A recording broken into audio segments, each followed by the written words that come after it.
Hello, hello, hello. Welcome, everybody.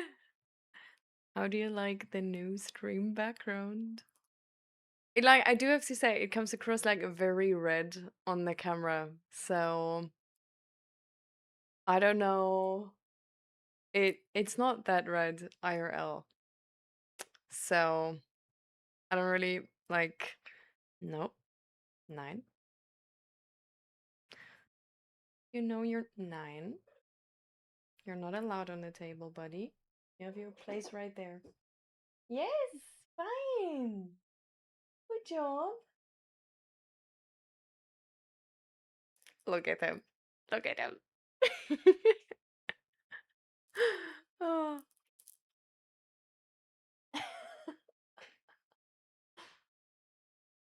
We're still getting a shelf for wait, let me see. Like this height, I think, sort of. And it's gonna be like a round shape shelf. So like this something. 9 is more powerful than no or nay. I mean, to be fair, he's like mostly trained on 9 because that's what I usually say, right? So it was like, oh, he doesn't listen to no, obviously. But welcome, everybody. I'm so glad you're here. Welcome, Lisa and Grumpy and Lady Reinarg and Smoking Shitsu and Indy and Judith, Mr. Soup Vegetable. Welcome, welcome. How you all doing? I hope you've not been too struggling too much while I was away. I've been doing well. We definitely went all out on this room. The coolest things you guys sadly just can't really see because we did like the wait, can I? Wait. Wait. Oh, do you see there's it's not wait. Oh. It's like we didn't paint the entire thing. We put like a white line there. That's like really cool. And then the other really cool thing, I actually can't show you because it's like on that wall. So you just have to admit. Oh wait, I can show you. I have a picture. Or potentially I have one. Zach made a picture. I don't know if I'm okay, I'm gonna make a new picture.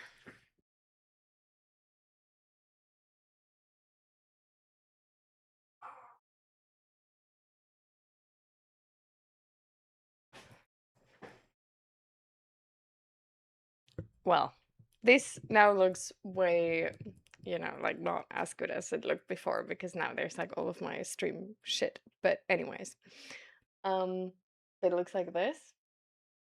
You guys see that? You guys see that corner? It looks so good. Like, I love that. And then we have a bunch of stuff there. And we're gonna put some more shelves, like, on top. And put, like, a bunch of this small shit we have on those shelves instead.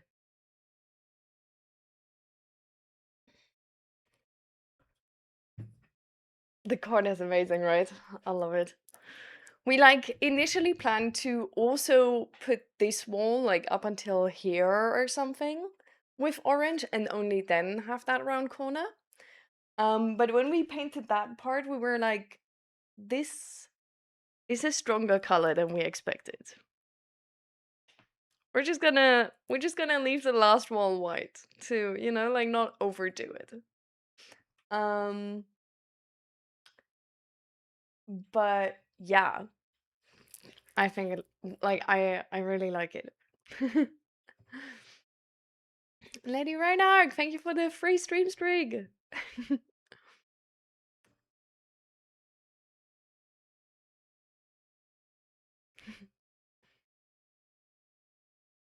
Awake entirely too early, but doing good so far.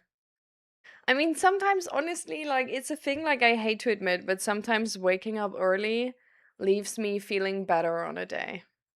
Like, I don't know if you guys ever experienced that, but personally, I'm not like early up in the morning type of person. Not at all. Um, I I just don't function very well in the morning. I was never a morning person. Now that I have my chronic pain, I'm even less of a morning person because my headache, so like the symptoms I have, like not only the headache, but the headache mostly, is just the worst in the morning. So essentially, I wake up and it's not like, ah, a new day in my life. It's beautiful. And the sun is shining and I feel so well rested and energized. No, that's not how I feel. I wake up and I'm like, oh, pain. I don't feel well rested. I'm in the most pain at the like of the entire day. I look outside, it's like, oh, it's bright. And then I don't know, and then the cat is screaming at me, wanting something. So that's sort of like how I wake up. So every morning is sort of like sadly like a willpower type situation. Um but I haven't found like a much better solution yet with the chronic headache, but the only thing I do know is sometimes I slip up and I just don't, like the willpower is like not enough and I'm like done with it. And I'm just like, okay, I'm just gonna keep on sleeping and like hope this will pass. The thing it doesn't pass. Like it just gets worse. So essentially, then also the standing up part gets like way harder. Like if you do that for a couple of days where you like don't stick to a schedule, but you just keep on sleeping, waking up is harder than before. So essentially, all of this turns into a downward spiral. And then I like at some point I have to break through, but it's like way harder than before. And so recently, what I started to like make it easier for myself is actually put on an alarm to wake up because an alarm is like it's making you not feel like I'm just gonna lay in bed more, but it's like pushing you and like pulling you out of sleep like this. um and it works better. It sadly does. I hate to admit it, but it does. So I don't know if anybody ever experienced that, but I now, out of free will, have an alarm every day, even on the weekends.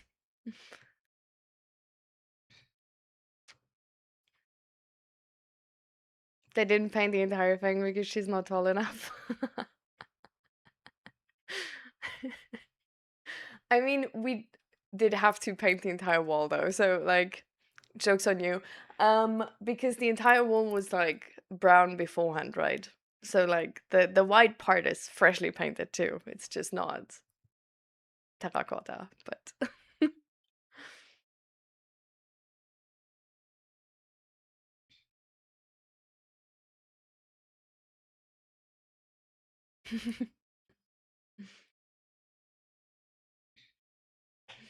and Lisa, thank you for the 10 stream streak.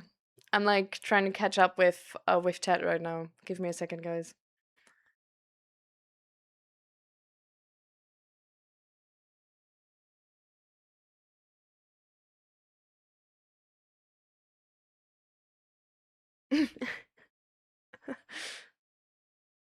I love this. I definitely don't want to suggest your English. How could I? You also have chronic migraines, Lisa? Bro, I'm sorry for everybody who has that. Like a friend of mine has that too, and we wanted to meet on Friday to play board games, but she literally had like a 2-day migraine. Um, mm, are you saying that? Like, You wouldn't call it face. There's a different word for it. Um,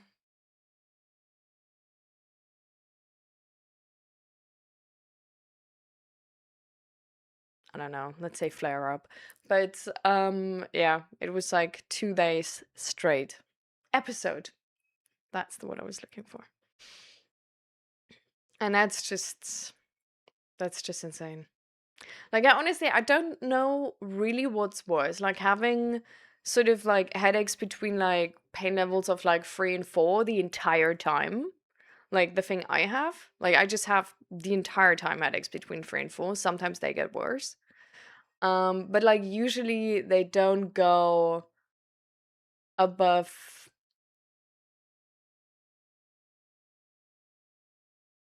6, or having these like heavy migraine episodes where you just don't know how to exist anymore. But then at least on the other hand, you have days where there's nothing.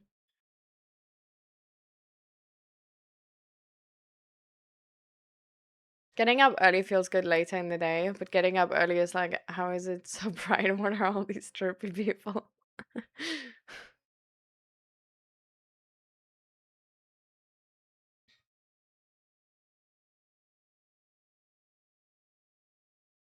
Olivia's home now. How is it so far? You only now see the kitty? Yeah, he has like a prominent spot now. At the beginning, he was like, he didn't jump on. I was like, bro, that's too high. Like, what? I'm a, am I a bird? No. What? Um, but now he like got over himself. I'm like sort of worrying that we told him that he can like jump up those heights, but you know, we're gonna worry about that part later. What done is done. During your periods, they get bad. Wow, like you just get like it just gets like worse and worse.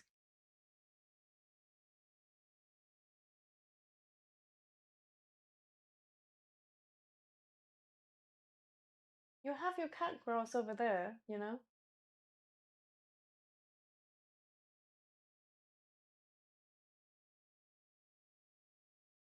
The pro-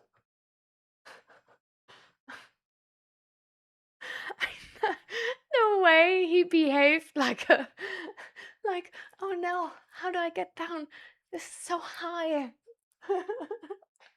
Sometimes he just like jumps like high and then like hits the floor. But now he's like, I'm on stream, I have to I have to be dramatic. I have people watching me.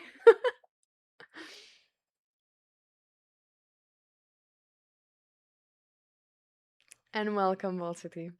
How you doing?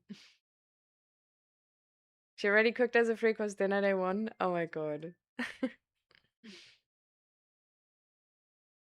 I wonder where she learned cooking so well. Like,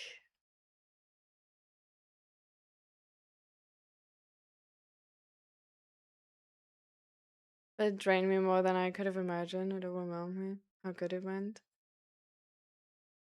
And you asked to do like a second gig, right? Oh my god, that's amazing you did. I'm so glad it's going so well.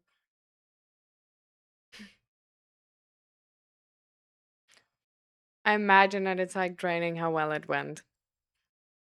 It's I feel like sometimes after you've experienced something like really good, for example, like I have this sometimes when like friends are over, like, or have been over like for a week and like sleeping at our place, and like there's was so much closeness and so much intensity that it's like you were laughing the entire time. You know, it's like sleepover, but like for a week straight, and you're just like your entire dopamine is like gone, you know?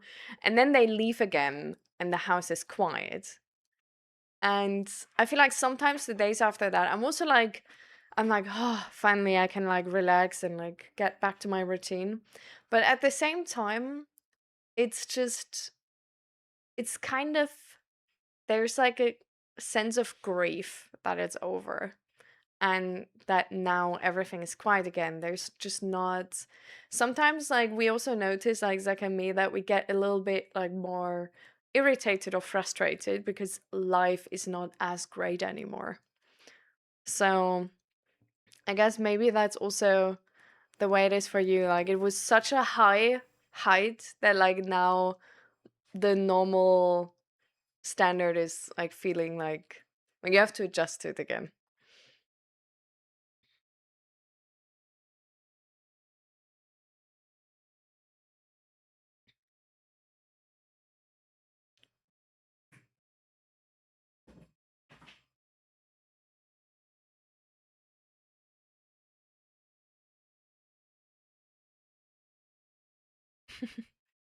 How's it? Welcome.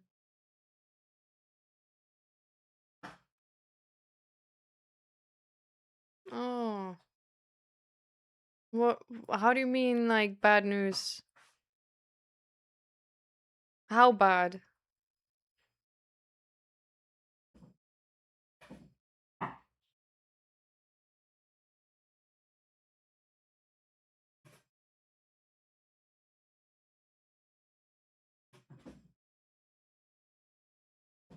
Yeah, maybe like cooking was like sort of like an escape for Olivia. Who knows?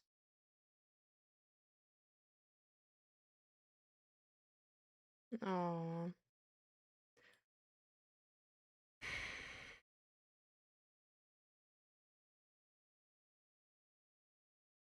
I hope it's gonna be okay, Lisa.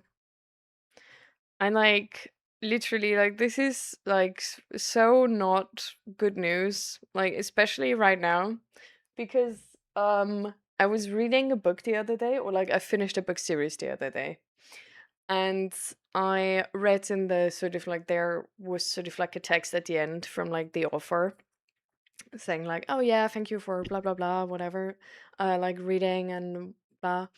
But then also literally explaining that she like struggled with like colon cancer, and then it like went on her like ovaries as well, and she had like stage 4. Like she like at that time where she like made that text, she was like battling stage 4 cancer, and she said how like terrifying it is and everything. And then I was like, oh fuck, like this book is like new, you know? But it's like it's so that book is like it was released like 2025, so last year. And she like in that thing was like, yeah, when like book 2 came out, I was like or like I was writing how was it again? When book 2 came out, I think, like just when she finished it, she was diagnosed with cancer, and then she got like treatment and everything, and she wrote book 3 while she was recovering from treatment. And then like by the end of book 4, she felt like, okay, everything's perfect again, everything's normal. And then while she was writing on book 5, which was meant to be like multiple books actually, like more like longer stories, um she uh she had like the cancer like recurring and like going like on her ovaries as well. And uh so like going through a lot of different treatments to get that resolved. And she explained how she, because of that, like made the stories like more compact, because literally like just writing there, like I wanted the stories to like I feared that the stories like wouldn't be written if I don't write them now. And so she like pumped out those stories. And then I looked up if well like how it's going, right? I was like, this is from like 2025. How is she doing? Um and I looked it up, and she died December last year. She died at the end of 2025. She tried a lot of different treatments and nothing worked. And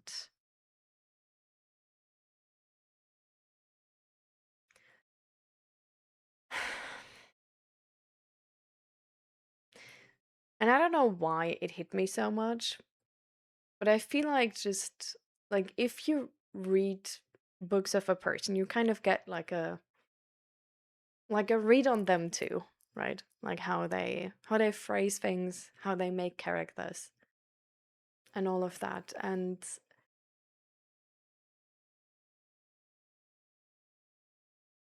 I don't know. That made me like really, really sad. Like I was literally like crying in the living room at these news. Where I'm like, I never saw this person. I just found her books like, I don't know, a week ago. Well, 2 weeks, I think. But yeah. So,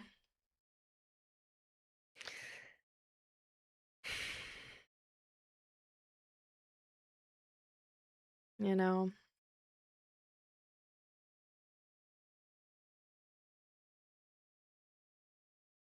I hope that you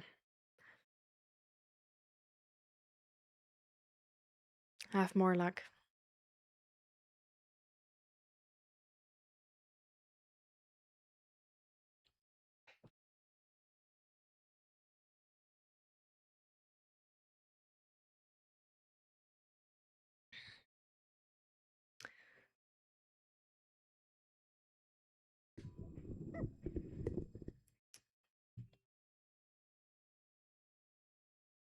Hmm.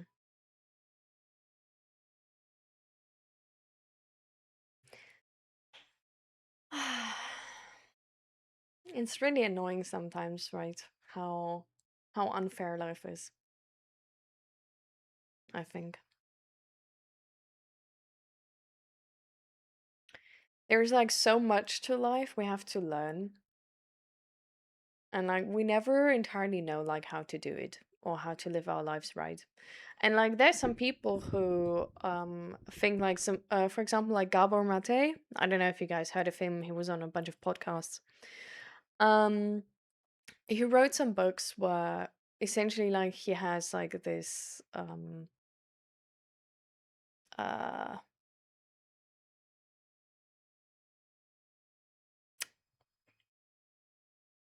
how to phrase it properly, like this, like not really idea, but like his opinion is that cancer has like a lot to do with like how we show our emotions and like how stressed we are and like how we sort of like handle like especially like stressful emotions. um and that apparently like certain types of people who handle stress and emotions a certain way are more likely to have cancer, and a different type of people who handle stress like a different way are more likely to have like heart attacks or something like this. And I think the book is called like The Body Keeps the Score. um and I didn't read it, Zach read it, but he just sort of gave me like a quick summary of that. And so we don't entirely know if that's like really true or not, right? Like knowing if something is really true is like generally a really hard task, I think. Like especially also like just because something is like actually true doesn't mean it's true for everybody, right? Like individualism is like a very important part of how to interpret research and like how to know what to do with it actually.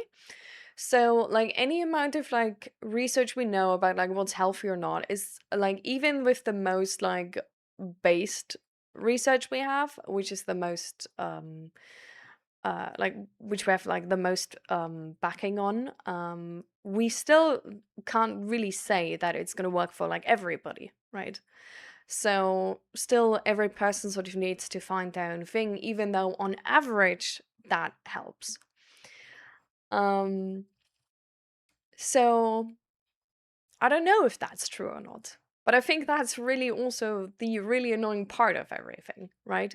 Like you can have the best research, which you made so many studies on, and you know on so many people it works exactly like this, and it still won't be research which works on everybody. So there's still gonna be this amount of uncertainty where you don't know if this is the right thing for you, just because it's on average correct. And I personally hate stuff like this. It's so Like, well, hate is a big word, but it's just sort of how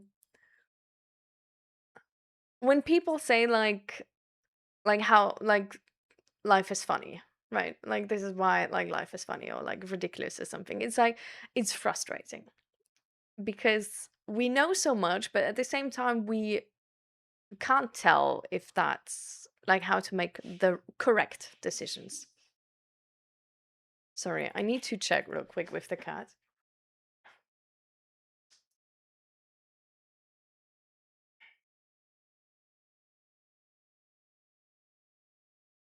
Okay, all good. I thought he was like he's just playing, but I thought he like toppled something over. So I don't know. With these things, it's just so annoying because you just don't get certainty in life. You can be the healthiest person and die early, and you can be the unhealthiest person and live a long and happy life. It's just there's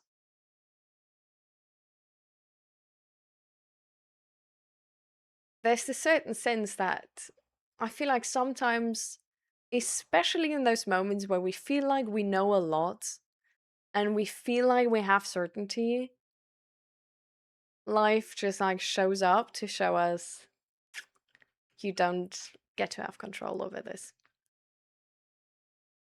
And I guess you can say like, yeah, but that's also the good part of life, right? Like everything can happen. Like that also means like every good thing can happen. Like there are people where like literally doctors are like, I don't think you're ever gonna like survive, and then they like still do, and it's like a wonder, like miracle healing or whatever. Like that still happens. And it's just I don't know. I think maybe that's also just like my neurodivergent ass, but I would have liked there to be like, bro, do you have to play here?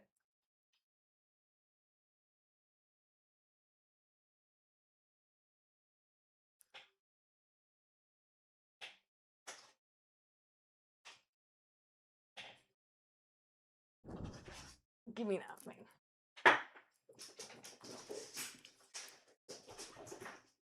Oh my god. Can you guys hear that, by the way? I hope you don't, anyways.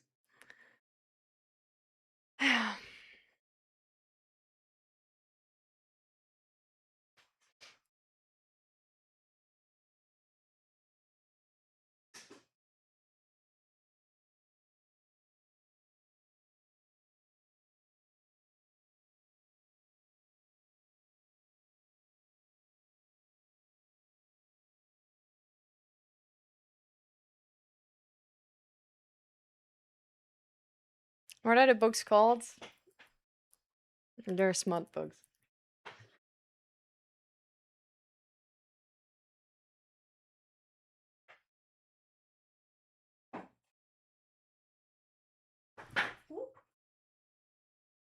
So the first one is called Moon Touched. This is the second one. It's called Starcursed. It's Elizabeth Briggs.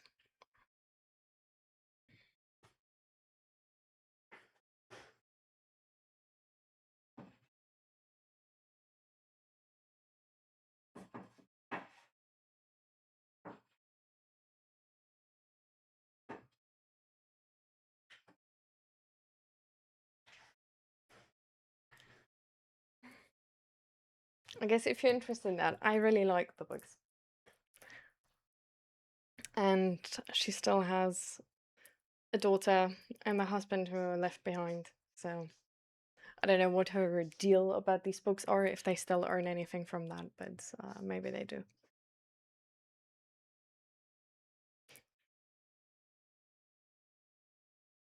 I'm gonna get back to it later. Lady Ryanak, I'm gonna like catch up with everything.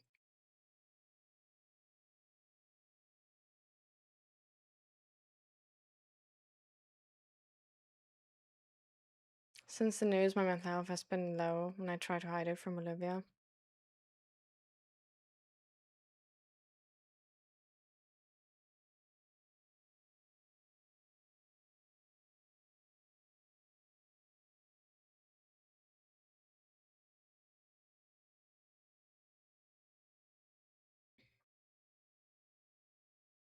Oh my god, because I'm getting upset and I'm sitting great. You don't, it's not, you don't have to suffer alone. It's like getting these news is scary. And I'm worried for you because I care about you. I'm gonna worry for you no matter if you're here or not.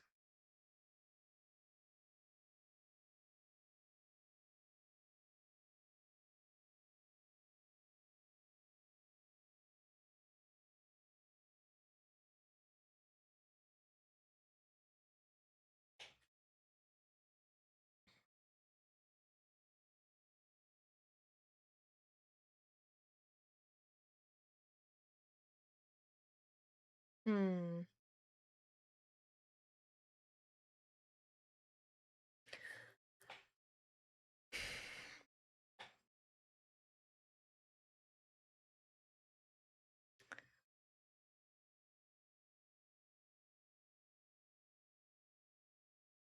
I would really like to give advice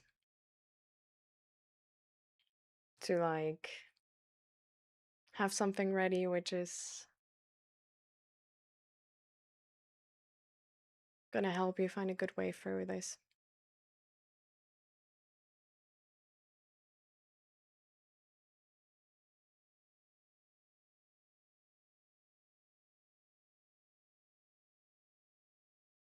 But it's just a tough situation.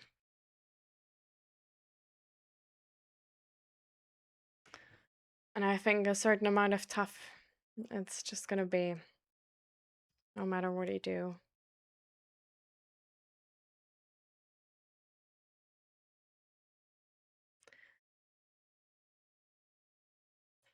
But I think on a different note, what I can also say is I did have a friend in school who were like, well, more of like an acquaintance, I guess. Like in school, I wasn't the most befriended with the people around me. I had a lot of things going on. But um, there was a boy in my class who, like very early on, also was diagnosed with cancer and who got through the treatment and everything. And the doctors told him that he would never like be able to do sports like he used before and everything. And now he actually does like a charity uh cycling trip tour, which is like I don't know where even, but like really long, to like raise money for a good cause, also like related to cancer. And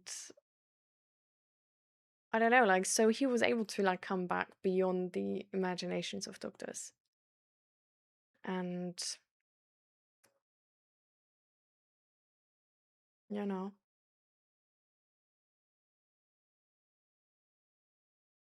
I feel like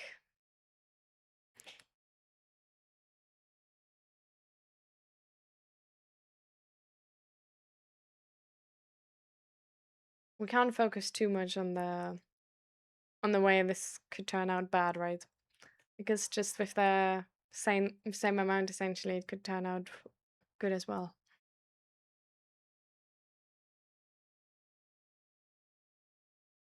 But just don't try to, go alone through it. I mean, to a certain extent, it's also it's part of life to be scared, right? And it's part of life to grieve and get negative news and how to handle them and how to fight back, even though maybe doctors tell you there's no chance anymore. Um, so I don't know. Maybe it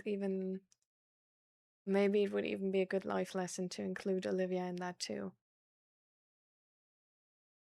and show her how to remain strong in these situations.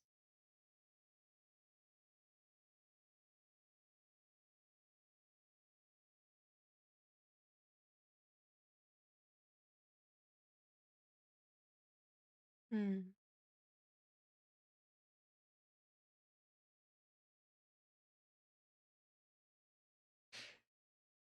I feel like sometimes we feel like we put stuff on other people's plates.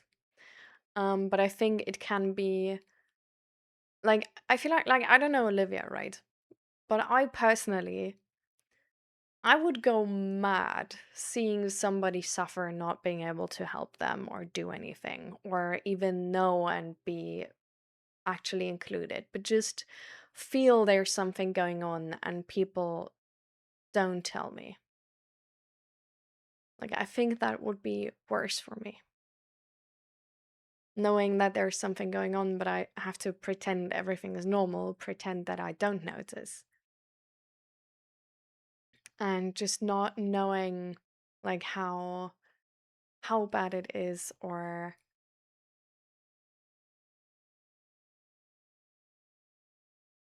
all those things.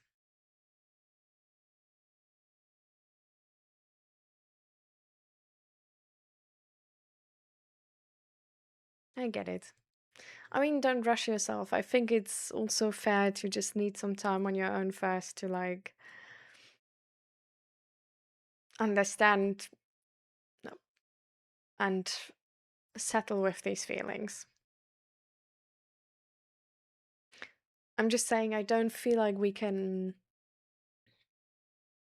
or we should even keep our children safe from something like this because that's life. And I feel like because we try and keep everything away from them, they end up not knowing what to do in these situations. They end up feeling like they're the only one going through something like this and don't know how to handle it.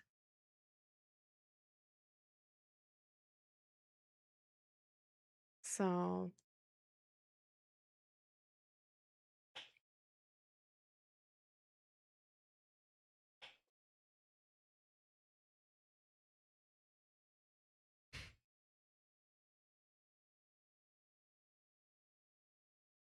good luck, Beaver. We're at the moment, we're sadly like on a way more serious topic. Lisa got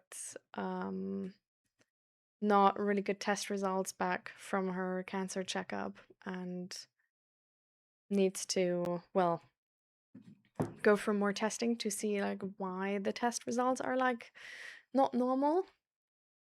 But well,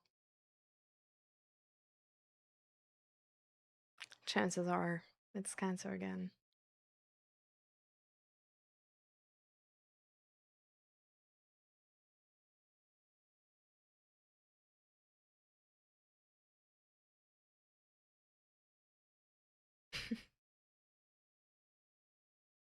Don't worry, Lisa. I'm glad you share and don't keep it to yourself.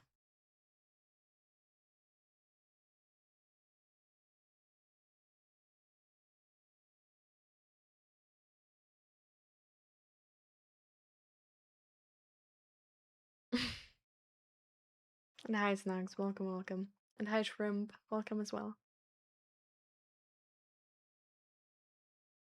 Take care of yourself, Lisa. And I hope you can spend some time with the people you love once they're back from the shopping trip.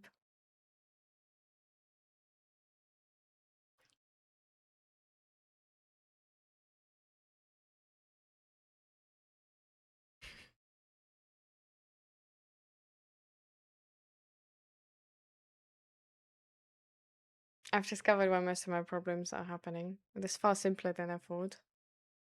I'm forced to work with other people. Hmm. Are you not good at working with other people? I mean, it's a very important skill,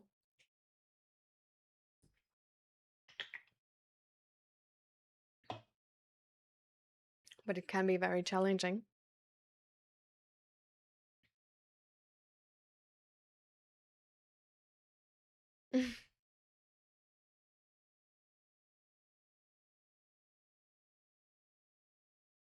So how are you doing, Snags?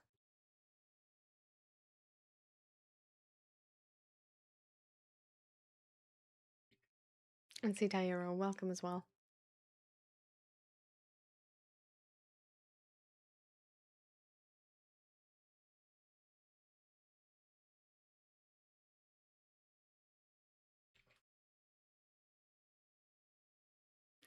Going to be seen by a specialist tomorrow. The GP nurse is getting worse. The nurse is getting worse? How do you mean, Snugs? And like therapy, GP nurse says it's getting worse. Hmm. Well, I mean, what type of specialist is it? Like a specialist like I was, sort of like a like where it's like more intensive like therapy and like potentially like multiple types of therapy at once.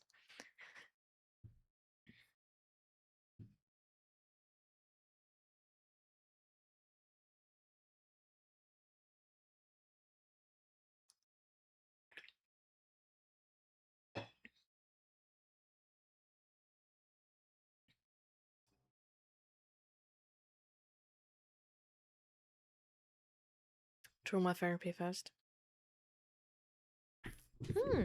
So they were able to like get you in sooner then, because usually the waiting time is about like 5 to 6 months or something. So I'm glad you got in sooner,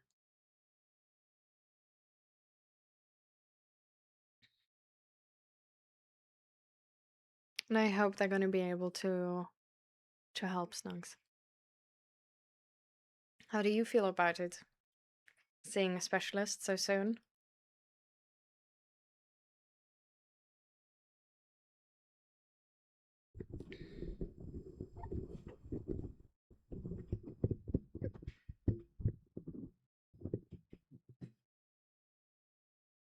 Hmm.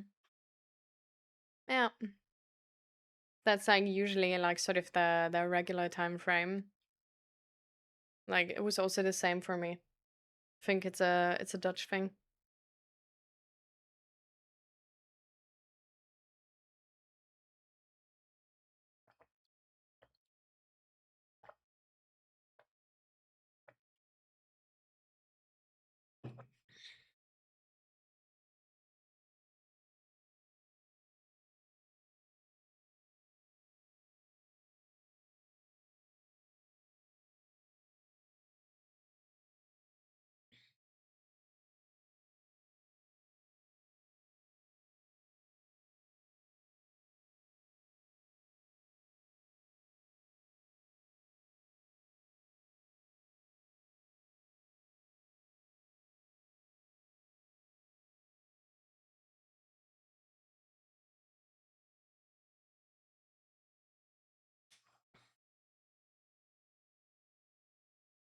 And hi, relaxing. Welcome as well.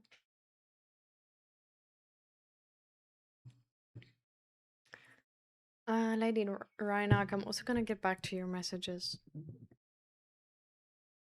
just while I'm waiting.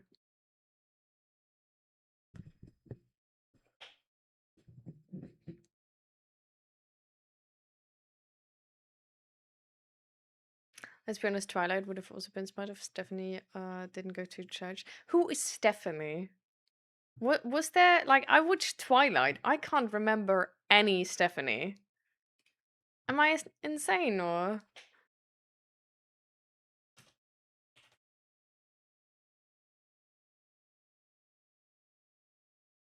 Oh, it's the person who actually wrote Twilight. Okay. I guess potentially I should know her. I mean, Twilight does have smart potential.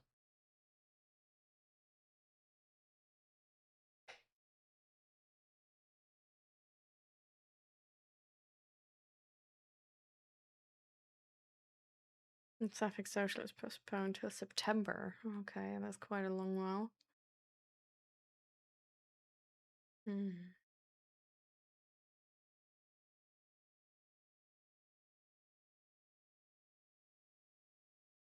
I'm sorry for you, Lady Rhinog, that you're struggling so much right now.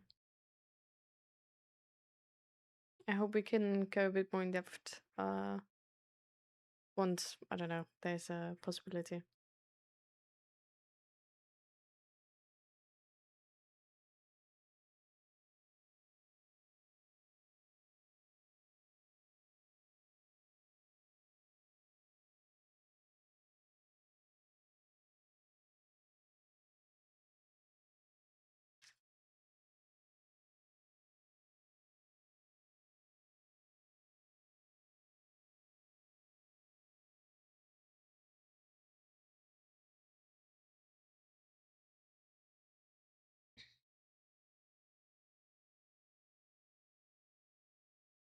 Working with people is why we do group work at uni, to learn problem solving under pressure, because you're guaranteed to have at least one flaky member on the team that you need to work around. Yeah.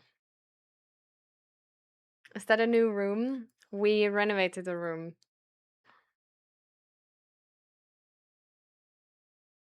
As soon as my work hours start, my mood immediately changes from excellent to stressed and angry. Hmm. I mean, the problem, like the way to fix it is like, or like the first way to like, I guess like make a decision about like how you want to fix it. It's like fairly easy because the two things you can do is either change yourself or change the surroundings. So I guess that's like sort of the first question, which makes sense for a lot of things which are like going wrong. It's like, is this a problem you have to like fix in yourself? So, for example, like up your tolerance, learn like better skills on how to work with people, better communication skills, um, or like maybe be like a bit, like let them do what they do and you're like separate to that, like have this sort of like distance that you're not as emotionally attached to their working outcomes. Um, or is it a thing you want to change in your circumstances? That you're just like, okay, I'm just gonna look for a job where I like don't have to work with people and I'm just gonna try to never work with people. And I mean, for some people, and for example myself, I would instantly be like, okay, there's a thing like I have to fix on myself. And a lot of the time it's also something which is sort of like both things a little bit of like, okay, so I want to like I need to like up my tolerance, but also this specific circumstance sucks and I need to change that part too. Um but there are gonna be people who are just like, nope, I just wanna not have to do anything with other people. And then you also know how to fix a problem. And I mean you can always later then like be like, okay, well, I don't want to live just as alone. Um so I do wanna like work on my tolerance as well and like my social skills. Um, but in the end, um, it's your decision. But I do think it's sort of like depends also on like the other things, right? So for example, if like friendships with anybody are also really hard or any partnerships, then I guess like building some amount of social skills and more tolerance for other people around you is just useful to live a good life. Whereas if it's just specifically this workplace and like with other workplaces you didn't have that problem before, then potentially you just like potentially it's easier to just switch the workplace.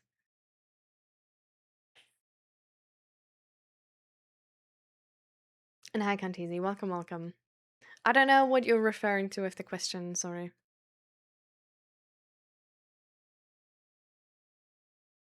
Where did I get what?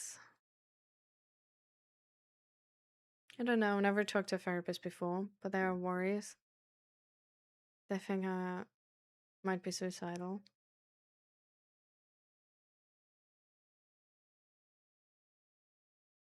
I'm not, but I cannot get it out of their minds. Hmm. Well, I guess getting therapy is like good anyhow. Um, and I mean the GP nurse is like one person, right?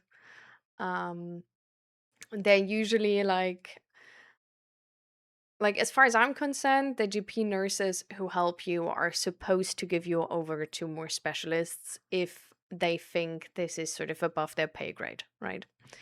And I do think with like what you've been going through, like either way, the GP nurse was just the first step. Like this was like I don't feel like they have the qualification to deal with stuff like this. I feel like a therapist should deal with stuff like this because it's like just more serious things, right?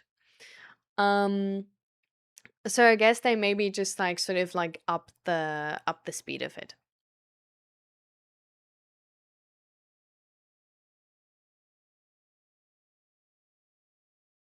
Hi brownies. Um what is happening today? We're just talking about mental health in general. I do have like a bit of a sort of I guess like an announcement to make later, or like announcement is maybe the wrong word, but just like a um discussion. I don't know. We'll see later.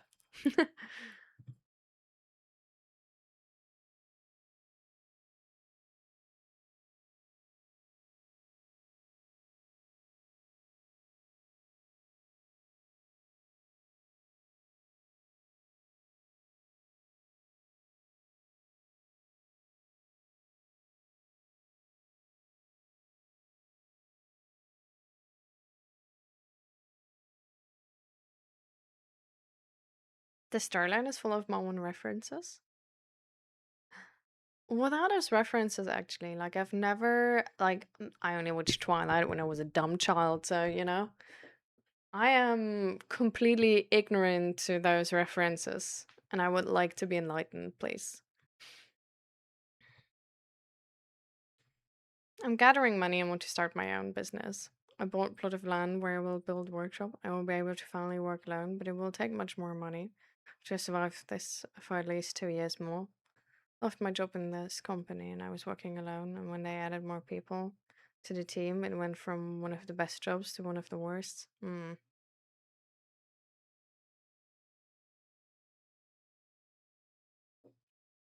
Hmm.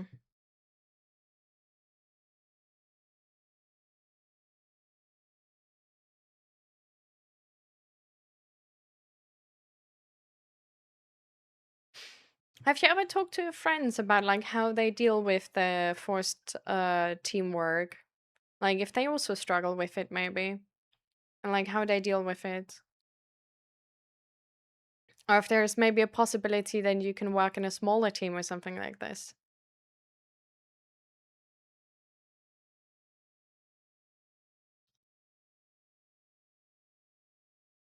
I don't want to like get into it now relaxing. It's going to take a bit longer to like talk about it. But we'll talk about it later.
I hear what you say and I agree, but I do not want to get put in front of the list under false pretenses.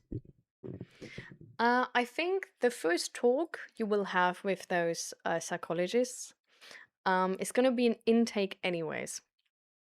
So, in that intake, like you will just like talk to them, they will just ask you questions, and they will sort of like judge how, yeah,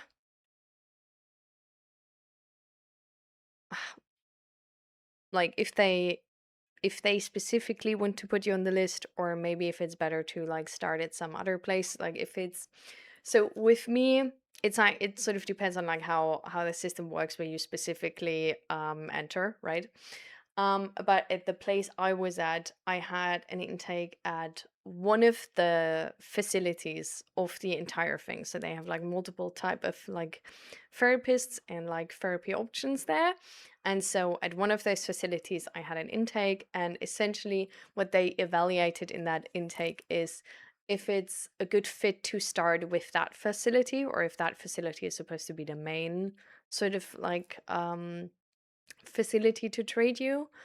And then like what else might be good, like how um yeah, like how soon they want to start, if they like also like in which direction you as a person sort of go, like they want to try and find out a bit like which of their own therapists, for example, like might be the best fit for you. um but I think they also probably evaluate like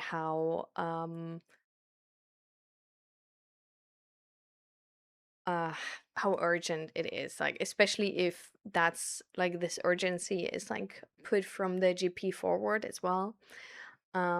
They're gonna go in depth as well, but they will like don't, like just be like honest to them, and they will know, like it's their responsibility to like manage their lists. And if they then like turn out to think like, okay, like you should like see somebody like right away, I wouldn't fight it. Like if those like psychologists in the intake determine that, I would trust them. Um but I think don't worry too much about the judgment of the GP nurse, and that it's gonna give you like too much of like a head start, or like that you're gonna get like an unfair advantage or whatever.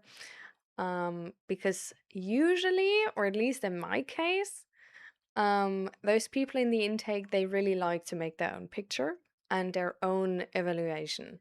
So they will try to stay like as unbiased as they can.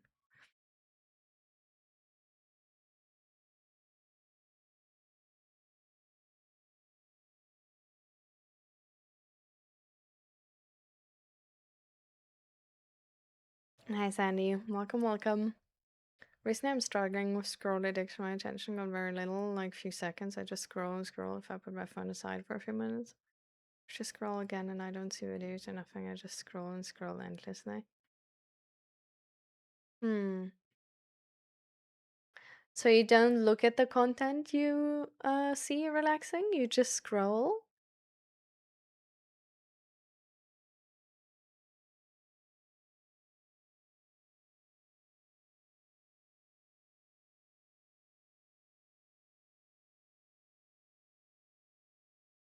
Hmm. I mean, maybe we can like I don't know when you're leaving Indy for the class, maybe we can get to it like before you have to leave.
Hmm.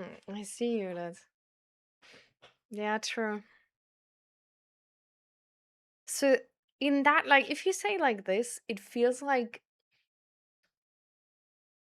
Twilight is actually smart, like from the Mormon perspective. No. Like it's the most amount of smart you can actually write.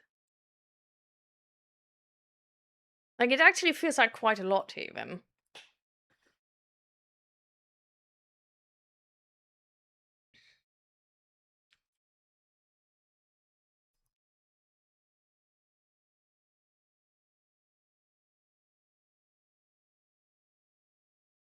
Feels just weird. It should take 1.5 to 2 years to go with. 2 months.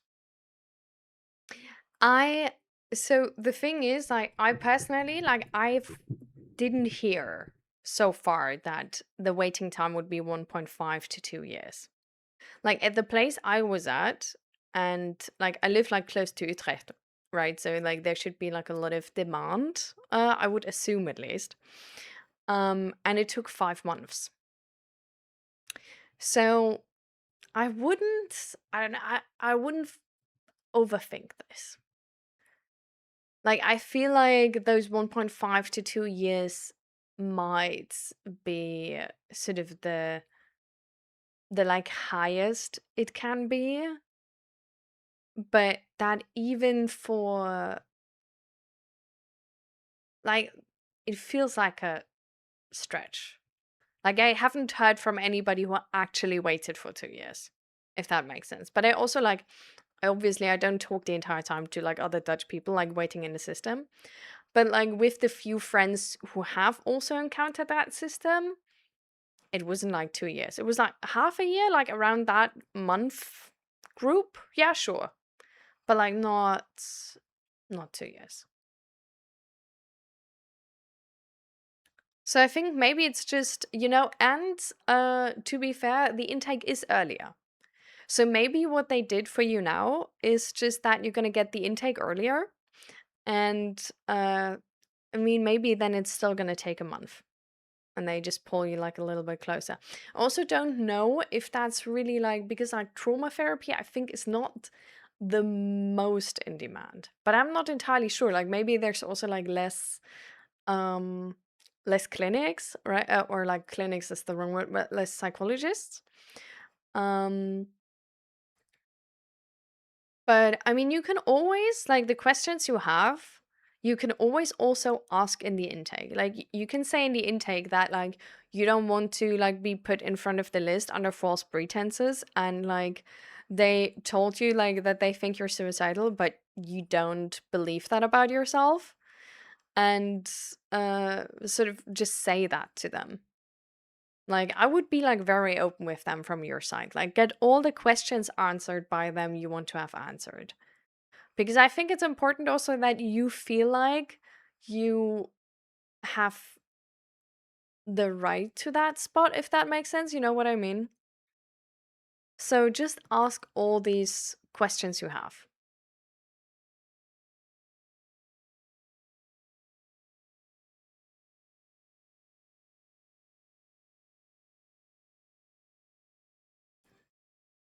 Can people just throw their life problems in this chat to start conversations? Well, to a certain extent, yes. We usually like, of course, like sort of like try to like not have like everything at once, because that can just like it's just chaotic, and then like nobody actually gets um the it's like I can't help too many people at once. Um, so we just like sort of like try to like wrap one thing up and then go into the next one, but it's yeah, we just go with the flow, uh, like as far as we can. Like sometimes we put slow mode in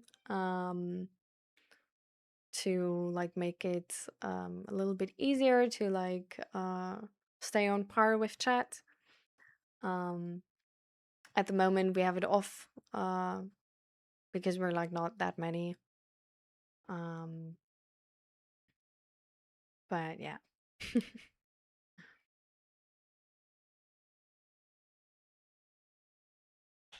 And then we have like some like just regular talk in between as well. Like for example with the Twilight and being smart piece. We're just getting sidetracked on.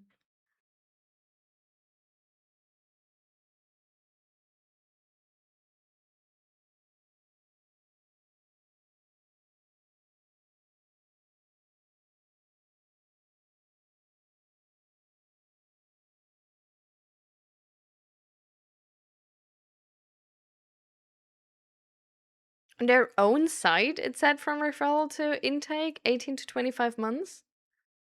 Damn. Okay, well, then definitely ask them. Like, yeah, I wouldn't change my advice there. Like, I would just say, like, with that, like, I would, like, put two hands down on that advice. Definitely ask them. Like, it's like when you start there, you should be comfortable with your treatment, right? Like, that's like a sort of like one of the parts of like therapy, right? Like, you should feel safe there and comfortable, like, ready to talk about stuff and all of these things. Like, you shouldn't feel rushed. You shouldn't feel like there's like more pressure to your treatment because you got in first, or like you like not wanting to share everything because not that they like place you in earlier without you like wanting to take it away from somebody else.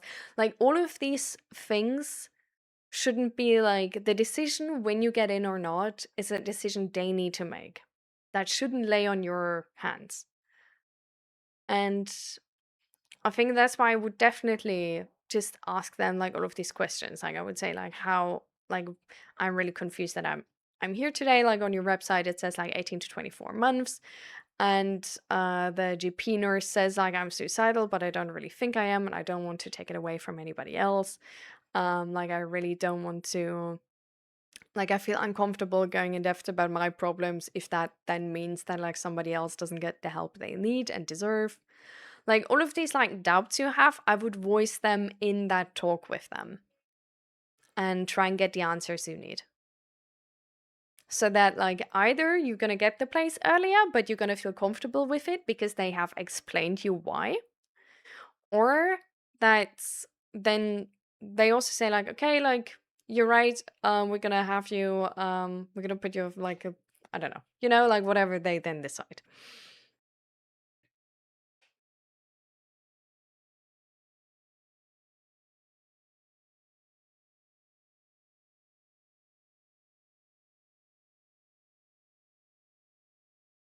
And hi, Uncle Britt, welcome, welcome. Thank you. I love it too.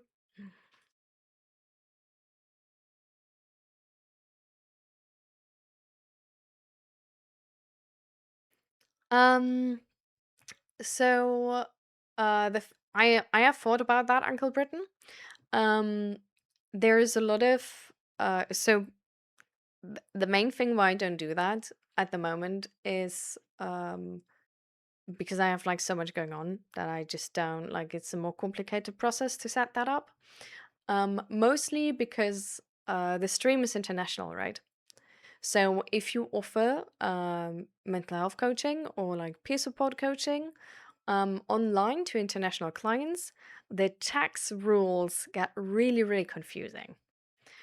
So for example, like because I live in the EU, for like other people live in the EU, it would be like kind of easy. Like, I would just like it would be taxed in the Netherlands.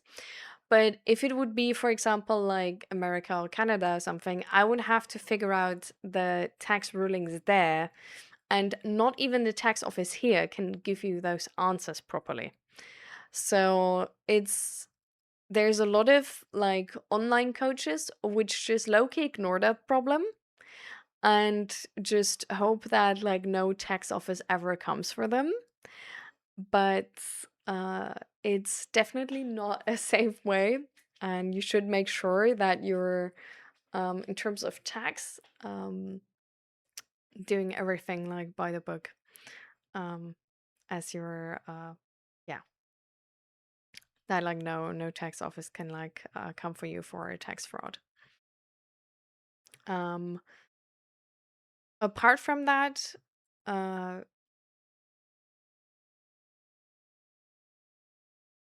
there's definitely also a part which is like, I think it's important mm,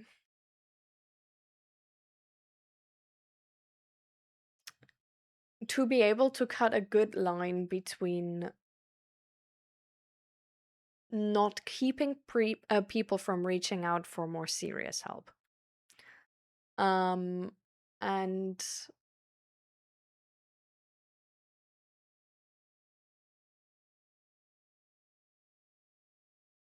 also sort of like knowing what the limits of like online help is. And I think that's always going to be sort of like a difficult line to walk. And um I think whenever you are like trying to make like a coaching business or anything like that, um I think it's also like really hard actually to get really good feedback on that. Um because sometimes you have people who feel better because they talk to you, but their life will not get better because of it. So, for example, if you offer somebody like emotional regulation, but not actually like advice to change their own lives, you essentially make them dependent on you for emotional regulation. Well, not you don't make them dependent on you, but they just become dependent on you if they don't try to get it from anywhere else. Like if they feel like that's like a comfortable situation for them, but it won't change their life. And so I think it's like really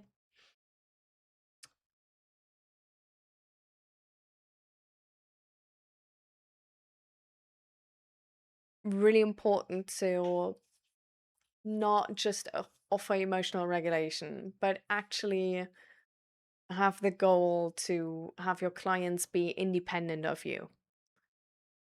So essentially, your goal is to have your client not come around another time, if that makes sense.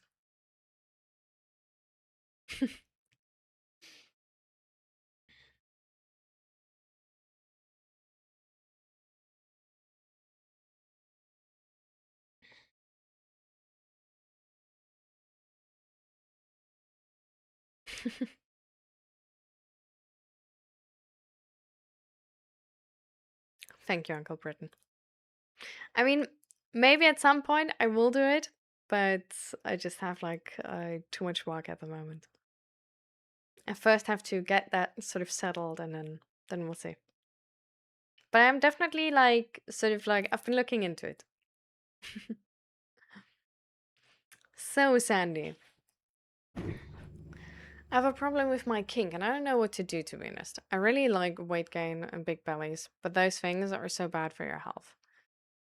And after gaining weight myself, I really feel uncomfortable. And I understand how the women I dated feel, but I just don't know how to feel about it now.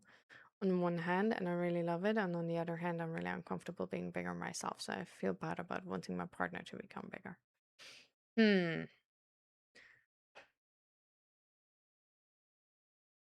So, from what I heard, there is a not unreasonable distinction between being bigger and being unhealthy.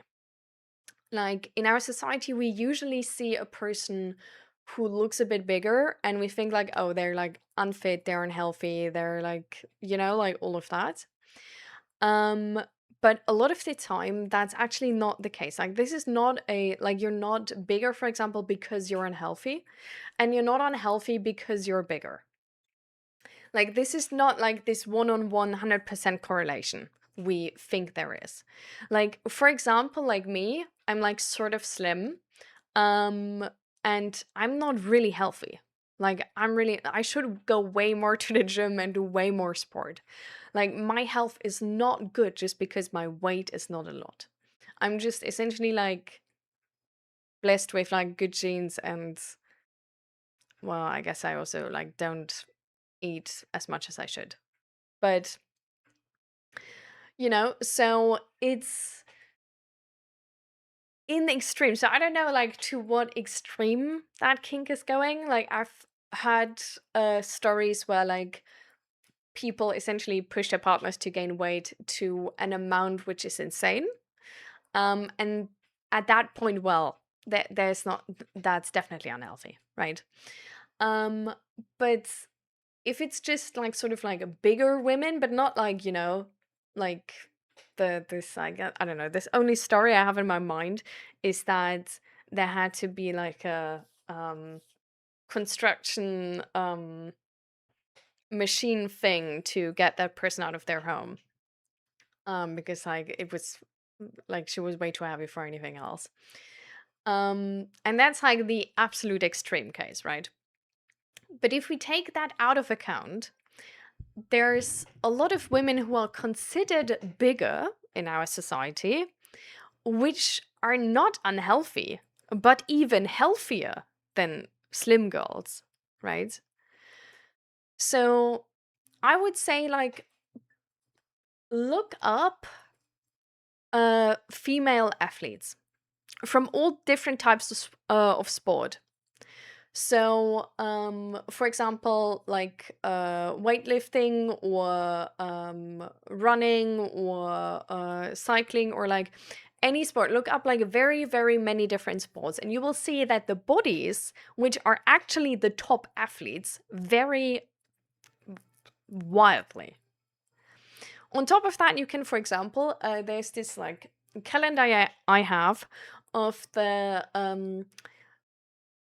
uh, New Zealand fire department women, and all of them are not these like, you know, like not Barbies. Like they actually have muscles. Like they're fire women. Like they need, you know, they need to be able to pick people up, get them out of the burning house, like carry all of their fucking equipment, walk around that house up and down until there's nobody there anymore. You know, like they need more than 1,500 calories a day. Like they need to actually work. You know, like this is their bodies also show that. And if they don't like flex their muscles and everything, and if they would have just like, you know, like sort of baggy clothes on, they would, from a lot of people, probably be considered bigger and like maybe slightly overweight. Well, also like some of the like weightlifting, like fitness influencers I follow who actually have a lot of muscles, in terms of like the BMI, would be considered overweight, but they're really not. And so there's a difference between weight and health, and it's not correlated one to one. So I think if you want to live out your kink responsibly, um, inform yourself about all the different body types, um, and like sort of as the first thing.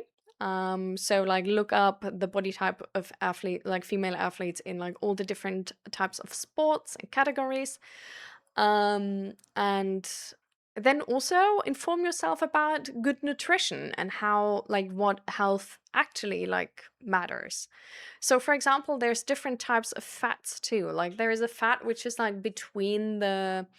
um between the organs, and there's fat like just like surface fat essentially.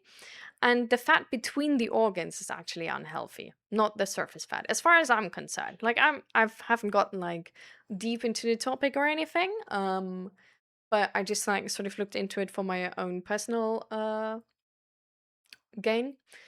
And yeah, for example, sumo wrestlers apparently aren't really unhealthy. Like that's what the psychology book said I'm reading. Maybe that's outdated information. Um but yeah. I think it's really nice that you consider these things, and I think it's always important to know how to indulge in your kink in a healthy way. Um And well, after all, we know that health is like very important also in a partnership, right? Like you don't want your partner to like die on you when they're like 50 and then you have to live on for like 30 more years. Even though of course nothing is guaranteed, shit can always happen. But I think that's the first thing I would do. So again, one of the things being like broaden your horizon and sort of like how female bodies look like, and how like especially sort of working female bodies look like, healthy female bodies who actually get like who can do like extreme um like who can achieve like insane things. And then the second thing, read up about like nutrition and how to stay healthy and all of these things. And I think then you're really like, way more smarter than before, and can engage with it way better than before. And something like the bottom line is probably going to be something along those lines. If your partner, like no matter like how big they are really, but if they can like do like have a certain amount of fitness level and have enough activity on their day, they're probably um healthier than like half the population.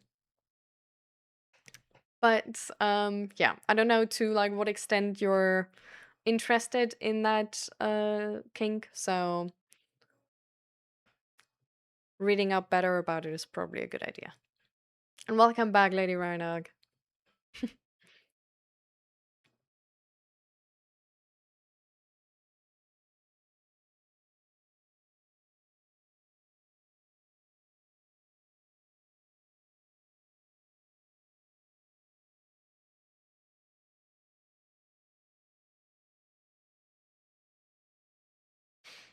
I don't mean to cross any lines here, but if you're wanting someone else to change their physical appearance for your gratification, that says something about you, either gaining or losing weight, not a judgment. I think, um,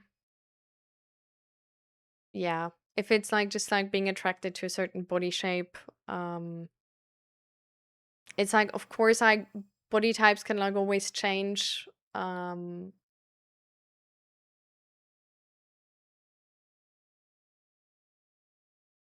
but I don't know. Like I personally like I don't really go too much into depth about the judgment of that because I feel like kings can be like very weird. And if I were to want to understand like any single one of them, it would take a lot of time. And I'm not like trying to become like a sex coach or anything. Um so I'm mostly like staying out of the judgment zone. I feel like if both people are fine with that and both people are happy with that, and there's more than like, oh, like I'm gonna like like leave you if you don't look like this anymore. But there's like, of course, like genuine love who also accompanies like for the rest. But it's just like that would be like like nicer or whatever. Then I don't know. Like everybody has to choose for themselves.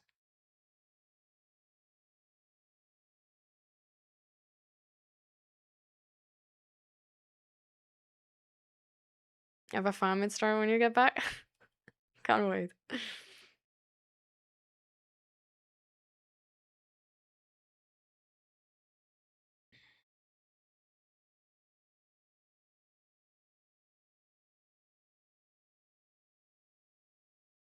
Your subject today is kings, or what did I walk into? No, no. We just talked about Sandy's question, yeah. We're not gonna talk the entire 5 hours about kings. No, no.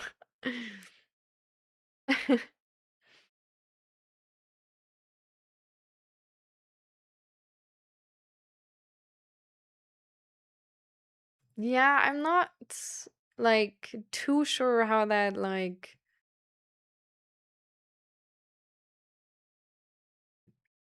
again,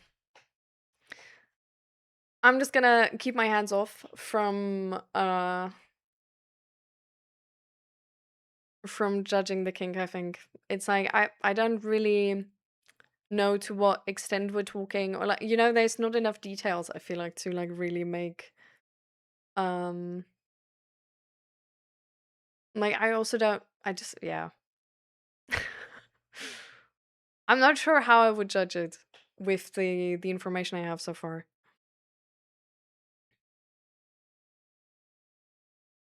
Yeah. And again, I guess if like both people are fine with that, like what am I who am I to judge? Like if they're like as far as they're like allowed to consent, like that must be uh that's of course like nothing to be like, oh, if they both no. Um but I don't know. Like people can be really weird and they find the person who's just as weird as them and then it works.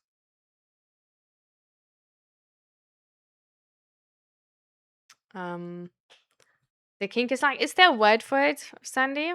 Like I think Sandy, like you best answer to Golden Dog's question.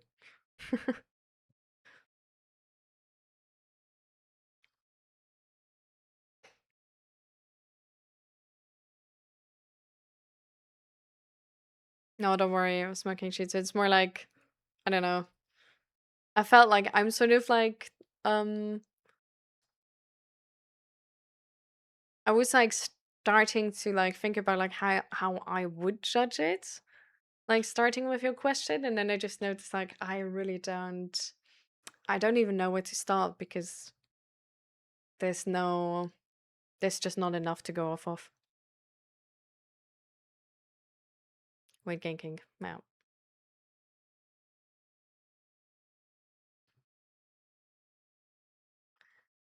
But sometimes kings can have sort of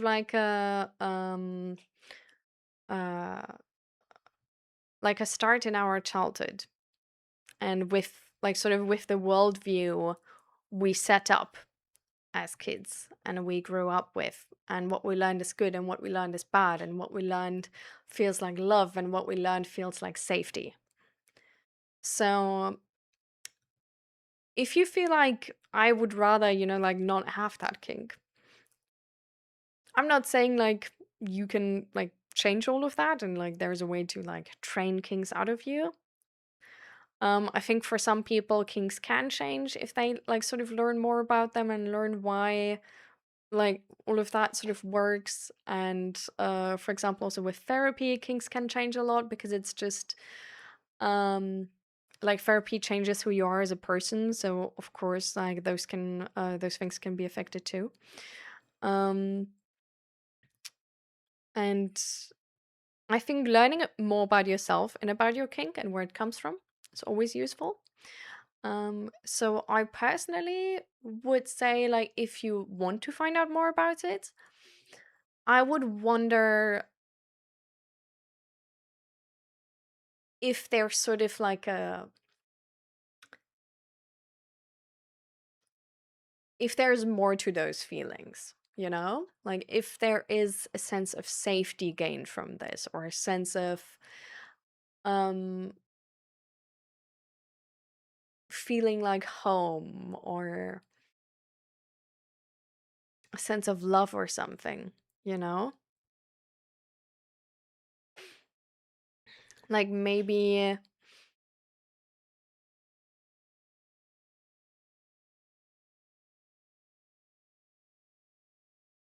I don't know, like beauty standards are oftentimes influenced by things like these, like also on a like broader scale.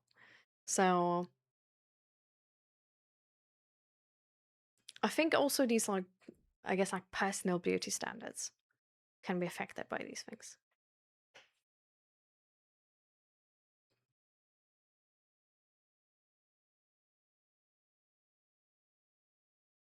Yeah, maybe.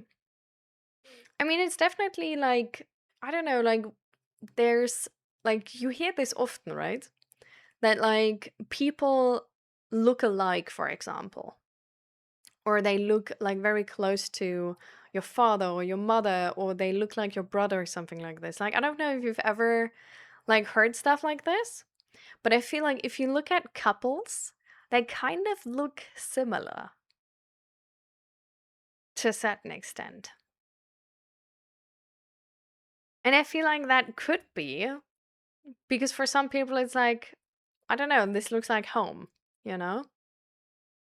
Sometimes even it can like also become like a thing we develop because we like sort of mirror them and then we smile more like our partner or we laugh more like our partner. And then we sort of like start and look more similar.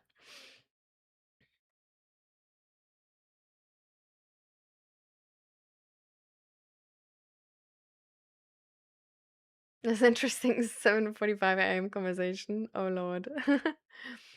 Are kings bad? I think kings in general are not bad. I think there are like bad kings, or like, well, bad is also like an awkward word for this, but um like immoral kings, I guess. Um and within the kinky community, there's a lot of, like, of course, like also a lot of people who are like crossing boundaries and like are not good partners and stuff like this.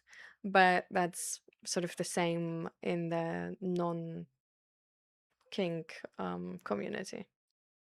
I do feel like that sometimes, or like I would argue that in a community which is like non kink shaming and stuff like this, um I feel like that community has more potential to feel safe, because people are more honest, you know? Like people are allowed to be themselves on the outside, so you know what you're getting yourself into.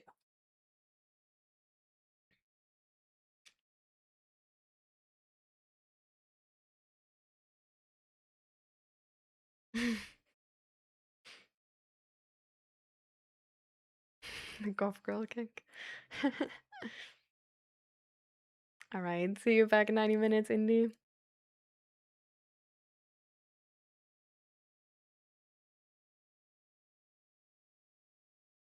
Yeah.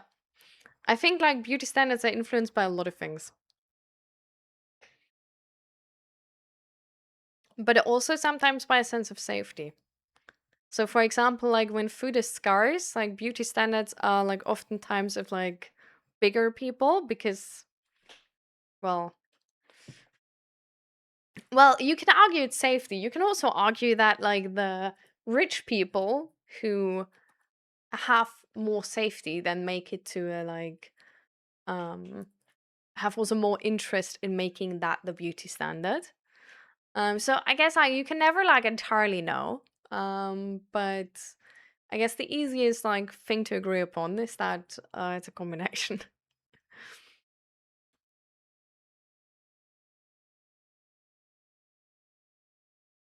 Hmm.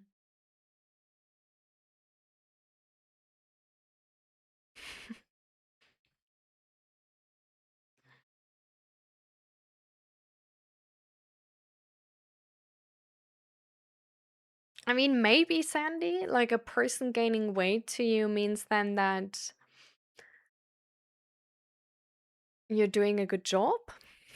Like maybe there was a lot of praise for like you cooking or like feeding the people around you or like making good food, or the times were happier and safer when people gained weight around you.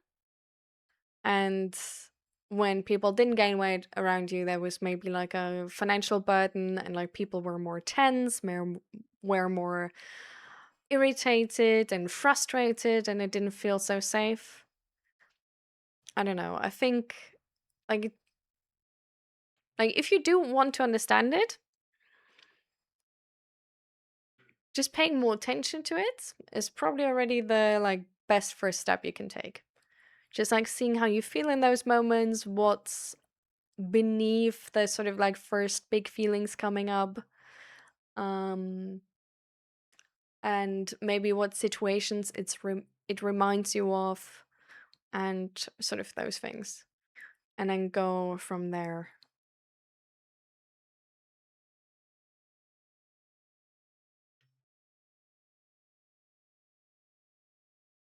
Yeah, this is also sort of the image I have, Snugs.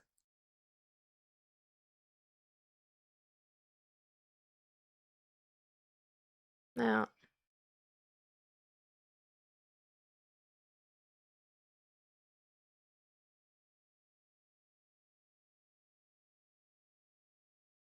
yeah. Hmm, interesting.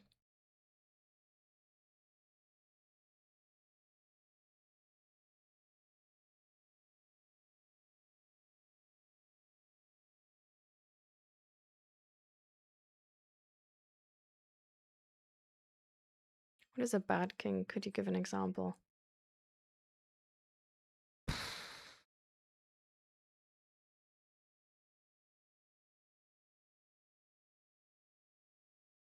Hmm. It's not that I don't have examples, but it's a topic where I'm not like too informed about, and I don't want to like say something wrong.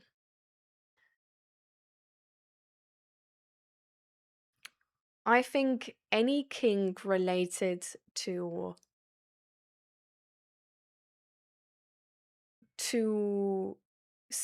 like where consent like can't be given. So for example, like animals and children is just problematic in our society.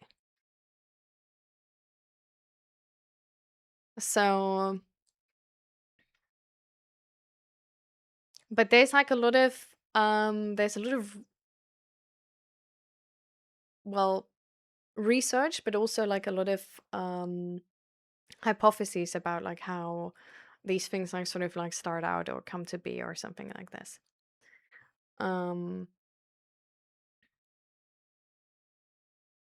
but yeah, I think there's like sort of like there's a big amount of kings where like I would say like I cannot understand this, I cannot relate to this, but if both of those people are happy doing that and like they're consenting, like I'm just gonna be like, that's not my bedroom, it's not my problem. And then there's kings where it's it's just that, that is not given. And so you can't really engage in that in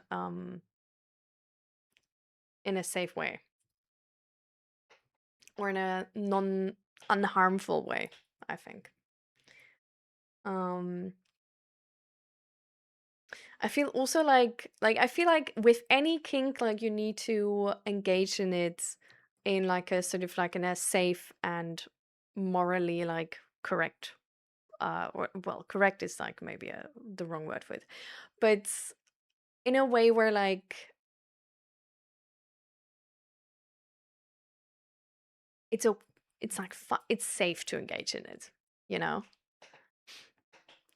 And so any kings where like that's just not just essentially impossible to do, I would then say is like a bad or like problematic kink. Because like how are you gonna it's that's just, yeah.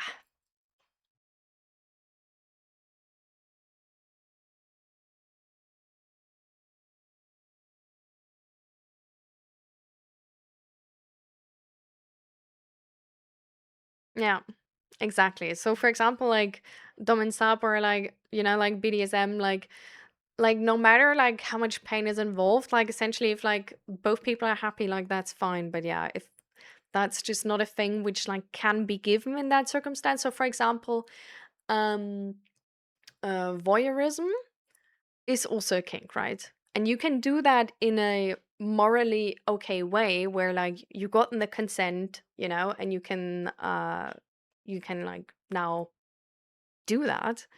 Um or you do it without consent and then it's just like completely not fine. But there are at least ways how you can do that like with consent. So like the kink itself is not really the problem. Whereas if you have a kink where it's just where I at least am not informed of a way how you can do it in or engage in it in a consensual way. Um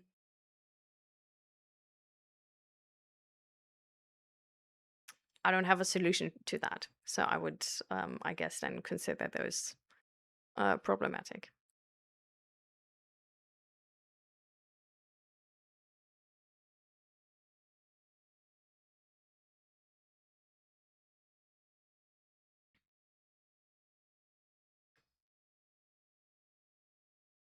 Yeah, I have lovely. It's so bright. I wanna like change those colors because I don't think they like really work with the room anymore. But um I didn't have the time today. I didn't think about it before the stream. And then I was already like a bit late and I was like, okay, well, whatever. We're gonna roll with it now. But also kings that make life hard for a person with a king like mine, I would consider it a bad king. Hmm.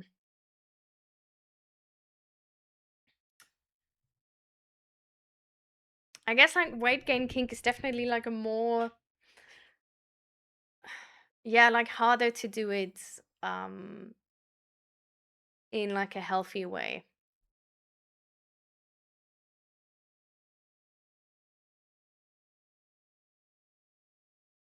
I feel like personally I always like if your kink is not an addiction, if that makes sense. So like if the kink is like voluntary, like you can engage with it and that's like a lot of fun, but you can also like not engage with it and like have like, for example, like regular sex, and that is still a lot of fun.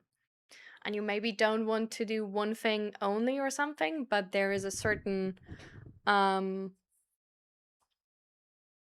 like you're not like controlled by the king, but you're controlling the king, if that makes sense. But I don't know, like maybe that's just me because I really like control. I don't know. But I guess that's like my personal opinion about it. Like I really feel like if you like I hate being dependent on stuff. And this is my personal thing, okay? So let me just paint that picture on this topic as well. I really hate being dependent on things. If I can't have like pleasurable sex without my like kink being fulfilled, I would I would instantly do something about that. I would probably like I'm really like one of those, like I just stop with stuff and like get through the I don't know why, but I'm just like more of that like suffering type person. Like maybe also one of the reasons why I like really need to learn to enjoy life sometimes and just not work the entire time, because I just make things work oftentimes. But I would then probably just like stop engaging at the in the kink at all, until I figured out how to like live without it to like a fulfilling way, and then like re-engage with it again. I'm not saying this is the right way to do it. It's just like how I would do it, I guess. So yeah, like for me personally, like it's definitely important to like that it's like out of like free will, if that makes sense, to engage it in or not.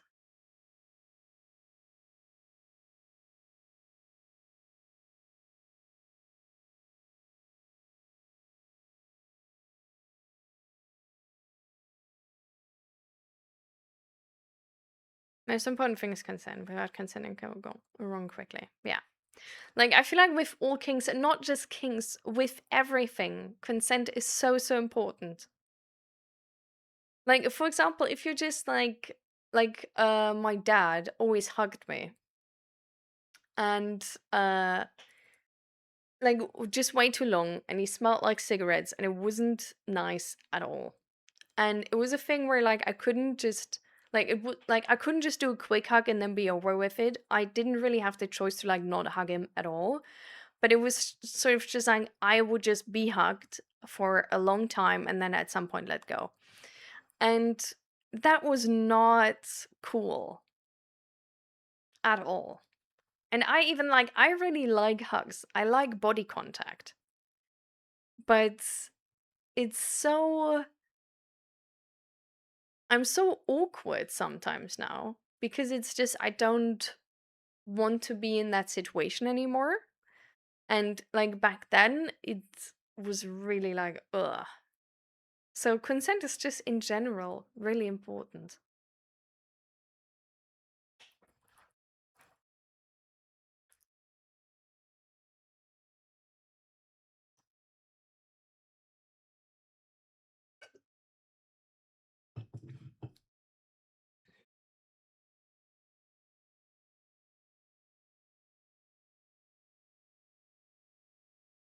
Yeah. So it's really, I don't know, like I feel like consent is just like really, really important in general. I mean, otherwise we wouldn't have problems outside of kink relationships, right? But we definitely have. So it's just consent in general is really, really important.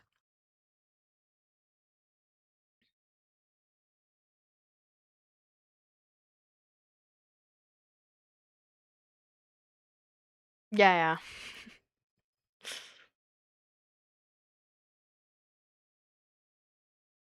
yeah.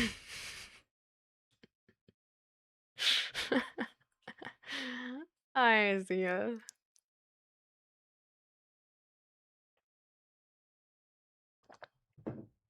Mm. Maybe you need to try my method at some point. Try to live happy without it. Just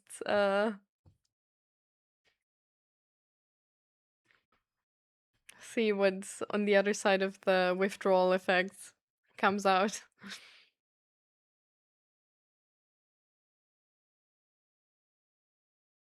Hmm. I think it's actually like I don't, like I feel personally it's so common how like if you talk to people, I feel like with nearly everybody there's some story where like consent with their parents was really difficult. And I don't mean like in a sexual way necessarily, but just like this like hugging or like being able to like be autonomous, like go out when you want to go out, for example, or like meet your friends or like have the friends you choose and like all of this stuff. And like that makes sense to a certain extent, right? Um oh well, it makes sense like all the way, but like to a certain extent it's like understandable, I guess. Um because like we have, and I think honestly it's a really difficult situation, right? Because as a parent, you get this kid, and that kid is changing so much, right? Like, think about how fast kids change. You have a newborn, they are completely dependent on everybody around them. They are so fragile. And then with, I don't know, 3, they already walk around.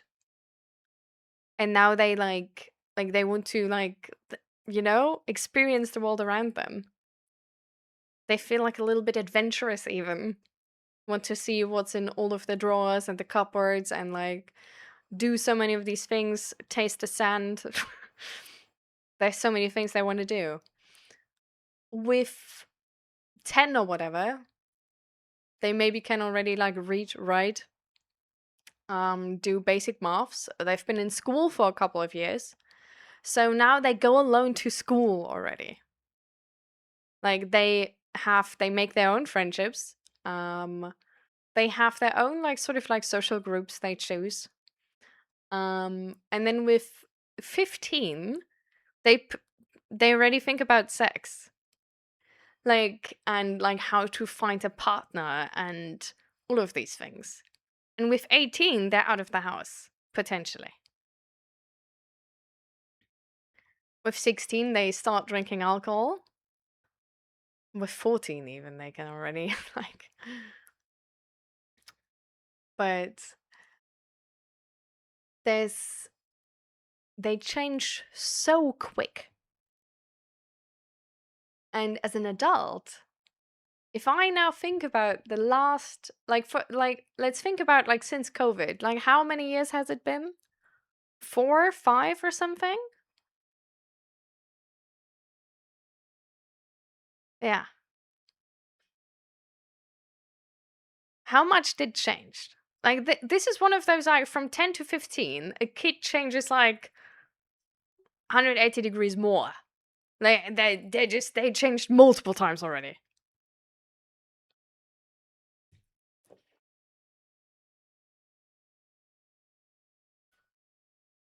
So 4 to 5 years, but how much did you change in 4 to 5 years now? Like, especially imagine like you're already 30 or something. you know? So since COVID, well, I got my chronic headache. Um, I went to therapy. That did actually change quite a lot. But I still sort of feel like I'm like the same-ish person. Like I don't really realize how much I changed.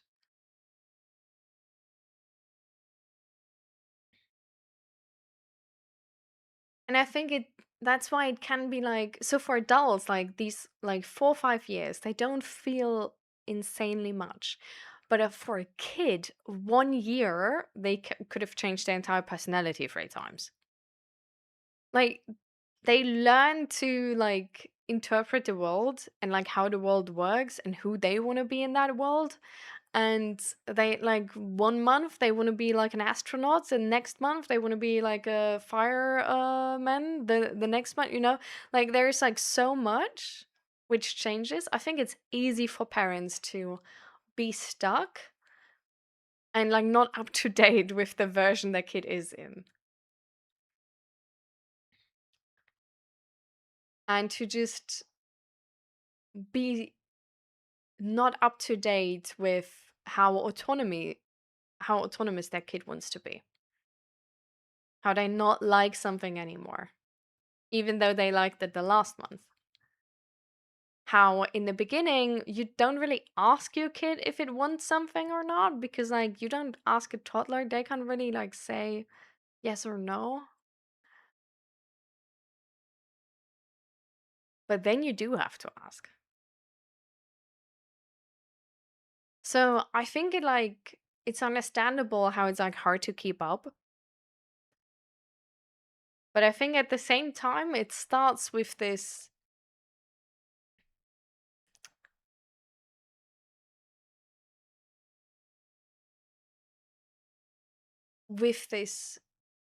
image some people have that their child is not their equal, that their child is just like dumb, incompetent, small,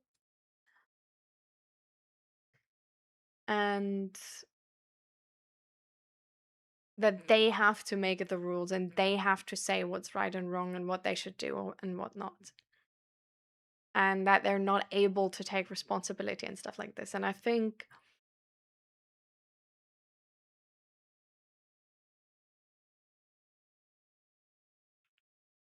I don't know, at least that's sort of what I think I would do if I get children. Um, I would try to treat them as um like human trainees. Like they don't know yet how to be a human. And it's my job to teach them everything I know. And at some point they're gonna like sort of like, like you have a trainee at like some job and you're supposed to teach them, but at some point they're gonna like make their own business or, do their own things. Maybe go to a different like do it differently at all. But you're just supposed to teach them like what do you know? And at some point they're gonna like surpass you and do other things. So you don't like always know better and something like this. But you're just like in training. And they can still make their own decisions. But you're just gonna like stand next to them and be like, hey, like, do you really wanna do that though?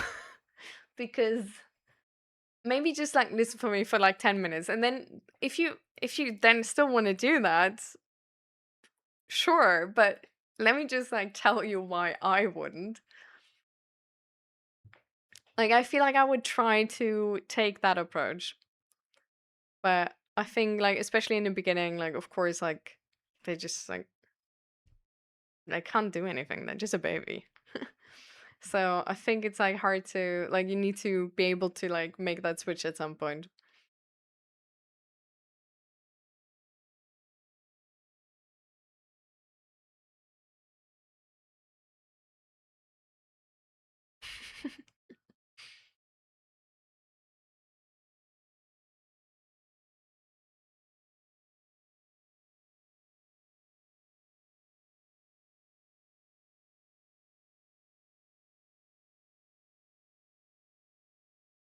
Hmm.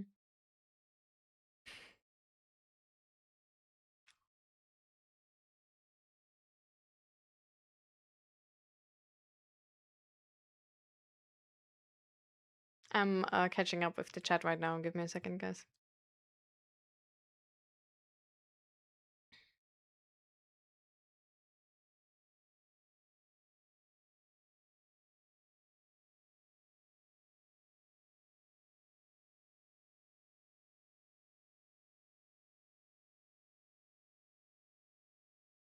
I don't know if this is a king perhaps, but my most recent crushes and goals I have been early adults, like 18, 19, and I'm 26, which people I found really weird, but they adults, so I don't see a huge problem unless it's a culture gap.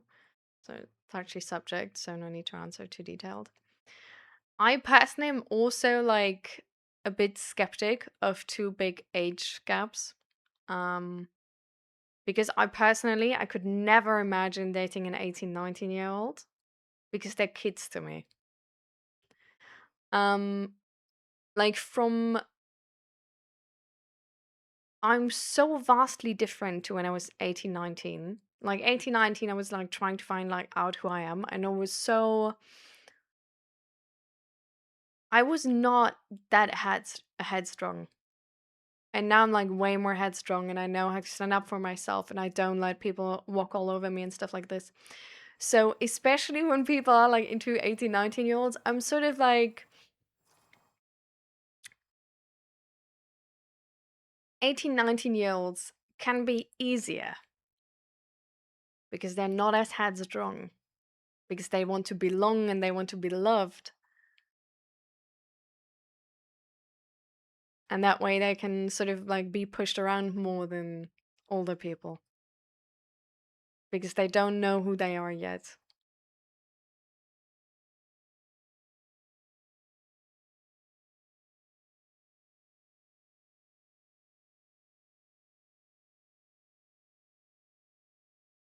So I'm like with sort of Beto on that. Like I feel like if it's like coming from not like one of those like sort of like more like, let's say, predatory angles of like, well, I can like push them around how I want, and more of just like genuine interest, then I think it's like sort of the other end that you just relate to them more than to other 26-year-olds,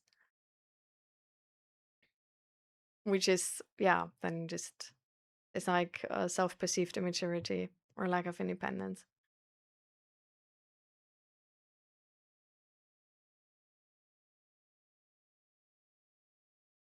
I think we kind of in the modern era give children too much autonomy, to be honest.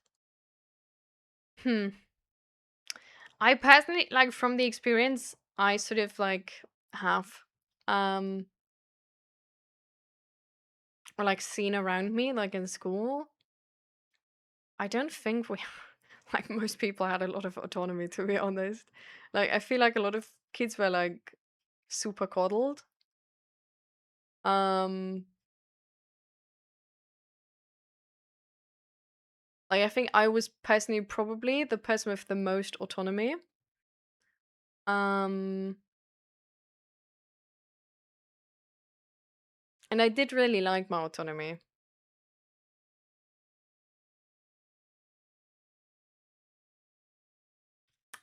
Hi Ari. Thank you. I love it too. Like here still goes like a shelf, like a round one. I can't wait.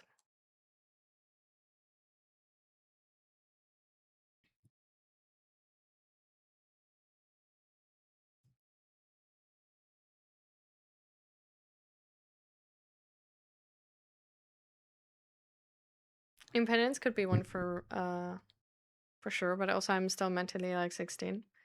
I mean, that's like the thing that I said, right? Like you just relate to like 18-year-olds more because you feel like you don't really relate to the 26-year-olds. But I think it's usually like, I don't know, like I personally would rather maybe stick around with like sort of the same age group and like see if they maybe and just like ask them questions like how to do it, like how to get there.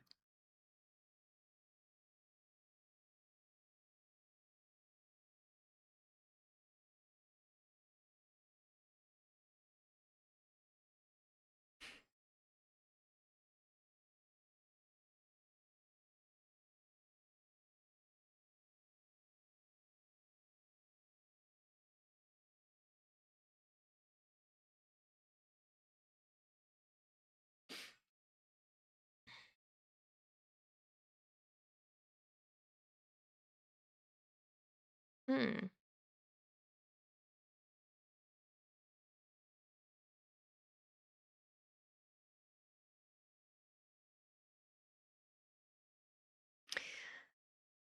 I think so. I do think I was sort of like left alone too and neglected as a child. I wouldn't say that's the same as having too much autonomy, if that makes sense. Like, I feel like autonomy and neglect are things which oftentimes go hand in hand because a parent who doesn't care also doesn't care if you do what you want, right? But I feel like you can have a child have their autonomy while also actually caring for them and like not letting them be alone with that autonomy. Like, I don't feel like we should just be like, hey, swim, you know? But still, like, you know, like, don't be like you are an adult because they're not. They're like a human trainee. Like, they don't have to, you know, like, be able to like handle everything perfectly already. And I don't think they should, to the full amount, like handle all of the outcomes either. I think it's sort of like with a teacher, you know? It's you they can do what they want, but you don't leave them alone and you help them figure it out. Yeah, I want to change the overlay, but I didn't have time today anymore. But butter color sounds good.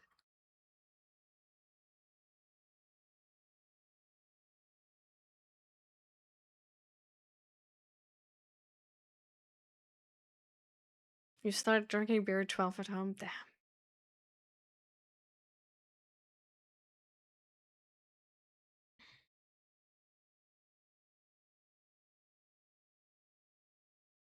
I feel like in my teens I was so busy surviving.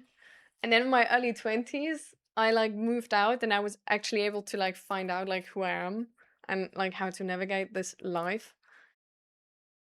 But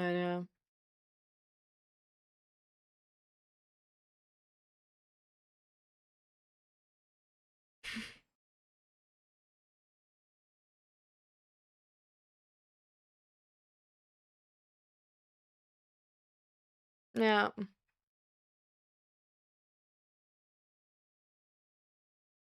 exactly what I think too, Ari. Like 19 and 25, it's only a 6-year gap, but it's like, bro, I'm like vastly different, I feel like.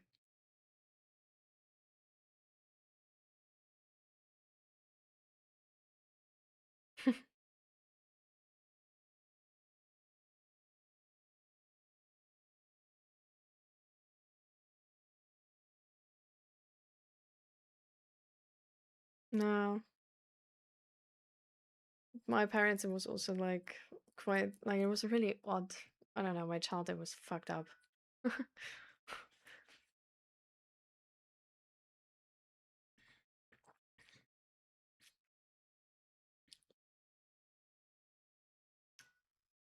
But I see people ask a 4-year-old if they want to do something.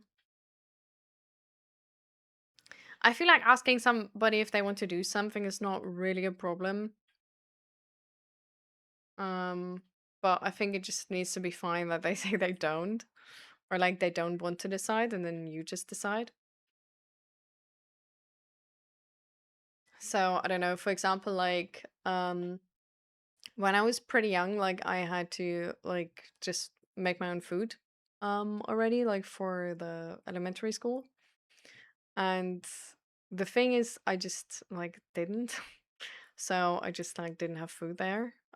Which is like, so for me, it's like in a way I didn't have the autonomy because the neglect put me in a position where I couldn't refuse to do something because the responsibility was on me.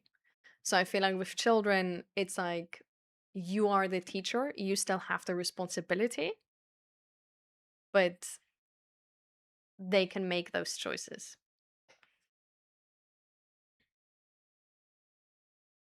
I'm 19 hours full of life and I'm dead inside at 26.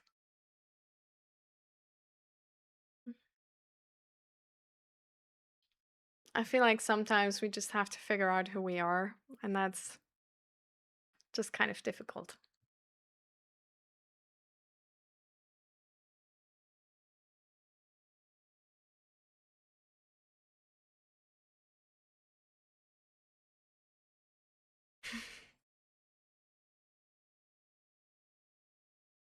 Fucked up childhood club. Yeah.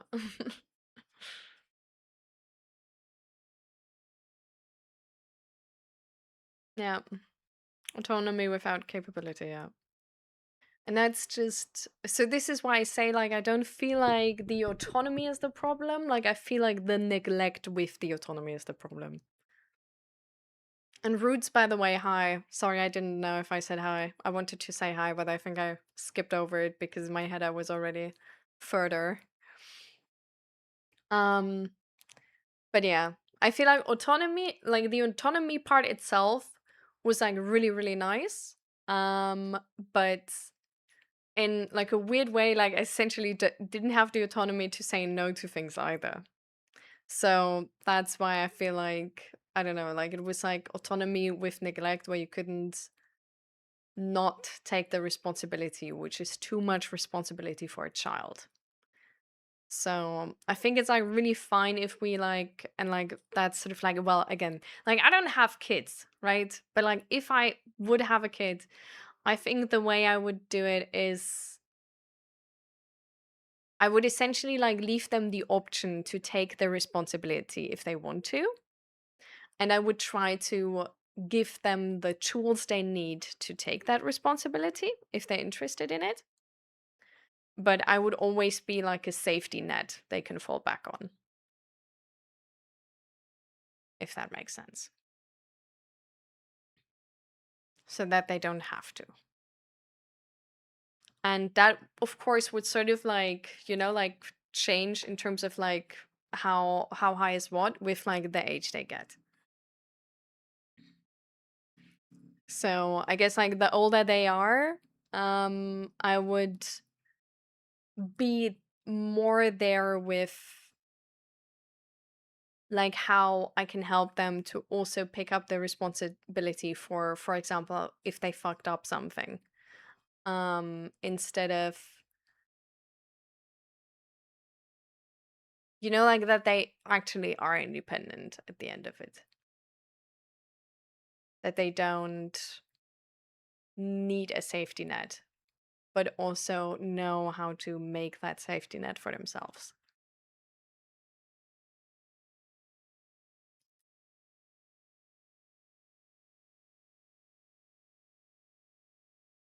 No. I think early 20s changed so much.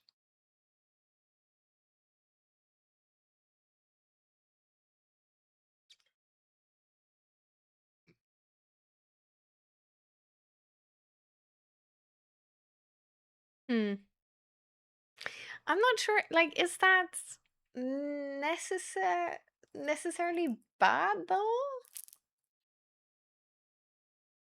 To not follow directions without needing explanation?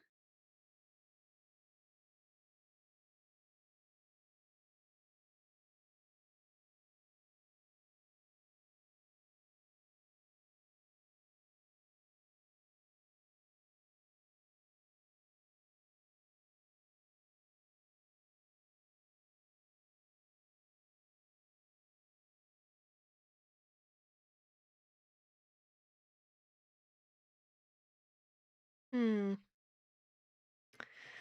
I mean, learning capability is just a lifelong process, right? Like, for example, like I started my own business now, and it's just like, am I like, do I feel like I can just do it? And like, oh, this is safe and this is easy and those things? Hell no. Like you step up to the challenge when you're not ready. That's like essentially the um I don't know. I feel like that's so often how just life works out.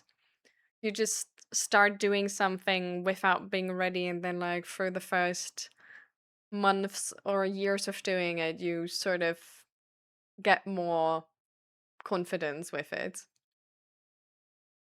But um yeah.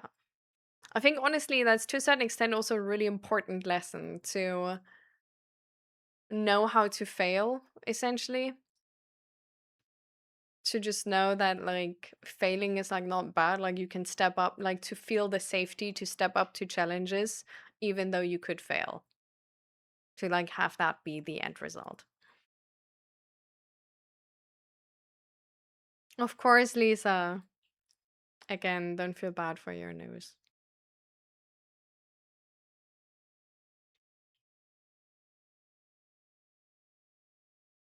And yeah, so I guess like building capability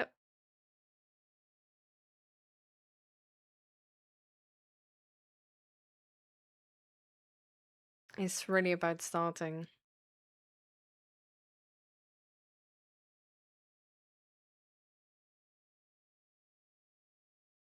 I would say so. It's operating under the assumption that the authority figure doesn't have a sound reason. I do have to say, I had so much to do with incompetent authority figures because power in our world is not given to the most competent, that I don't think it's necessarily wrong to doubt authority figures.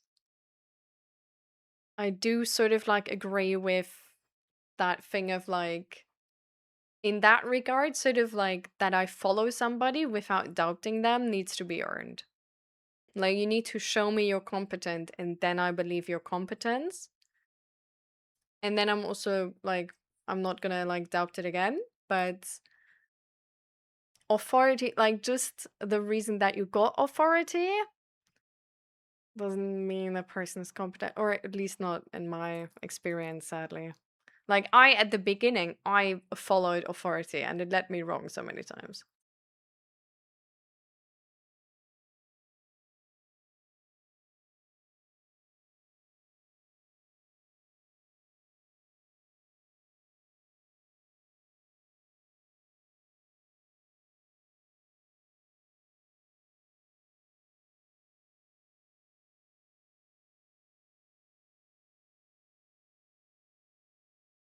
Yeah, exactly. Smoking pizza. Exactly. Like you can't just give the kid the like the responsibility to like handle those things, but you have to be like a teacher in that regard of like how you're supposed to do that.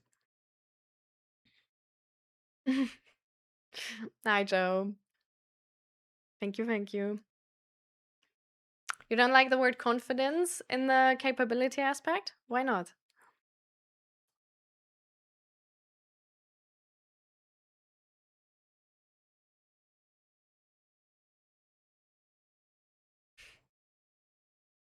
Oh, Lisa.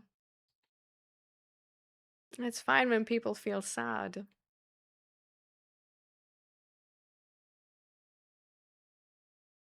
It's like feeling sad is also just an emotion. And having sad news is gonna make people sad. That's just the way it goes.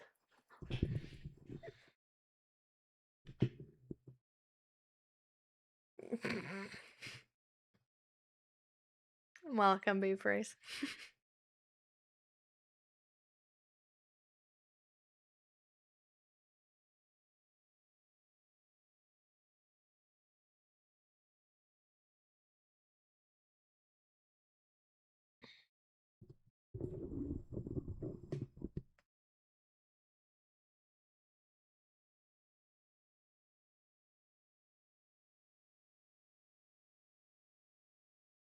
The subordinate's goal is to follow the instructions. The bad authority figure will be revealed to be incompetent as subordinates carry out the direction.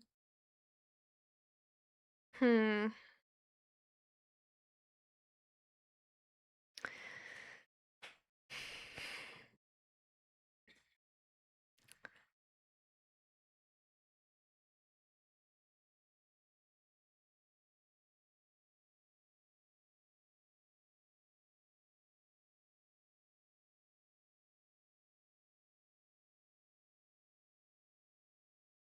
Mm,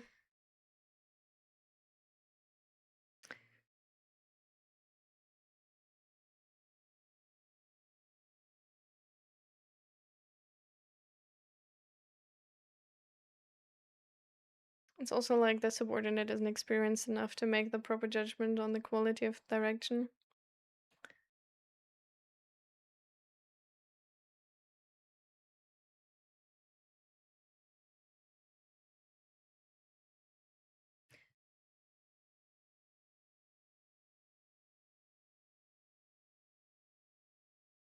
How do you ever know if you're better than the person in power? If the person in power doesn't like just die or something. Like, I feel like this thing of just like follow the person who's above you, they know better.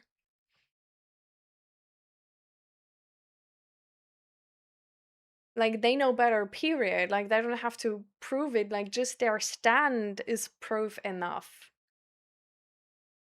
It's just inaccurate for our world.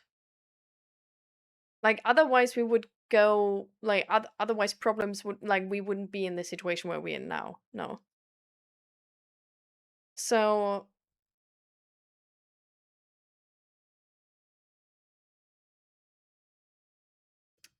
I feel like also questioning decisions is actually like a really good way to learn too.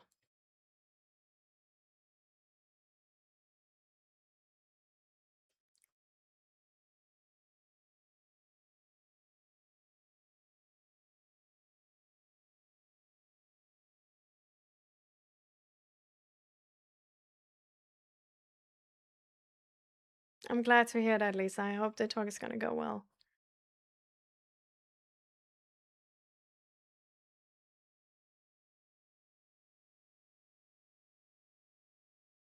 To me, confidence is self-esteem and self-worth, but I don't think you can have confidence in riding a bike or cooking something. But also, let's say I mess up cooking my burger too. Confidence is how I feel about myself because of this fact rather than doing it well or not well.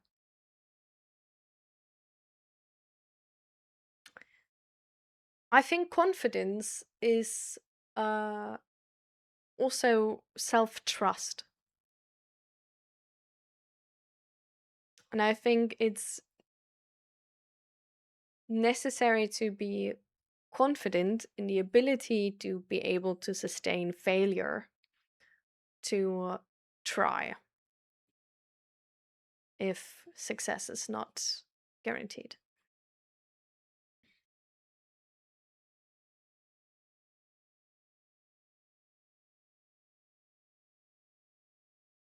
And hi, Faye. Welcome, welcome.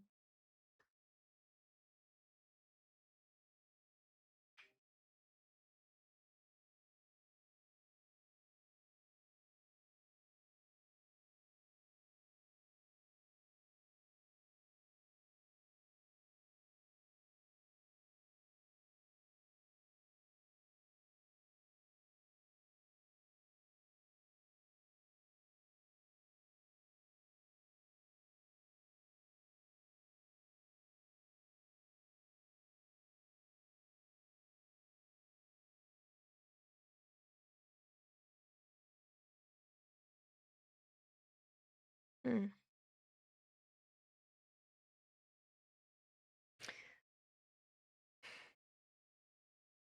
I personally rather have subordinates who question me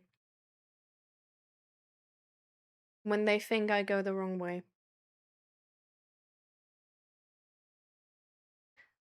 If they never tell me, I'm wasting their knowledge.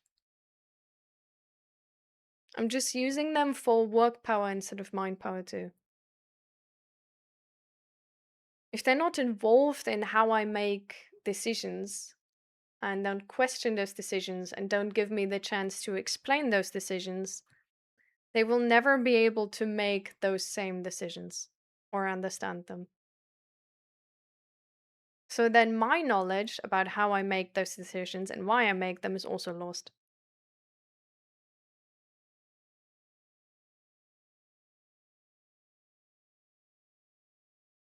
I think there's a time and place to talk about things. So I think that there's sort of like it's a communication skill to know when is the time to question and when is the time to not question. If I don't know, like have a room full of people and I scream everybody out now and I scream that in my tone of like we have to go ASAP.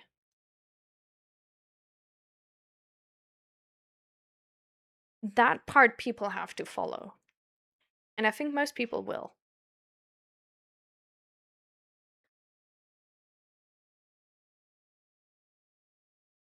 But then the moment we are outside, they can question.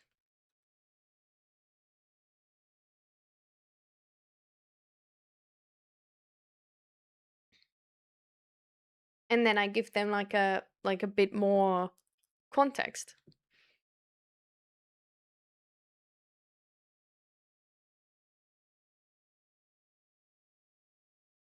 All right, Sandy. See you next time. Bye. I hope it works better.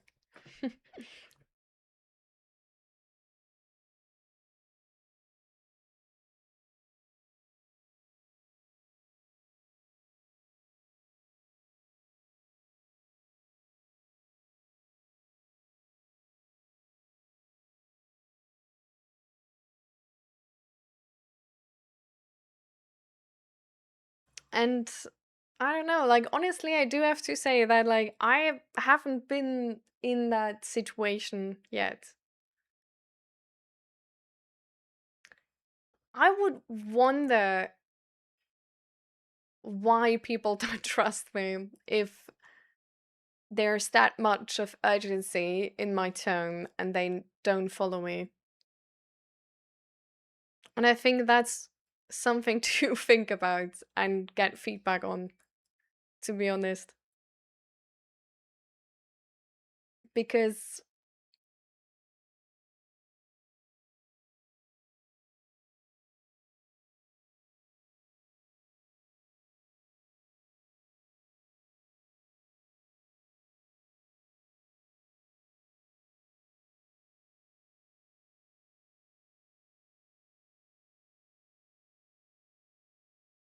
and I sort of like agree that in that moment then it would be a challenge that like that person like feels like no, I don't trust you. Like not even with things like these. And then I would wonder why that is and what I can do to change that, to regain that trust.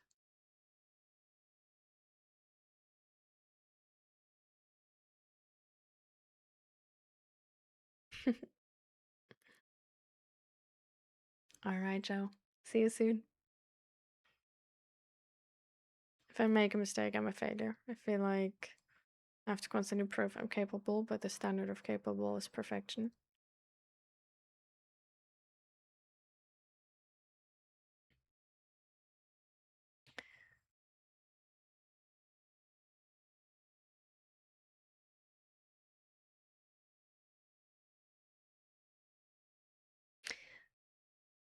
Sometimes it's hard to start with things where we feel like any effort we put in is useless anyway.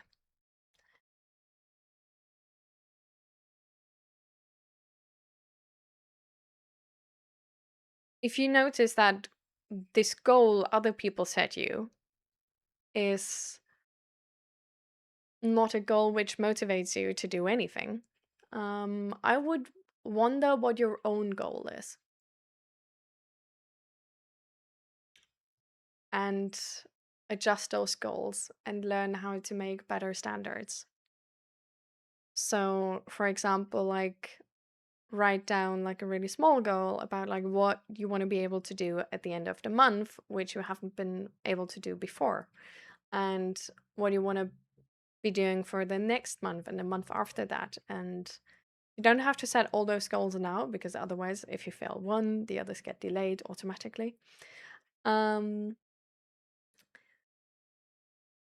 But also making good goals and feeling like you achieved something if you achieved the goal. And all of these things around this is also a skill people have to learn. So this is not natural for a lot of people either. I had to learn that in therapy too. Like the goals I set myself were way too high. And because of that, with a lot of these goals, I never even tried, because I thought like it's anyway, like it's just gonna be a failure, and then I just have another failure in my book, which is not what I want, because I would judge myself for it. So these things are something where like you can't just think them away and then they're gone, and then like you're just free of that. Or at least I wasn't able to do that. But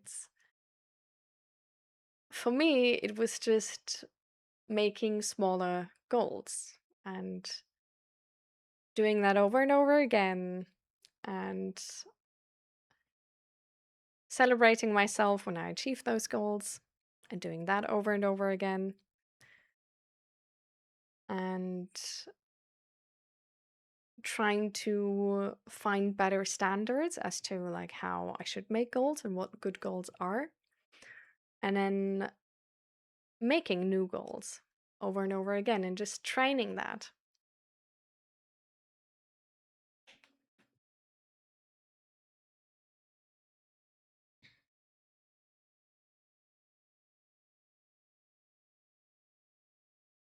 And it can be really hard to feel enough and to feel proud of oneself or confident. And I don't have like a perfect solution yet either. Um, the only thing I'm fairly certain about is that it doesn't come overnight. No matter how long you search for a perfect answer, I don't think the answer is going to be a thing which changes that overnight. I think all of that is a thing which is learning by doing. Setting smaller goals, rewarding yourself for them, setting another small goal, rewarding yourself for that. Stop listening to outlandish goals. Shaping that new voice inside yourself, which is more useful than this old judgmental voice you had before.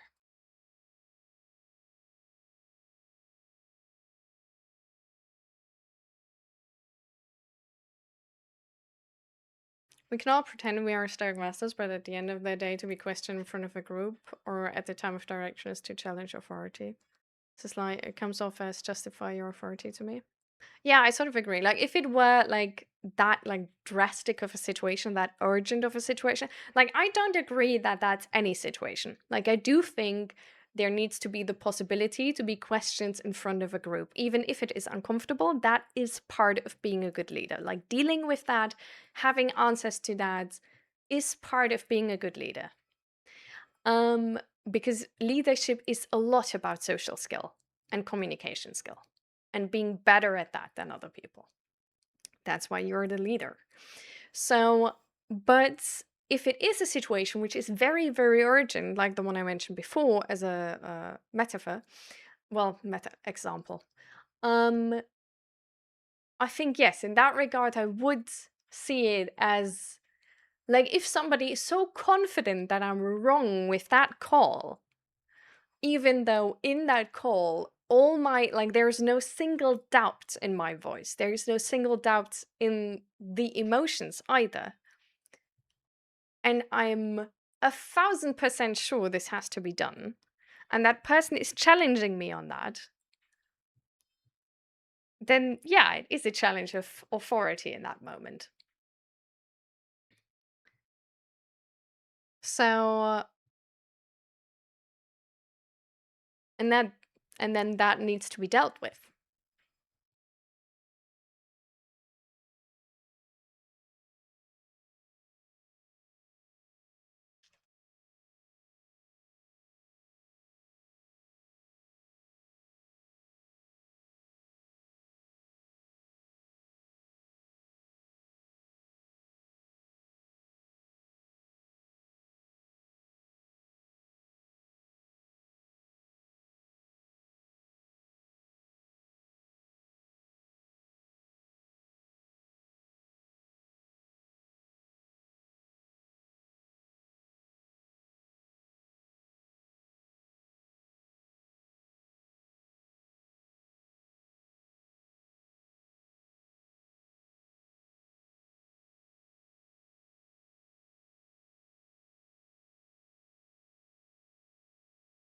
I think if a sergeant uses their power to tell you, sweep the son of the parking lot, I think that's a good reason to doubt them.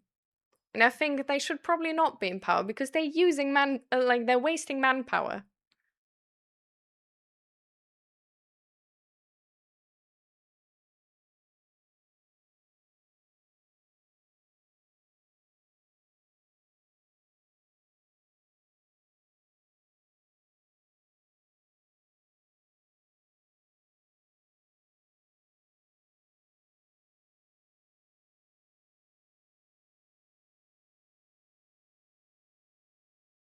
You're in flight school and you crashed your plane today? Oh lord, how you doing?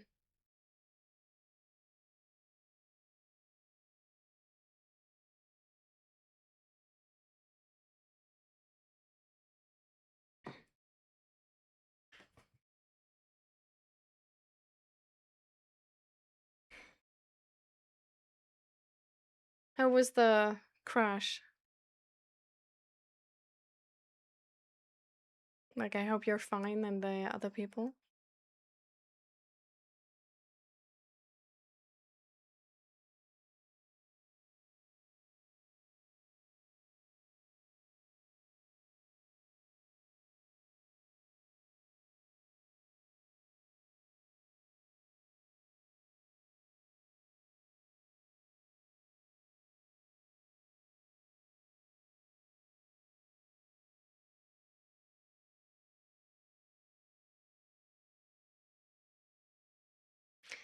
I'm personally like, I'm like really on this with like smoking shiitsu. I think if you like, I also think it's not efficient.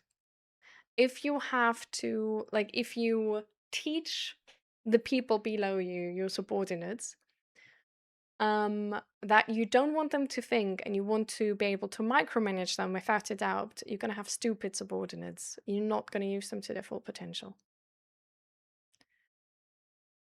The way you teach somebody to make decisions which are in line with your thinking is by letting them make those decisions and correct them if necessary and help them how to make those decisions in a way where like you feel like they're correct. um I don't think it's efficient to micromanage your subordinates or be necessary to.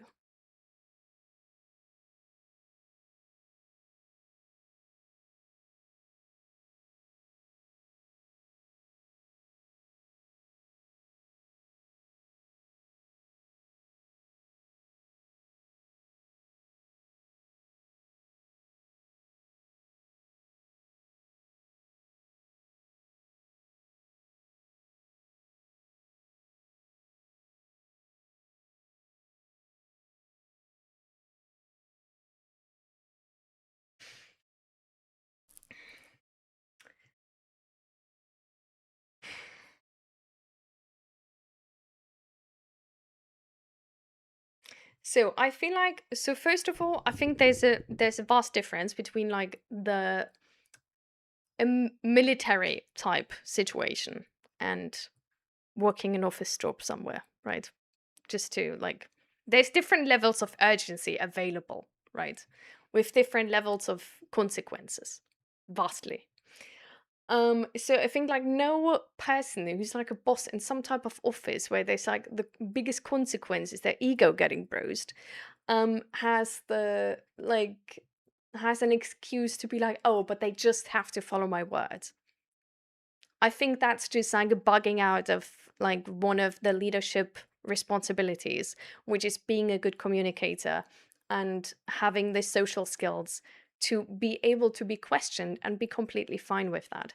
Because in essence, right, you should know better. So technically, if people question you, it shouldn't be an affront to your ego, but it should be, oh, they ask how that is done because they don't understand and I know better. That's why I'm the leader. Like I'm in this position rightfully so. Right? Like that should be the assumption at the start. In the military, where okay, you're gonna have decisions which are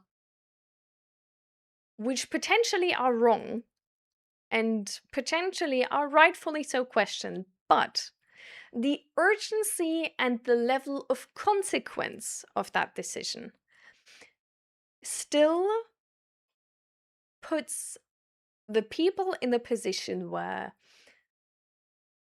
there is no room to be like one here, one there. We all need to be on one page, otherwise, any decision is going to be wrong for sure.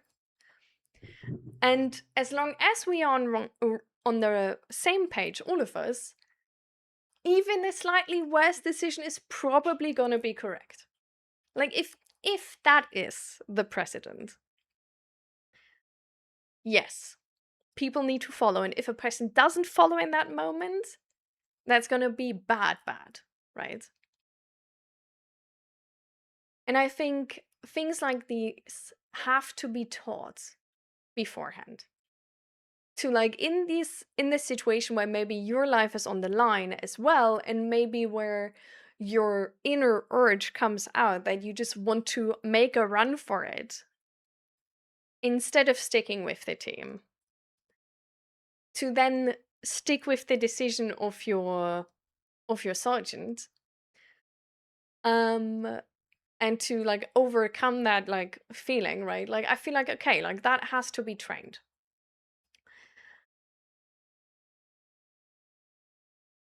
I think you can train that reasonably though.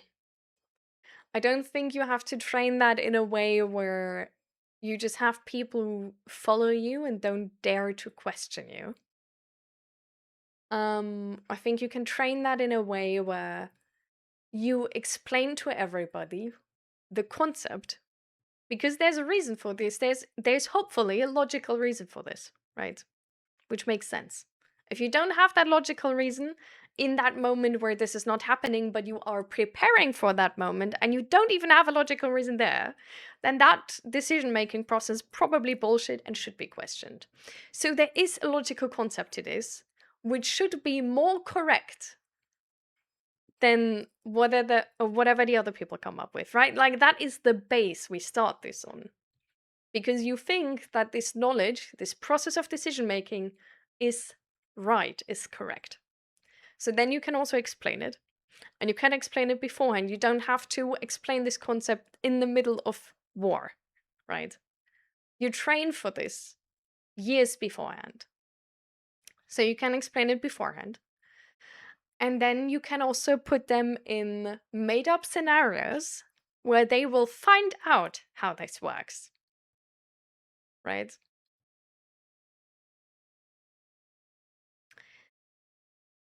And where you make a point out of this.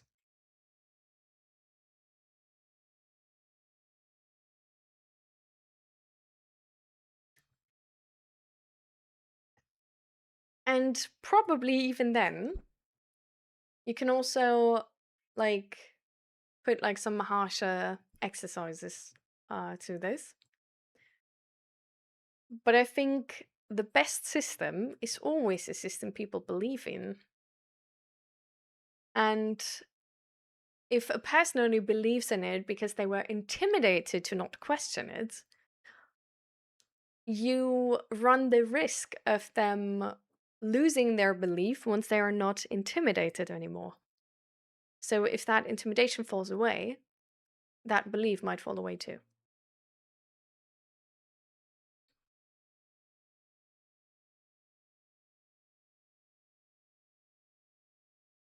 Understanding of position and this hierarchy is essentially just intimidation, though.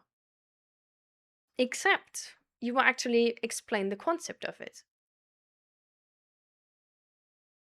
And like people understand how the concept works and why that is the case. Right? And like some people, you maybe don't have to like actually verbally explain that, but they will understand like through these exercises. But it probably would just be easier to just explain that once, because then nobody would like, like complain about the exercises, or like not in terms of like where it's like relevant.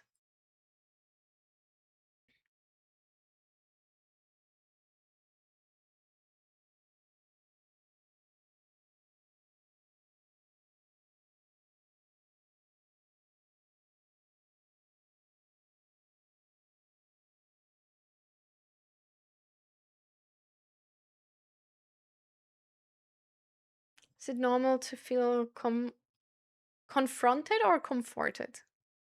Comforted.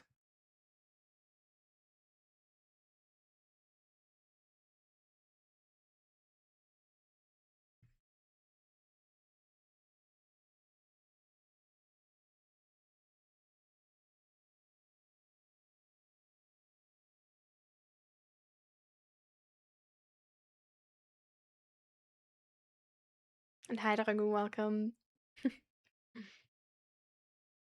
This is the same room actually, Dragu.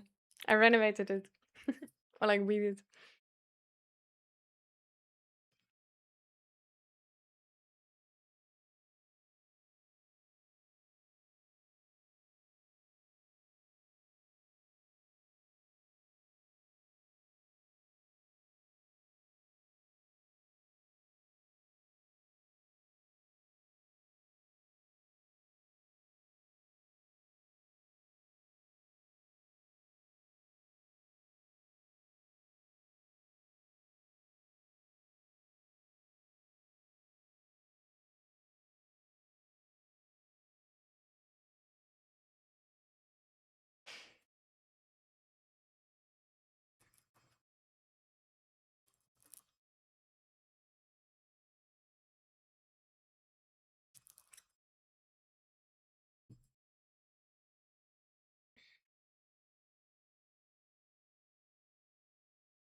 Hmm.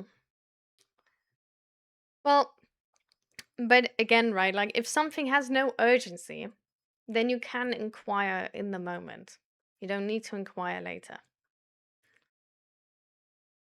And so I don't know, like I feel like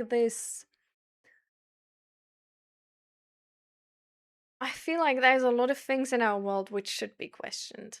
There's a lot of systems we have which are outdated and only in our system because we didn't question them. Because we taught people to just follow and not think about it.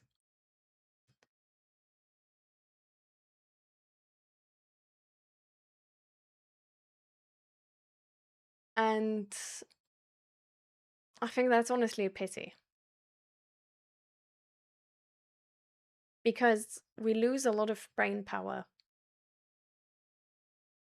who could think about this system and how to make it better that way.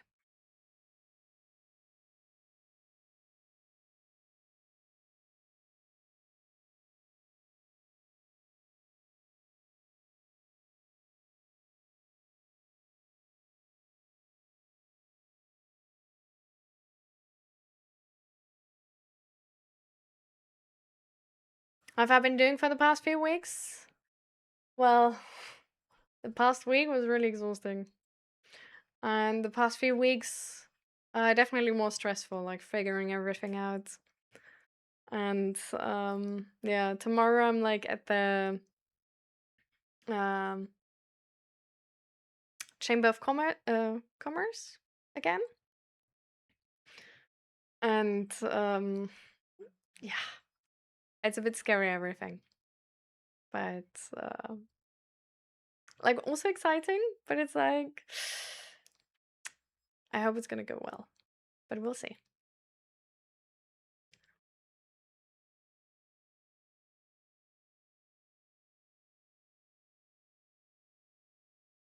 Is there such a thing as losing the entire after things don't go well? Maybe it's better to start tomorrow.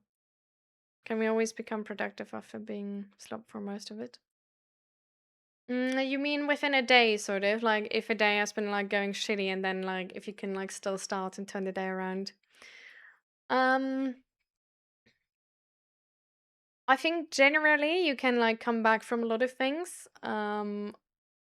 But also this ability to come back from a lot of things is a thing which need to be trained. So don't like don't expect miracles from yourself, if that makes sense. Um Usually what helps best with like coming back from like a shit day to like make it a good day after all is knowing which emotion you regulate how.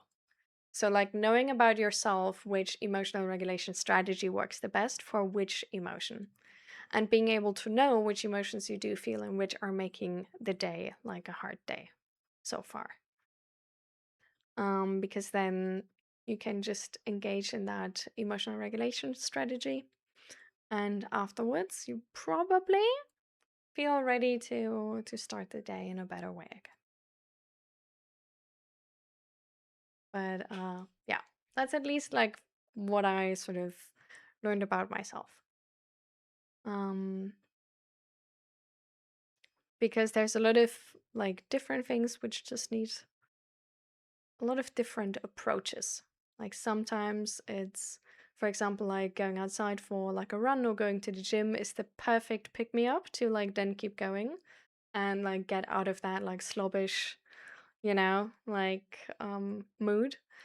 Sometimes it's more like, I don't know, making like a 20-minute nap or making like really good food. So it like really depends on like what you need in a moment, what the right thing for you is, and if you're able to give yourself that, and then you're ready to go. But then try to overcompensate with unrealistic standards, moderation, and small steps. Yeah, I get what you mean.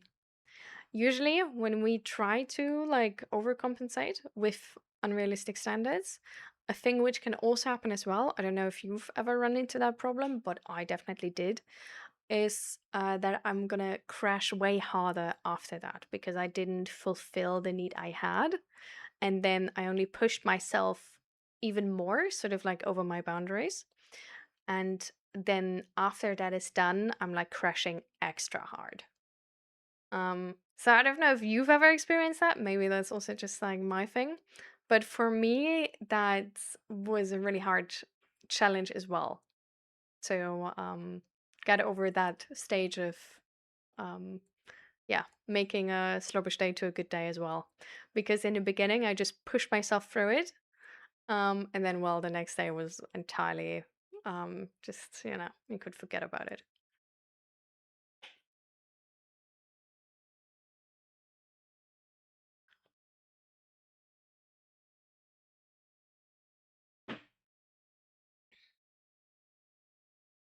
Recognize emotions are inaccurate responses to general pattern recognition, to generalized stimuli.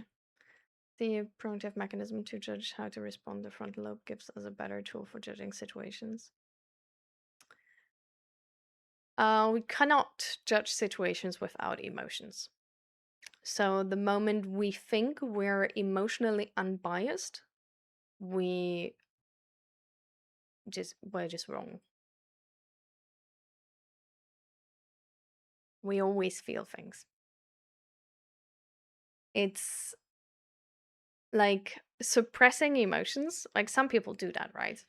And it's just like they always come bubbling up at some point and they still influence us. So you can't be without emotions. We are beings which are so tied to our emotions. That's why emotional regulation is so important.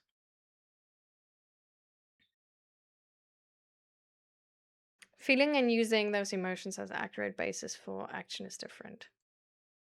Yeah, I mean, definitely. Like there's but that's not only emotion, right? That's also like just your own perspective perception, for example. Because like one person is always like, I'm only gonna see the world from my perception ever. And thinking that my perception could create an objective truth is just silly. A lot of people think that they are like right and other people are wrong. What they fail to understand is that reality is subjective and we only ever be able to understand the subjective reality. So if we want to like really make like an objective decision, it's really important actually to speak to other people as well and to get more information and more opinions to unbias ourselves.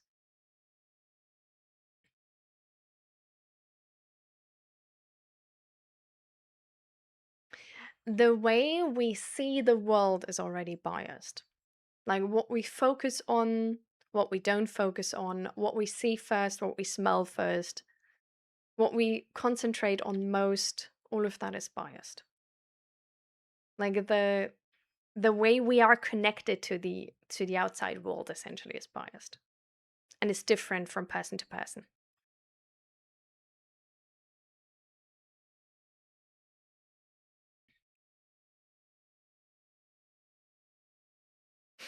I mean, if you've ever tried to get a big group of people on the same page, you know that objectivity is challenging.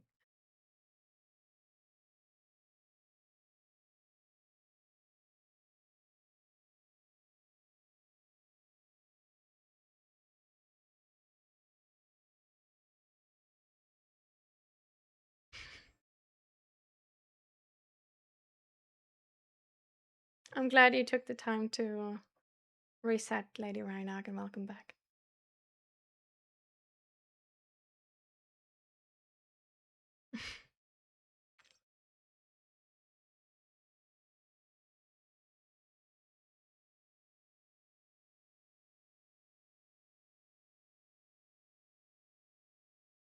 I'm really glad to hear this, Dragu. Like, you changed so much since January. Like, I hope you noticed. Like, going with a friend to Japan. I'm so glad to hear it.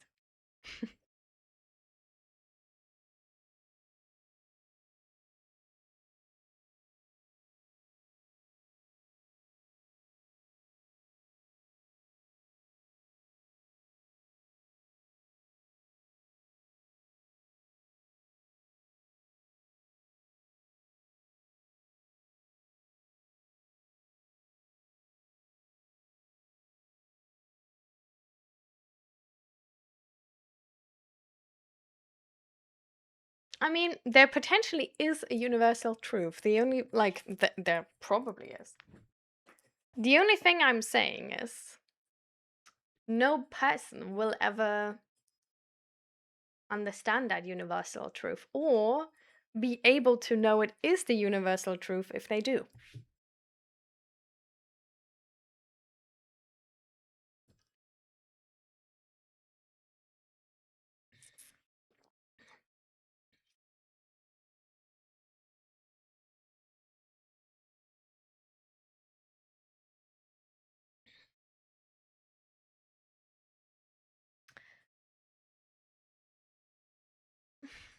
Well, I guess that statement is ambiguous enough so that everybody can sort of like agree with that. Um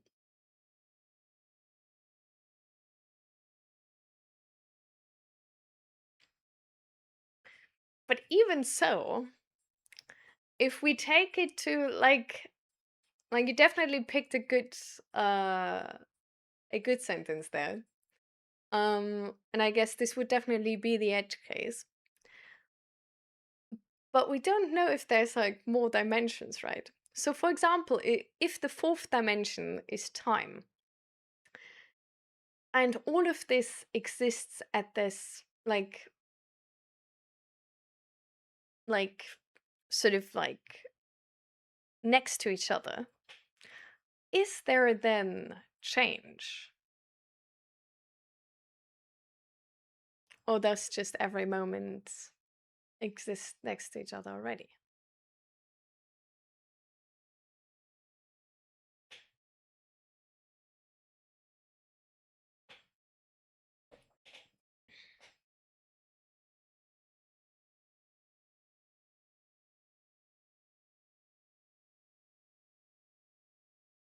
But I mean, if the fourth dimension is time, not time in itself, like not time how we see it. So I don't know. We don't know everything about our world yet. Like even that 1 + 1 is 2 is technically just a thesis which could still be proven wrong, depending on like which knowledge we find next. So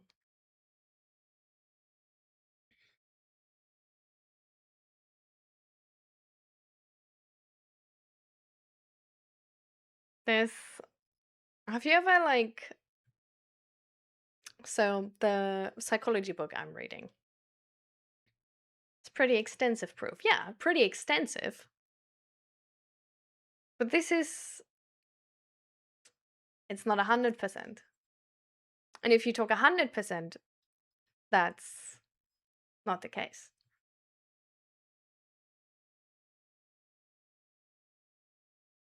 And hi, what's up? Welcome, welcome.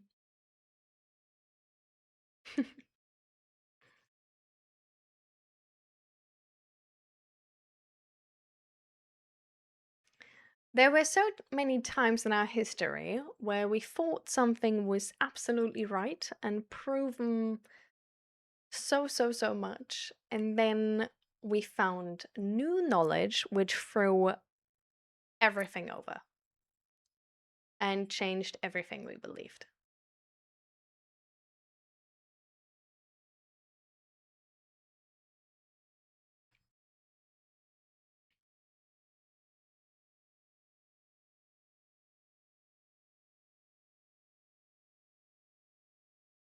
Yeah, I've read that too, Carter, with the how we remember our past is dependent on the emotions we feel in a moment.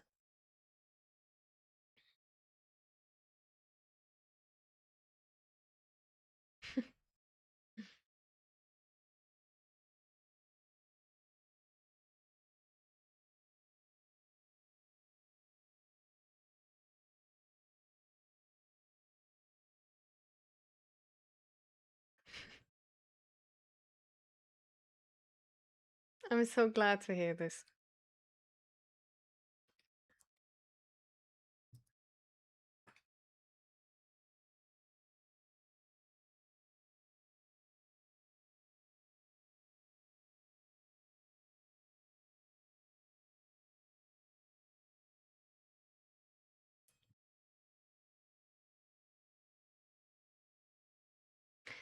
And I mean, even if you do need a psychologist at some point, maybe you find a really nice one like me. Not like I did, not a psychologist like me. Just making sure. I really enjoyed my time, even though it was definitely a lot of work. But I'm really glad actually, Dragu, that you sometimes like still check in and just update me. It's like really nice to just like, I don't know, like have this reminder of like, hey, this is, this is helping people, this is doing something. So I really appreciate it.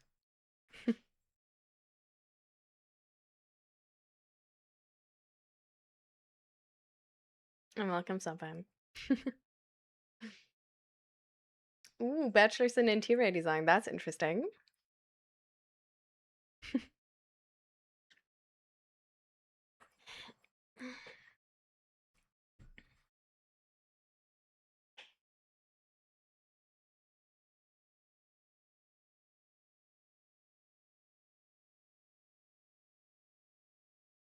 I've heard about the story of like, Roman. Yeah, I don't know how to pronounce his name.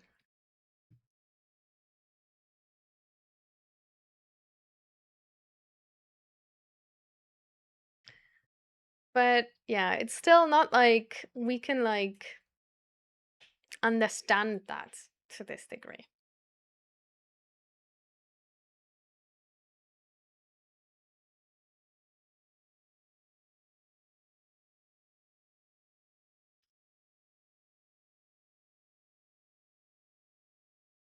Or at least like I don't think that. Like I feel like there's a lot of people who do feel like our world is like deterministic, for example. Um and that like, like if like free will is even a thing and stuff like this. And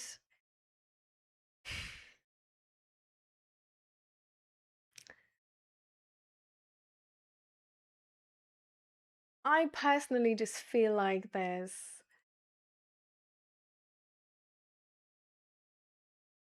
even though we have so much research and people are like, oh, but that proof and this proof and blah, blah, blah, whatever. But like, do we, like, okay, we have that proof, right? But we have a lot of knowledge in this world we don't act on, right? Like, it's not like we're all linked to each other and like what humanity knows, we know. We don't. So I just feel like it's, even if we were to like we were able to crack it, right, and like have a computer which like is able to like completely like, you know, deterministically know what's going to happen next, I feel like even then it's just, is that useful for us? Because it's not knowledge that we grasp.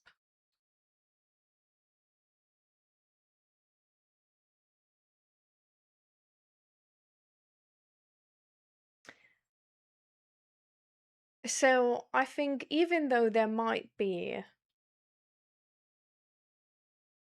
something we can make which will be able to get to an objective truth,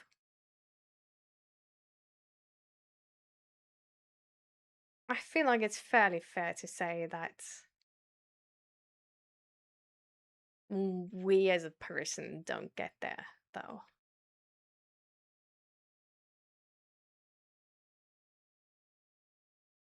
So,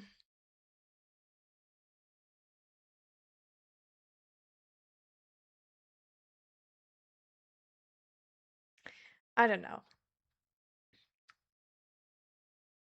I've had the experience that in my time where I thought I'm like I know what's up and like I'm smarter than other people and stuff like this, I was just being a dickhead. Like I was not smarter than everybody. I didn't know everything beforehand.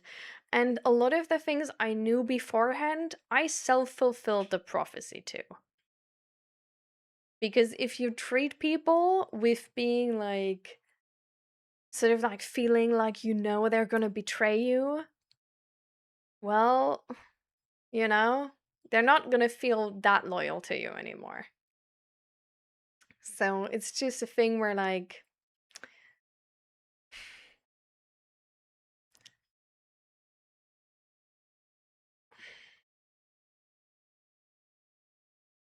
I don't think societally or just in a community and like finding community and working with people,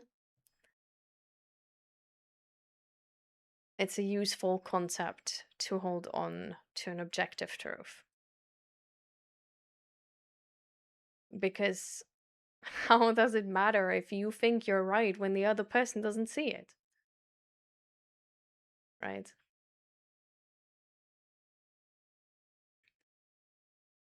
Like,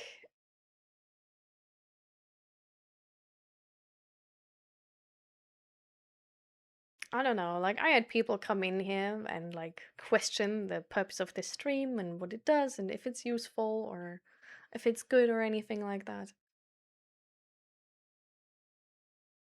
And of course it's like a bit like, oh, how can they say that?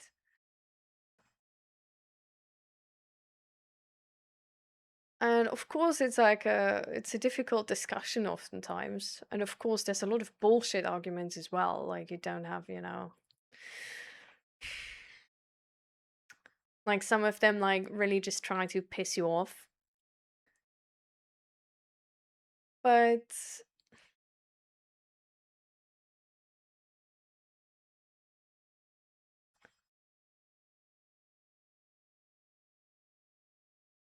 I don't know, like in the aftermath, like honestly, I don't wish that nobody questions me anymore.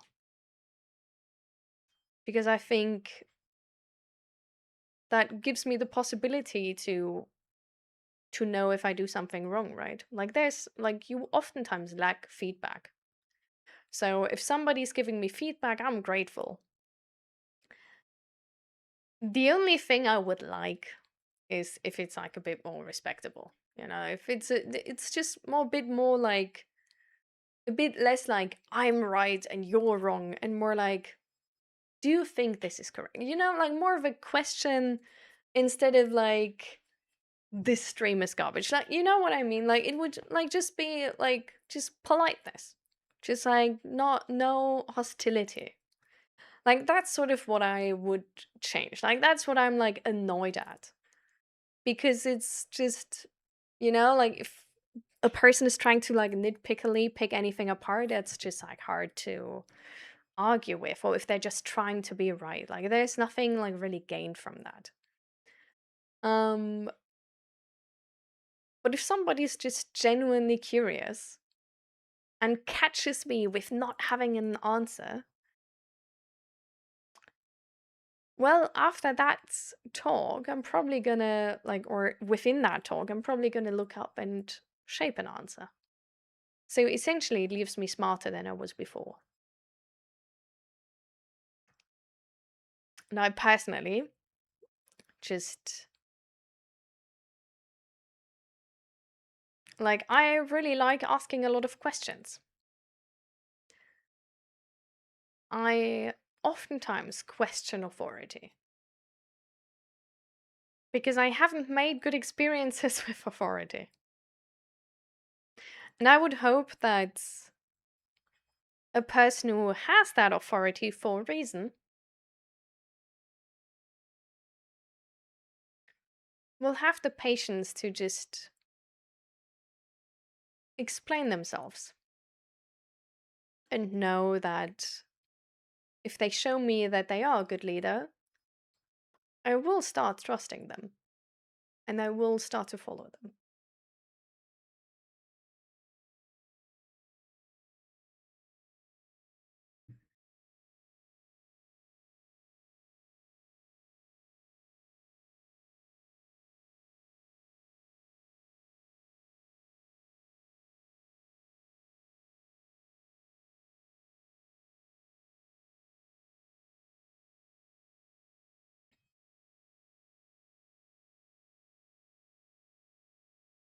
I'm catching up with chat. Give me a second, guys.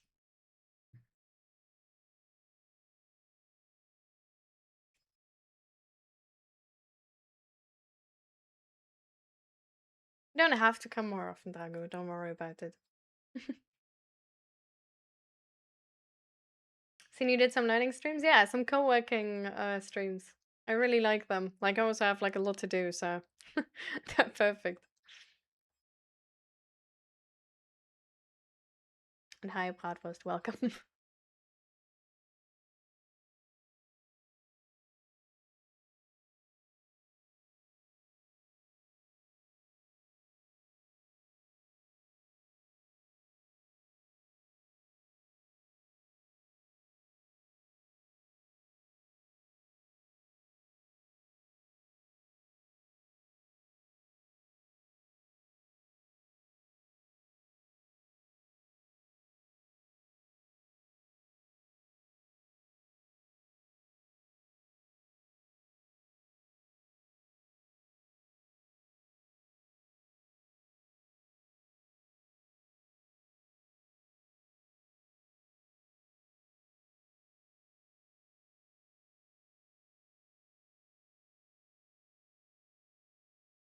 Does someone else need to recognize something for it to be true? I mean, if you talk about like objective truth, right, then it's objective because it exists like for example, like my perspective about something, like even if it's like for example I don't know if you agree with that, but if we say like emotions are always valid, I would still say that they are subjective. are not an objective truth, even though they should be like sort of like objectively taken into consideration, but because they are based on myself and myself alone, and other people couldn't reproduce the same, I would say they're subjective. Like that is my subjective reality in that moment. So I guess it sort of depends how you define objectivity then.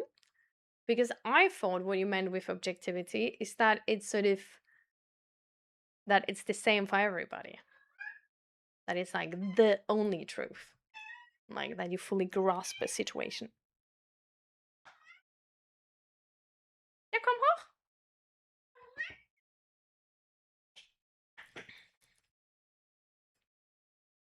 Hello, buddy.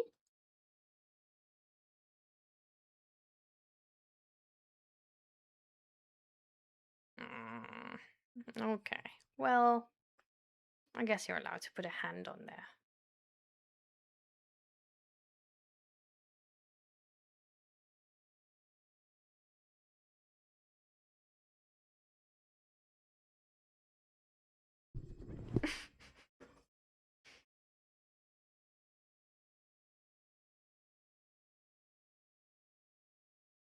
You know how to jump on there.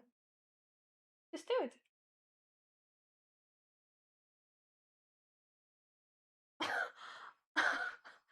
I'm not.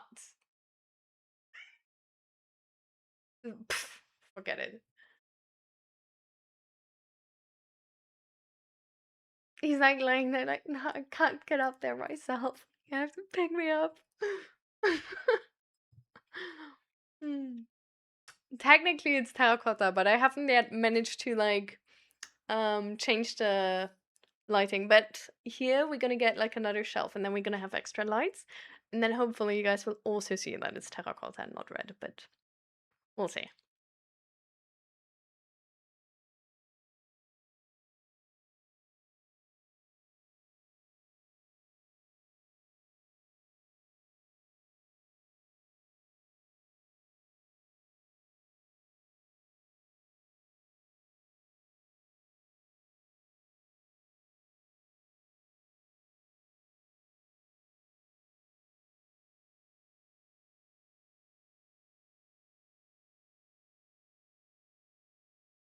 Hmm.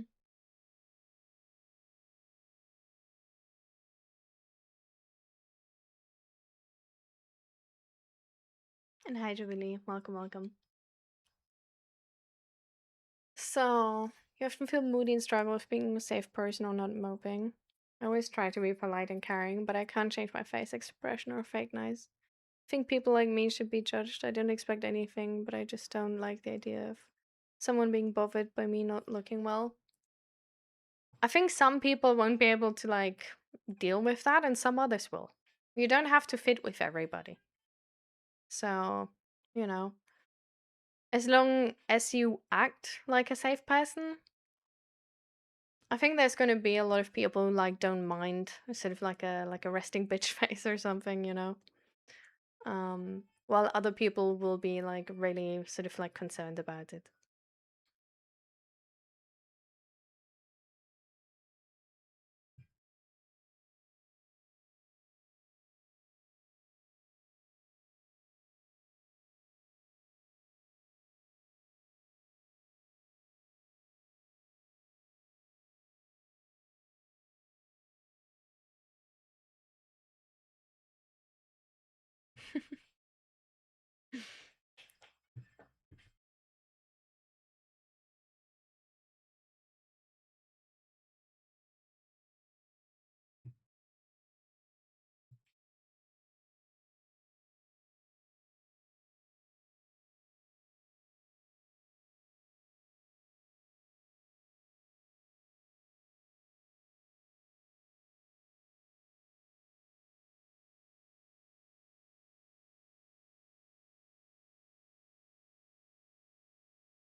If you want to avoid the uncanny valley thing, Carter, you can also try and share your feelings with the other people.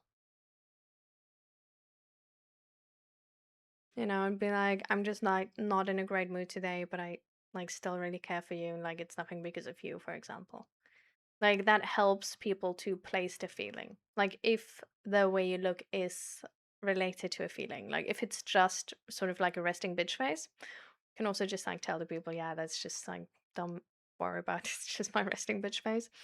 But if it is sort of like connected to like being being moody or something, like then just informing the other people that it's like, like nothing about them and they don't have to worry about it.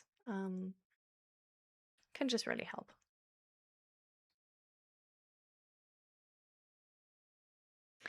And Vita, like I'm not sure where we're going with this talk anymore. Like I feel like um we're not going anywhere really. Like I feel like I have a certain opinion about it and your opinion is different, and there's no sort of like question which needs answering or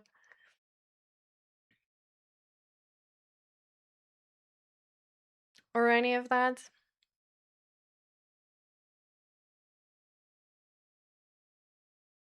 Mm,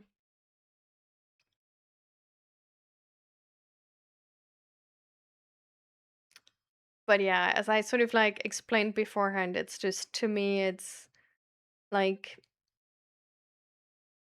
even if I were to like agree with you that like it is deterministic and we have the supercomputer and whatever, like I don't think it makes like much sense to worry about it because like we as people don't really have that amount to like recognize all of that in that moment and then like adjust our actions or whatever. And if the other person is not on the same board, it's not gonna work anyhow. So it's like I don't know how it's like useful for taking part in society. Um so if there's not like a more specific thing you have, like a more specific question or discussion line, I think we're like sort of done with that point now.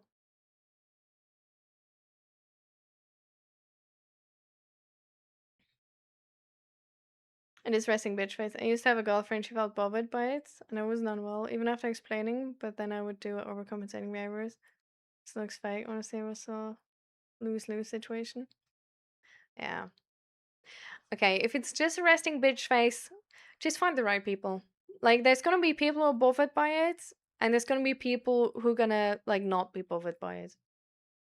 So just let people know you just have a resting bitch face, everything is fine. Um, and act how you want to act, you know? And there's going to be people who are like completely fine with that and who don't mind at all. Um, and well, then there's going to be people who do mind, and with those, it probably just doesn't really work because it's like hard to like change the resting bitch face, honestly.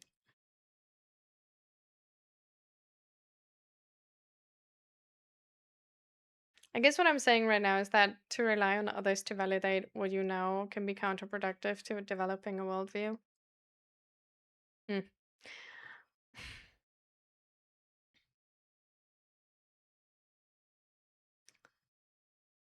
Hmm.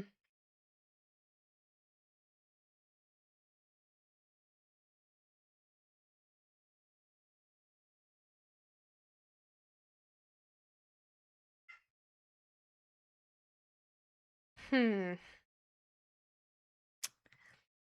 I mean, if you need others to like always be completely on the same page with you, of course, but if you acknowledge that like your perception is subjective and their perception is subjective and the perception of the next friend is also subjective, and that like all of this sort of combined is like somewhere along the line is going to be the objective truth, that and that the objective truth anyhow only matters so much because like a lot of it just like how do you want to live, how do you want to feel in your life, like what do you want to do, and all of these things, and what like feeling what is helpful to you in that regard, and like how do you find happiness and all of these things. It's just like, I do have to say, like, I feel like the objective truth is like really not too helpful to finding out how to live a good life yourself.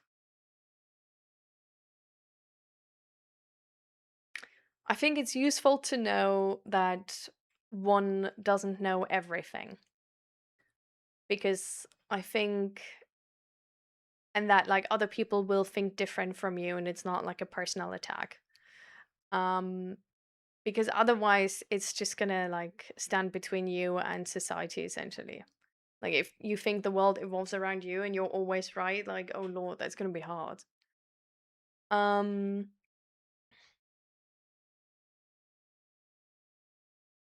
so having a certain amount of tolerance to just like, exist while others exist, even though that's like completely different, I think is important. Um,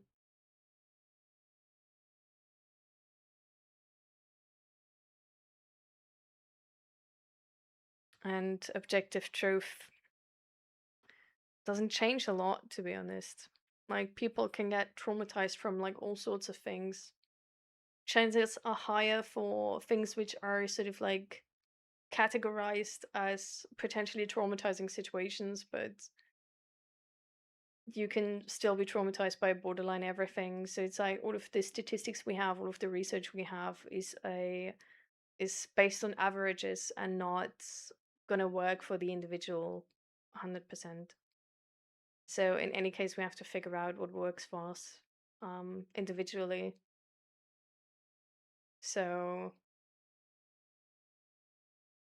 I don't know. I feel like too much obsessing over what the objective truth is, just to a certain extent, makes it hard to act, I think, and can also make it like easy to like judge yourself instead of actually like building a life you like to live. And essentially like putting up like invisible barriers for no reason. Um, I think it's sort of like religion. It's like people who believe in Christ have certain rules they set up for themselves. And if you feel like you have an objective truth, that's the exact same. It's like you made up rules you think exist. If they do or don't really matter, but they do exist for you in that moment. Um, and they just, I don't know, I think they take away a bit to focus on yourself and what works for you specifically, because if you have these rules, then it can always be like, for example, like if you like grew up like really believing in Jesus and believing like nobody should be homosexual, for example, and then you turn out to be homosexual, your belief is essentially like these rules are in your way of like finding true happiness. So I think it's just not, I don't know, like I don't like, I feel like it's, of course, there's a certain safety you get if you find out how the world works, like if you feel like you found like an objective truth, because it feels like you have more control of like what happens next and how things work out. um but the moment you collide with these rules, it's just hard. I think everybody to a certain extent makes up these rules. I think we all do, to find, it's just like a world belief system essentially of like how the world works, like what happens when we do X, when we what happens when we do Z, um so I think everybody does this to a certain extent. um all of this changes over our life courses usually, because we change. um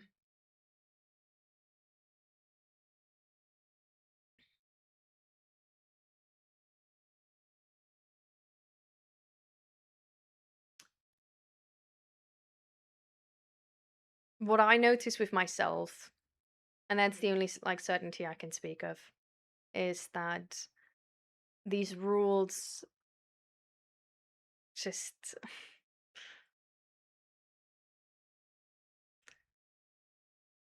if they're not individually based on yourself, but if they have this idea that they are objective, at some point you're gonna fall out of the rule. And then it's gonna crash with how you find happiness in your life. So I don't know.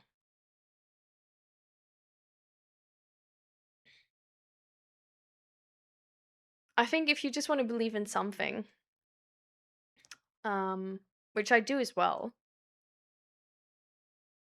is like, I don't know, like what are certain beliefs like I hold where I think like I do believe in them, and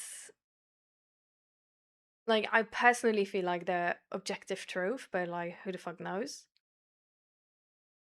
It's like, I don't know, like for example, one thing I think is like that suffering is like inevitable in life.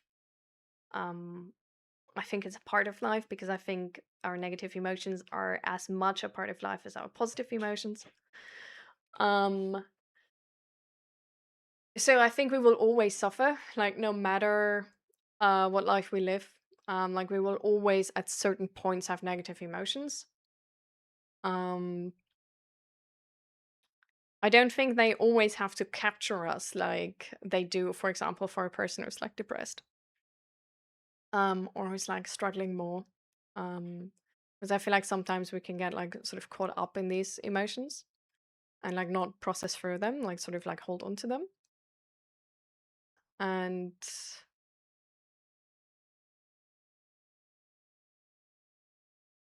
but that's sort of like the way to like live a happy life essentially is not to avoid all suffering, but to learn to process suffering better, if that makes sense.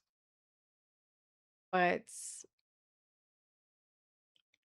I don't know, it's a thing I believe in. I don't know if it's completely right.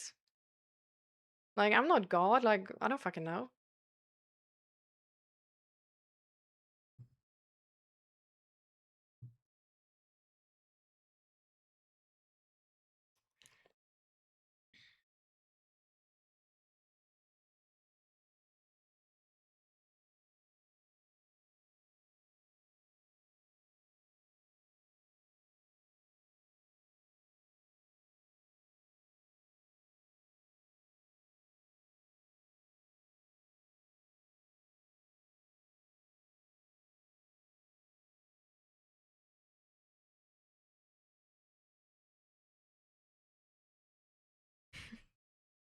You're welcome, Corto.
Oh, I should probably drink more.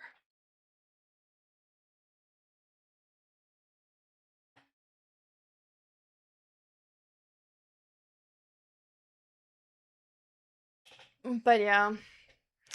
sort of as I was saying, but I'm sort of like on par with the others here. I don't think it's useful to go that in depth about things. I think it's questioning everything instead of doing something. And also this of like thinking is the most important thing we do. Like I'm like really tempted to agree, but at the same time it's like what is the goal we have in life, right? Like if you want to feel happy, then an emotion is the most important thing of your life. Like if you want to live a happy, peaceful life, like a fulfilled one where you feel joy and love and all of these things, then at the end of the day, those emotions are going to be the most important thing, not your thinking. So then your thinking is a tool to get you to these emotions, um, to problem solve essentially, to make you survive, to shape the life you like. Um, there's an interesting book, um,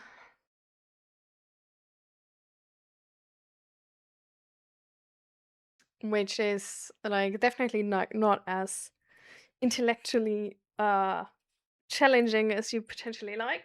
Um, but it's called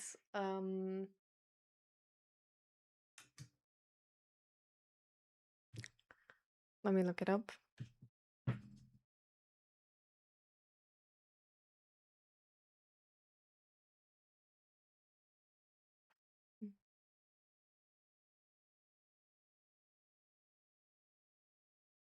And don't believe everything you think. And it's by far not a perfect book. It's not one of my favorites.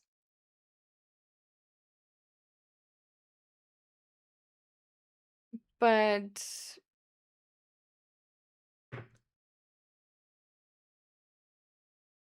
it's talking specifically about this, like sort of how much is intellectualizing like actually worth it.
I think we just put an end to the conversation. Like I said, sort of like, I don't know, half an hour ago. I think we're just disagreeing. So, like, I don't think it's useful to go so in depth. And it's taking away time to talk about, like, the, you know, sort of actual topic of the stream. So it's like, I don't know, like, I like to have sort of like a reason for discussions, to have sort of like some type of like question or some analysis or something. Um, but I think we're just really going in circles. Like it's like I sort of like I disagree, and then there's another way of like, but don't you think this and this? And then it's like, no, I don't. And I think the topic is also not like just in that depth, not that helpful. Um, and then we go into the next step, which is just like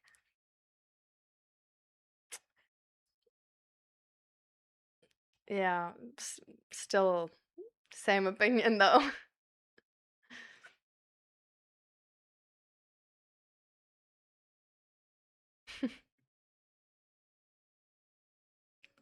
So, yeah.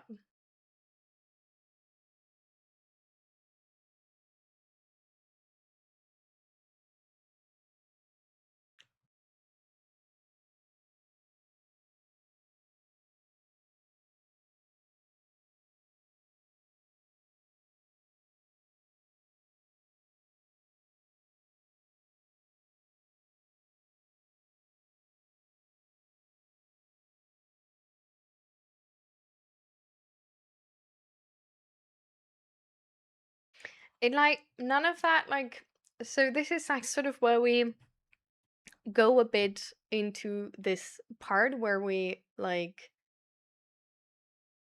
argue with Bito, right? Where it's like this is my assumption about your life. And there's nothing we need to do. Like Bito didn't ask for advice or anything. Bito is just well, questioning our belief, but like technically wanting to just do a discussion. Um and this is also why I think like this is like it's better to just like stop that discussion because I feel like we're getting baited into like trying to convince each other, which is just not helpful.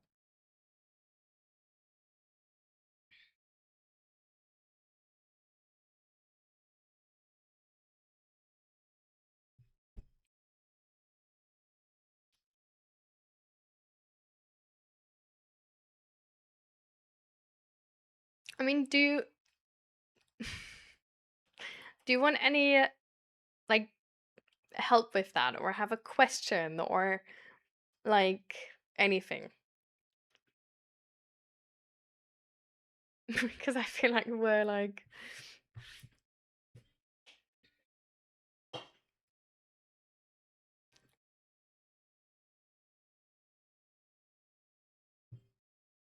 because otherwise I would like focus on the question quarter now asked.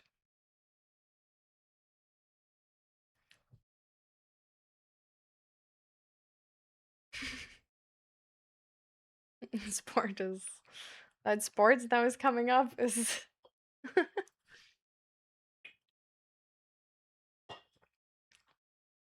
well, I'll leave you to it.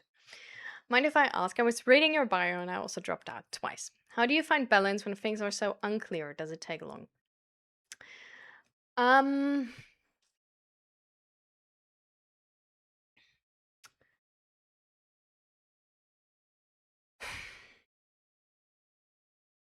how do you specifically mean? How do you find balance when things are so unclear?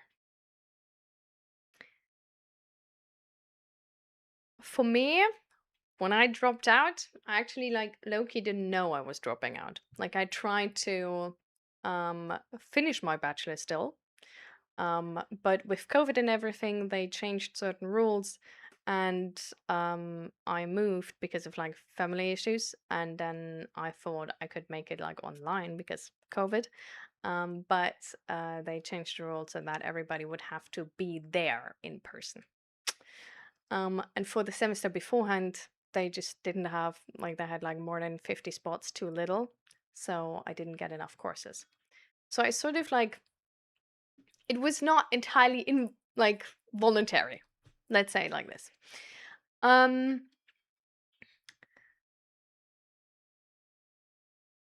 it's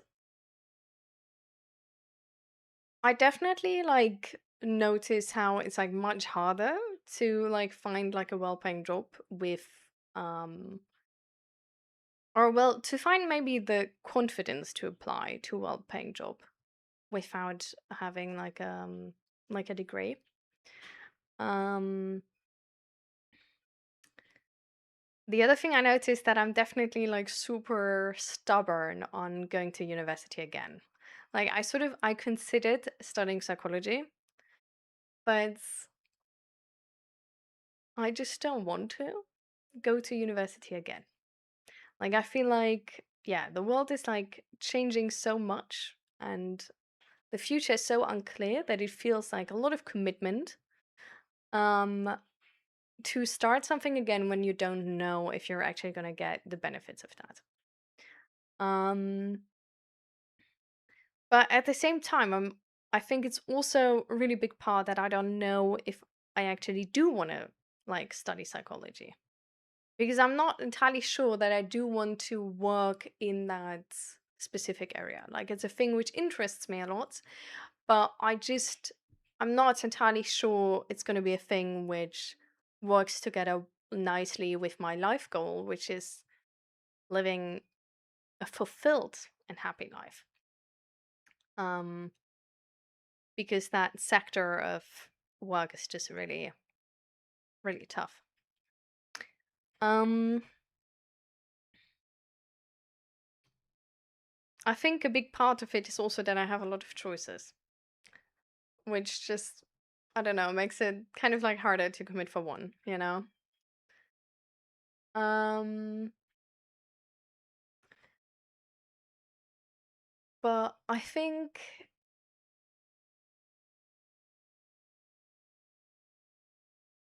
just doing something is what really helps.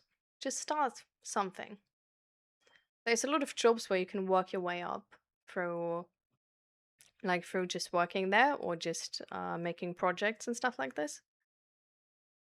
And I feel like, especially if you maybe also have sort of like are struggling with like having lost the sense of like what you really like, then it's a good idea to like find out what you actually like and what you like,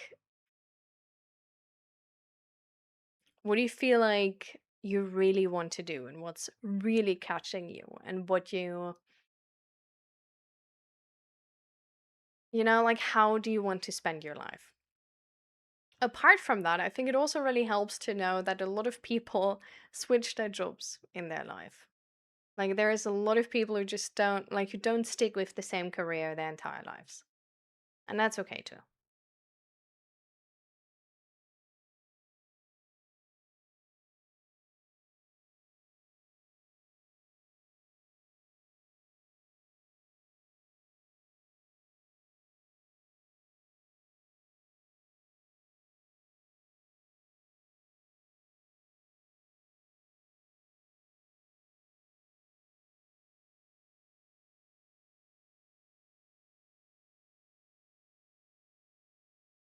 Film and multimedia. For me, academia blocks my creativity. I have some privilege. So for me, having a small job while I paint and make my small projects is feasible. It's just that bad taste it left. I feel like you would understand. Yeah. I mean, it's definitely like super annoying to not have to finish degree, because whenever you talk to somebody, they're like, "Oh, you dropped out." Ugh." And it's like they think like you're like stupid or like you weren't able to do it. Where it's just like, bro, like, anyways. Um, and definitely the lost time thing. I do like, this is also the other part, like with my studies, like while I was studying, I didn't learn a lot really. Like, it was honestly like it was fairly easy to just like have like the second best grade, like without putting much effort in. And I don't think I learned anything for the job market anyhow. So I literally just wanted to finish the bachelor to have the degree, not to have the skill of the degree, because I don't think it gave me skill. Which was frustrating even while doing the degree already. This is also why I feel like I don't want to study anymore, because I really did lose faith in universities that they teach you anything actually useful. Um, which I don't know, like, potentially also has to do that I really do learn well on my own. So it's like they sort of have to get to a certain standard to like, um, like, they can be like, oh yeah, I need your help actually. I can't learn this without you. The only thing I do like is that it like gives you like like they have a like ready-made collection of resources, which is usually not that bad.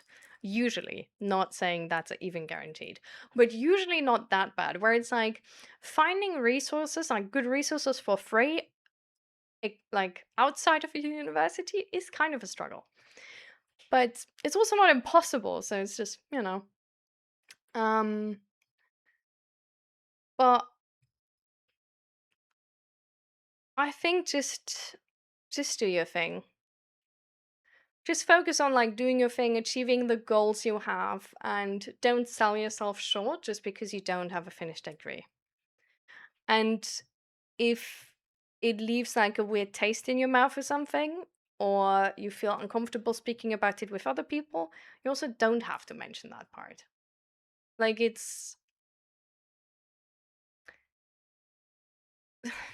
you don't owe anyone this amount of honesty. So I don't know, like you don't have to like put that, like where it's like first thing they read it.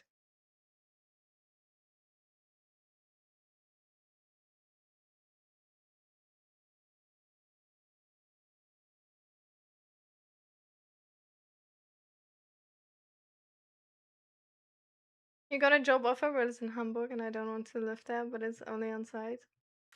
Oh, I mean, you can look for a job offer in the Netherlands.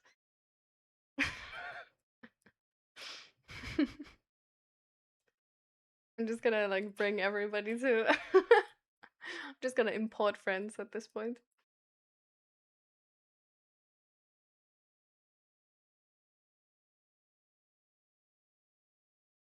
And teachers haven't been on the market for years. They can be self-accommodated and not understand what's the zeitgeist or current needs. Yeah, it's like honestly, like I feel like the outcomes are still the most respected in our society. And there's a lot of degrees which count as an outcome, which is really like respected in our society. But if you actually do some work which has like, like either you like make a really good image or whatever, or like sell some painting for a huge amount, that is also an outcome. A Having a degree is only worth so much. And I think especially when you're younger, people like because there's not so much other outcomes you have, people will value a degree a lot. But I think at the end of the day, if you're, like 50, nobody is checking your resume for a degree anymore, except in a few categories where you need a degree, right? But especially in art, like nobody's gonna care about that shit. So essentially, the thing you can do to like skip that part is just put out actual results.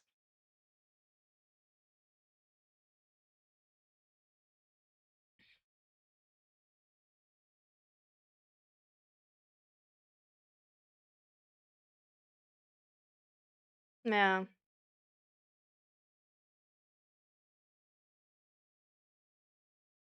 Do you think choosing to keep something private like that can reinforce shame?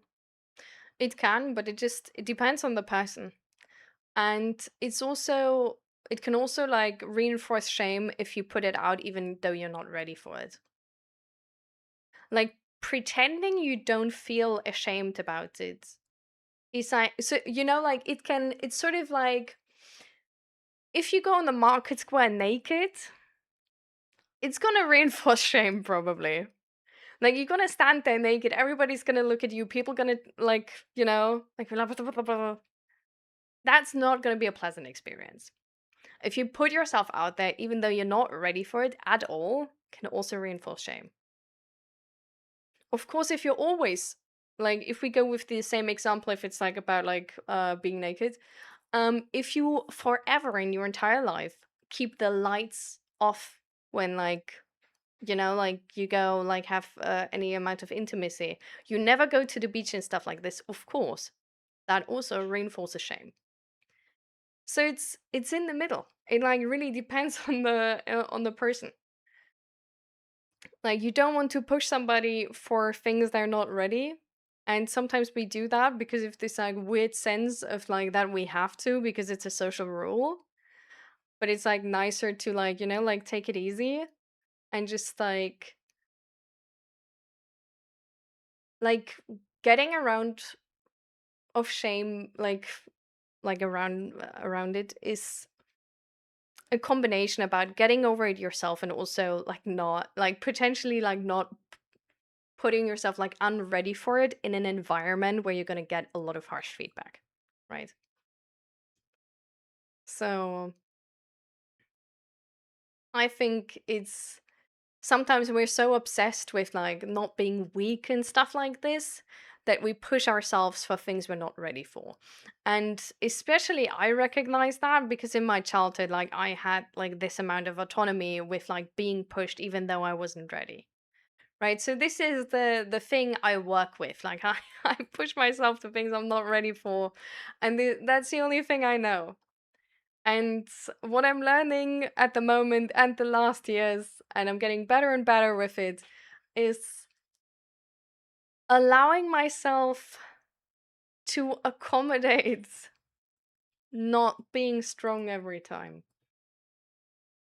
and giving myself time to get strong, giving myself time to get confident with something, giving myself the space to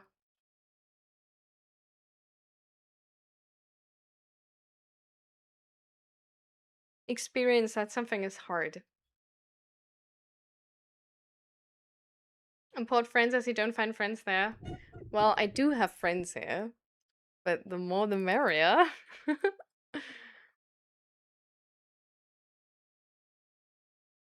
And I mean, it would be really cool to have like, like both moderators just like like that would I don't know. Like I think that's cool. Like imagine we just go to like a pizzeria to talk about the stream. I don't know, that would be cool. Anyways.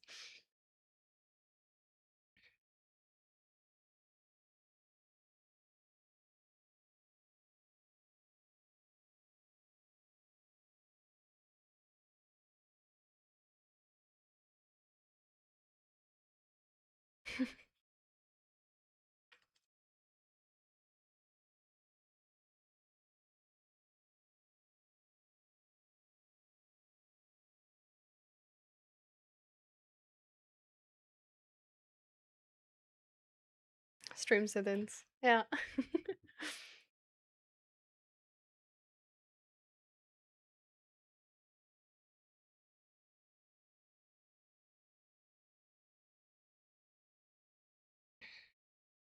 What I wanted to come back to as well is with like B2 said, yeah, it frustrates me because I don't find arguments negative. I find them productive and enjoy the challenge.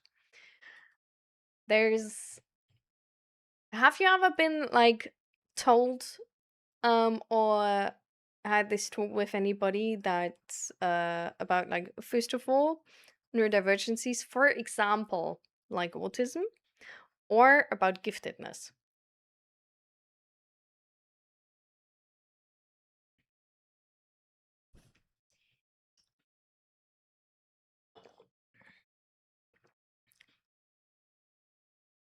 So you invite us for pizza because streamer money every 2 months? I can do that, yeah. After tax? Well, every 2 months, yeah. I'm gifted, yeah. Thought as much. Um, I'm also gifted. The I was like back then, before therapy and all, I often struggle to understand why people don't really like talking to me or think I'm arrogant or just get like really hostile in like sort of discussions or argumentations. Um, the thing is, while so I also have like a sort of problem with like recognizing my own emotions. I'm very far sometimes from my own emotions, and I definitely did have the standard that my emotions don't influence me. So the thing you said before with like no no no, like my emotions, like I let them, like I'm only focused on the logic part, not my emotions and stuff like this. That was literally me. This is why I had like such an opinion about it and was like, okay, how do I say this now? Um But a lot of people don't function like that. A lot of people are very, very involved with their emotion. And also, I myself nowadays recognize that I'm also influenced by my emotions, even though I have the logical capability or the intellectual capability to intellectualize logic after I have made my decision emotionally. So essentially, I get a gut feeling, and then I will fit the arguments to that gut feeling. And I will feel like this is an entirely logical decision. I fully stand behind it. It's the right one. It's the perfect decision. It is good like it is. This is how I made the worst decisions in my life. This is how I, at one point, made this decision which literally just re traumatized me because I moved in under the apartment of my dad, which was by far worst decision ever. Because I didn't acknowledge the emotions. I was like, no, I'm not a human with emotions. I am better. I don't know. Like, I didn't think better, maybe, but I'm different, you know? I'm not different. I just can't feel those emotions. It's just I'm like, essentially, like, it's like low key sabotage. It's like there's still the emotions. And actually, well, now that I sort of learned about this, it's getting easier and easier to recognize these emotions. I'm way quicker with recognizing them than other people. So now that I learned this about myself, and I do anticipate myself having emotions and emotional reactions, I'm also able to catch these way earlier and actually articulate these, because it's not like, because I catch them like logically, if that makes sense. Like I see the pattern and now I'm like, wait, hold up. I see what's going on here. But other people are just like, there's a lot of people who are just slower with this process. And people need to get to that point sort of like on themselves. Like it doesn't matter if you're right. For so many people and so many discussions, it's really frustrating. But essentially with so I'm in a relationship since 11 years, and for the first, I don't fucking know, 8 years or whatever, I thought, like, just sort of when like therapy started, that sort of ended, but like for the first 8 years or whatever, I thought if I'm right and I just like explain to him what is happening and like how we need to change it, that's gonna fix everything. It fixed nothing. It did shit all. I essentially like because I put that knowledge like so far ahead, and like this is the knowledge, and it's like I recognize this emotion from you, I recognize that pattern from you, I like know the situation is like this, I also talk to that person, you know, like I had everything already so figured out that it was like, here's the finished blueprint, please just sign off on it and do what I say. People don't like being told what they do, like especially not if it's about their emotions. Who could have guessed? um But it also didn't really help, because essentially I micromanaged him, which left him understand his own emotions even slower. Because I always, it's like I asked him like, what is 1 + 1, and then instantly went like two, it's two. Well, does he learn how to calculate himself that way? No.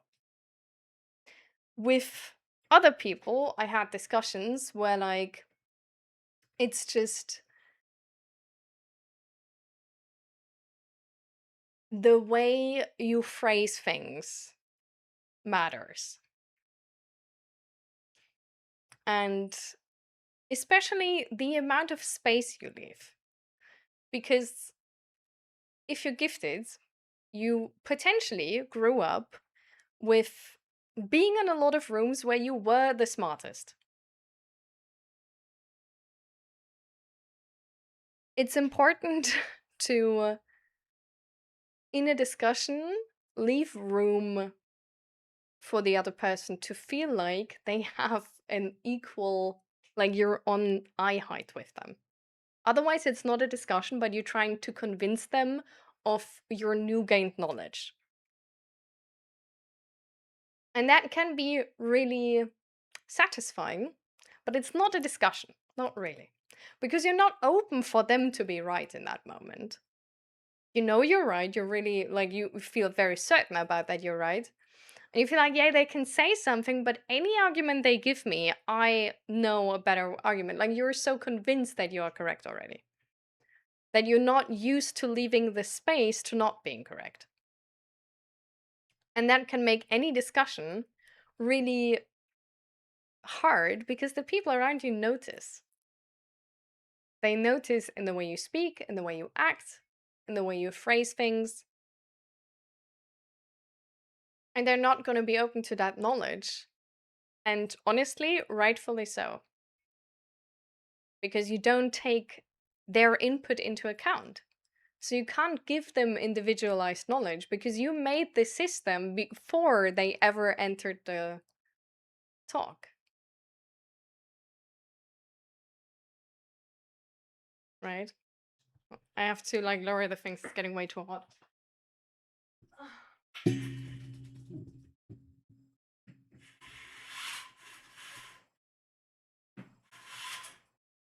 Oh, it's getting so warm.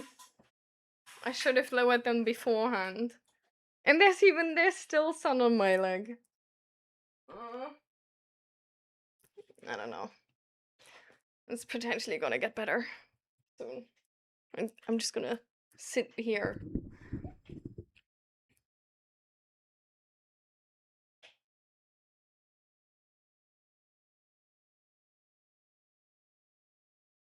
Hmm. Yeah, that's an idea, Indy. I'm still on delusionment phase where I'm still on denial that there is a solution to all. Achieve the I won't suffer anymore after this. At what age did you internalize the presence of accepting life as it is? Oh, accepting life as it is. Oh, that's excuse me. That's not like me. I am notoriously unaccepting of life as it is. I accept life as it is different than I first anticipated. I will have a word in how it turns out to be. Um, but it was that I changed the goalpost from being without any suffering to being good at suffering instead, and like seeing that life has a certain amount of suffering was, I think, sort of like a year into therapy. So I don't know, like that's kind of not too long ago, like 2 years ago.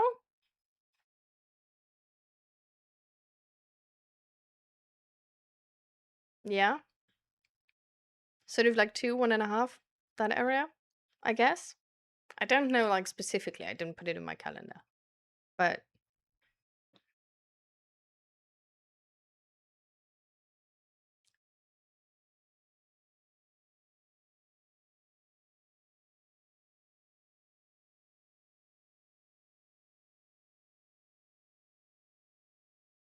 I still act on impulse. I just try my best when I recognize I'm acting on emotion to defer to reason.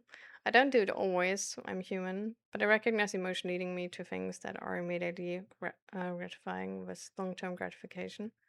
Not gonna pretend I'm some sage. Yeah. Also, though, be aware of overcompensation. So this like decision to like move in below my dad was literally overcompensation. It was like, I don't want to act on emotion. I need to act on logic. And then I only looked at the logic, forgot not only the emotion, but any red flag connected to that emotion, and made the wrong decision.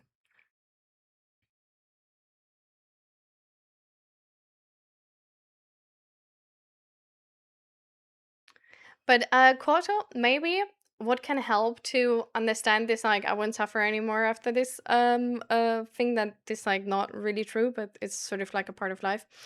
Have you read up on this thing where it's like there's some research essentially saying that like whatever happens, like big thing emotionally, like big thing happens in your life, after 3 months you're sort of like um back to like a base level in terms of like emotional emotions. For example, like after you like win in the lottery, like for 3 months you maybe gonna be like more joyous and elated, but after 3 months your base level of emotions is gonna be the same again. Like if you like look that up on Google or anything, like you will for sure find it. And reading about that is really interesting, I think. I do have a hard time meeting people at their level. Good person, how did you learn to do that? To be fair, emotion can be a rational part of a decision. Yeah, exactly. So that's really important. Like, it's important to recognize emotion as also, like, emotion not only also gives you like important pointers, but also for the reason that we have a lot of knowledge we feel as instincts, which is not like uh like active thinking, but like the passive knowledge we have, stuff we can't articulate.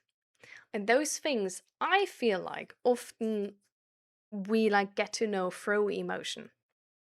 It's like, for example, like if you grew up like I grew up in an environment with uh like emotional abuse, like gaslighting, manipulation, all of that shit. And I can so often tell if other people are like resentful, like if they don't show like this like hidden resent. I can very, very accurately detect that. It comes up as an emotion. Can I articulate that? Do I have like, am I like, well, they look like this and this? No. It comes up as like, like, uh, but it's based on knowledge. It's based on year-long training. So that's also like important to sort of recognize that like a lot of the knowledge we have is not something we actively think about, but we passively process. Um, but I think meeting a person where they are,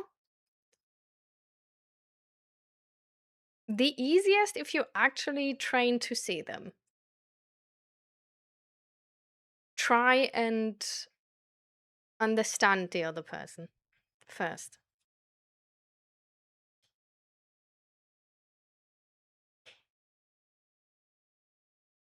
And what I do sometimes to like remind myself that I don't know anything is look for the edge case, where I'm wrong. So for example, like if I'm talking to a person here, first of all, understand them first. Like don't make any assumptions, but like clarify, understand first. Also that's a way to show that person that like the knowledge you share with them is actually like because of what they told you specifically, right? It's not just a thing you slap onto like everything, like I don't know, like duct tape. um and the second part is if you feel like that, like if you feel like you like it comes up that like I'm getting like frustrated because I feel like I know, but I want to hold back. Um, it's like find the edge case where you're wrong.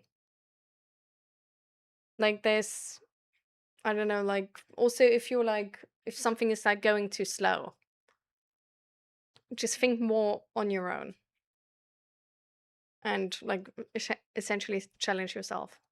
Or concentrate more on the moment, more on the present.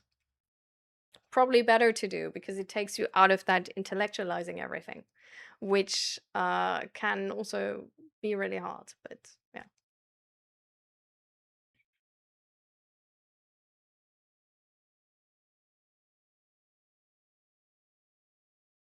Good day to you too, Dragu. It was a pleasure to have you here. And see you next time.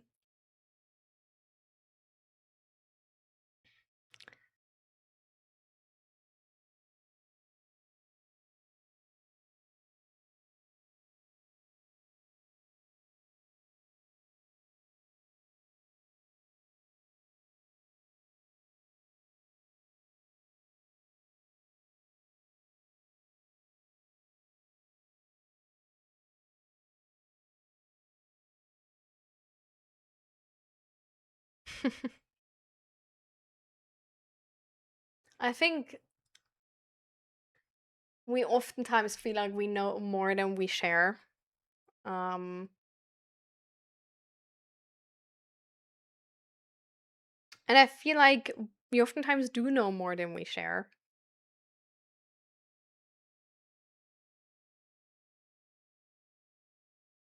but it's not necessarily correct in the way we think it is.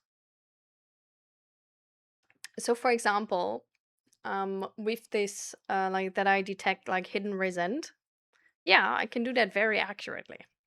Does that mean that hidden resent is always pointed at me? No, that it doesn't. I don't know why that person has hidden resent. Doesn't have to be because of me, can be because of another person. At the beginning, of course, I thought it's because of me. Obviously. Like, I grew up in a household like this, like, everybody has hidden resent towards me. But that wasn't correct. So oftentimes there's like right things to it and wrong things to it. It's more complicated than a simple truth.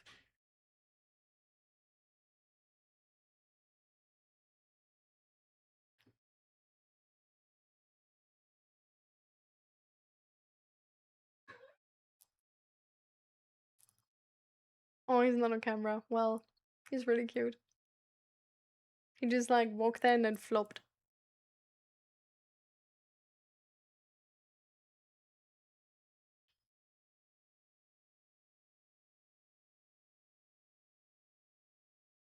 When is how you typically feel in a situation that's a reason to not participate, removing yourself or preventing emotionally triggering scenarios are a reasonable choice?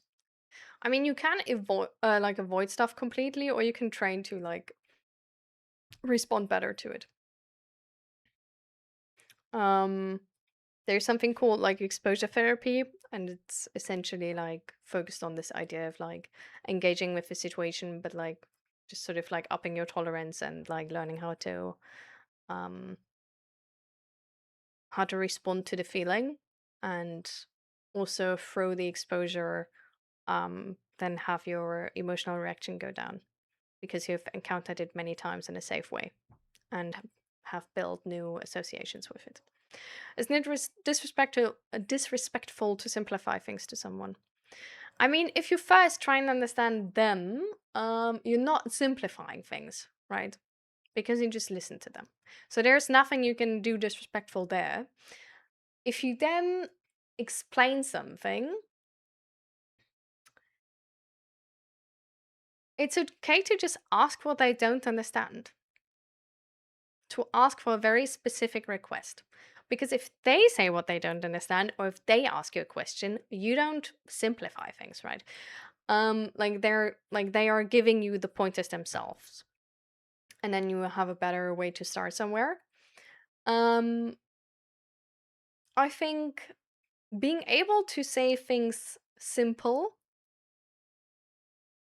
without being condescending is really nice. Is a really good way because shit doesn't have to be complicated as fuck. The world is already complicated as fuck. Like if somebody can simplify their knowledge and give me the same amount of knowledge in 5 minutes instead of 50 minutes, I will pay them money for that. Like they are saving my time. If somebody is throwing like just like these big words or whatever at me for no fucking reason, even if they could say it in simple terms, I'm just gonna think they're like low-key stupid and like trying to like have like a, like brush their ego or something. Because they're not focused on making me understand, but they're focused on like looking good themselves. So I feel like if you're trying to explain something to someone, my goal is to explain it as efficiently as possible, and only the results count. It doesn't matter like what words I use or whatever. And I think if you do that more often, like I really like teaching, And I feel like the more you do it, you get like an idea about where a person is stuck or how a person learns best and how to make that work. I feel like metaphors, for example, like work insanely well. Like metaphors have like, well, okay, sometimes they do let you down. Like if people are a bit all over the place, then they won't connect the metaphor to your actual thing you're talking about, and then you can like throw it away. But apart from that, metaphors work like magic. Because they essentially like, do you know how people learn amazingly through storytelling, actually, like books and stuff like this? It's essentially metaphors like our small thing, which works exactly that way. Like I feel like at least. I don't know if there's any research backing that claim. But this is just, I don't know, like I love metaphors. I think they hit so many different types of learners, because they give you a picture, they make it more practical, they put it into easier words, they make it like, they make a theoretical complex logic just more touchable, essentially. And I think that honestly what makes a good teacher, like making complicated stuff as simple as possible while maintaining, of course, the knowledge it holds. Um,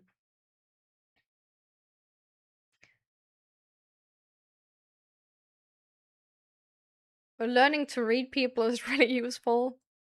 If you talk to somebody condescendingly, or they feel like you're condescending, you will see it in their eyes, you will see it in the way they act, you will see it in the way they use their voice.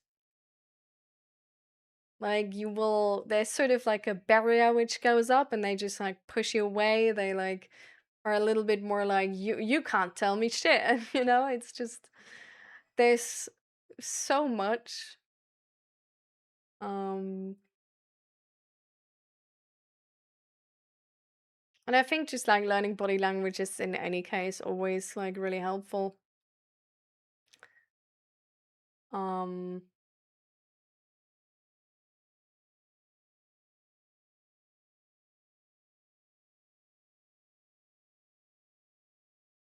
but I think if you're in a discussion where you just want to, discuss something, um there the most important thing is listening to the other person, actually understanding them, engaging with their content, um, and actually taking that into account. The first times you maybe have to force yourself, but if you practice that more and more, you're gonna see value there actually, and you're gonna notice how there's so much more you have to learn. Um, Also, I think what helps is understanding that life is incredibly complex, and even the stupidest person in a room can hold a lot of knowledge about how to best live your life. Because that's not an intellectual question, and there's so many different solutions to that. Um,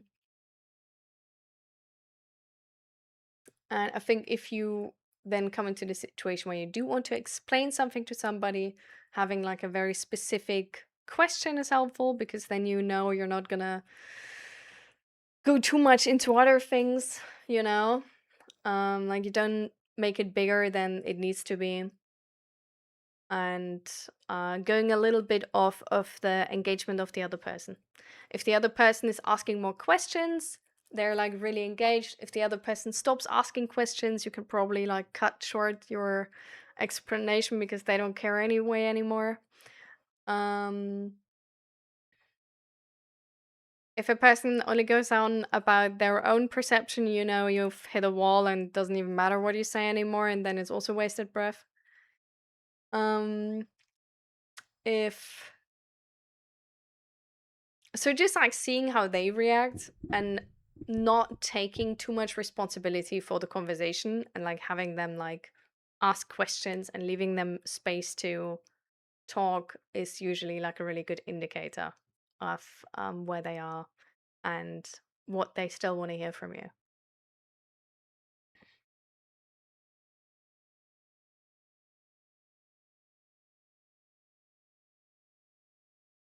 Let's go, Fluffy.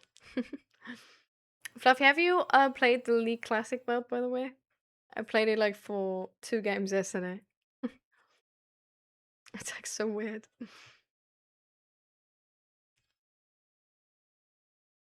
I'm conflicted because I feel as if how I naturally am needs to be hidden or masked. Hmm. I think in order to talk to somebody, we can't expect to just send and it to be received.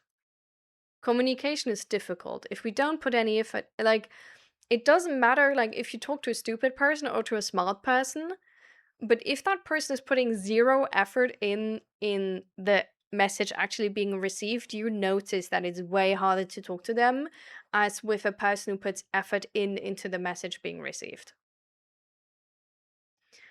Um so I think that's just a thing we like in society do. Well, like if you do want to actually talk to people and engage with them, you put effort into it. Versus if you just want to be listened to, you usually don't put effort in. You just send and send and send because you're low-key not even interested in somebody actually understanding. You just want people to listen. Um so I don't know. I feel like, yeah, like really talking to somebody, understanding them, having them understand you always takes effort from both sides.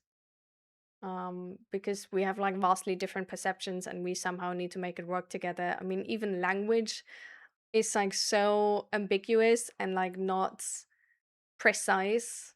Um, Communication is hard.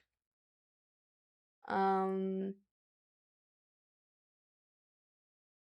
I think it's good to find people which are sort of like nerdy in sort of the same direction you are. Because there's going to be people who just don't give a fuck no matter how you phrase it. And there's going to be people who are going to be like really interested in it and also then will put the effort in to like help understand you. So like they're going to work with you on that. Um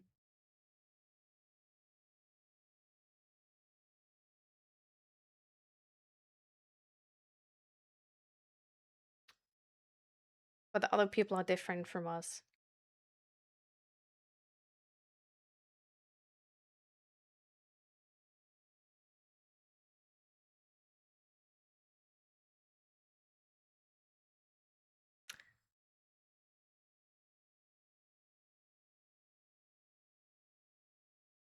Some people mind more or less how you come across. Also in that regard, I guess you have to find the right people which sort of fit to you.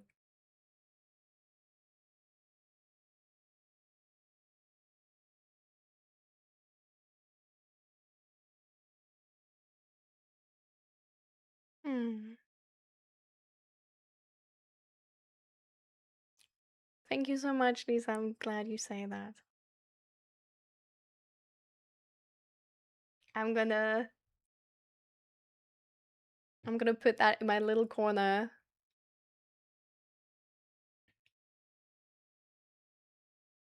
of saved messages.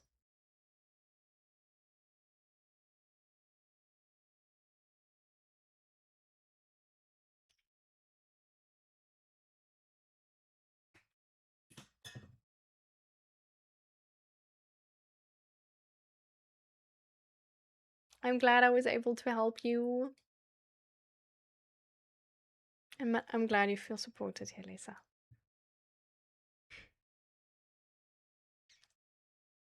Are you doing better, by the way?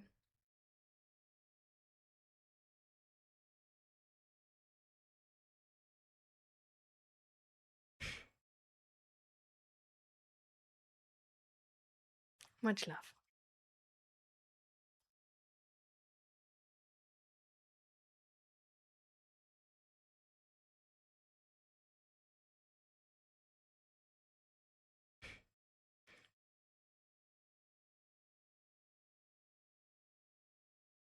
Intelligence is usually too touchy to even address it or acknowledge it.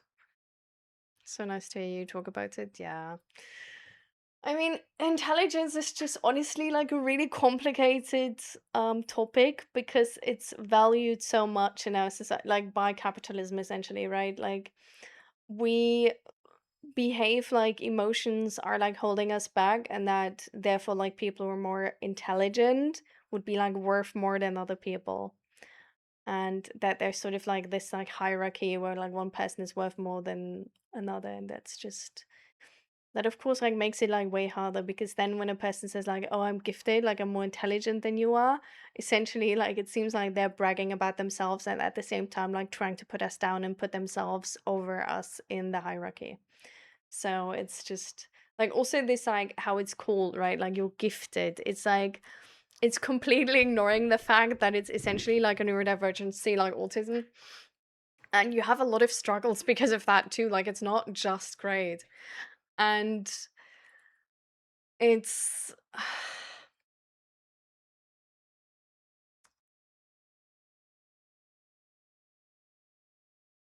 it's like I've never like I really like I never talked to one person who's gifted who's like I like how it's called gifted. I'm so much better than anybody else. Like no, like everybody I talked to who's gifted was like I really hate how it's called. Like I don't feel smarter than anybody else. There's so much I don't know in this world. Like there's literally like what the fuck, like people also like this is so like disrespectful to anybody else. Like I'm better than anybody else. I'm not, like this is not like, also I'm not doing like exceptionally well. Like I'm not like, you know, like a president at 20 or something. Like it's not like if I'm gifted, like why am I not achieving like insanely more?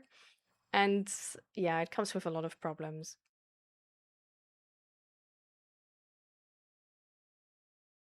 But to me, I just like put it off as like it's a name. And it really does make sense that it's in our society called that way because our society is seeing it exactly that way. So it's sort of like putting a name on the most common problem we have.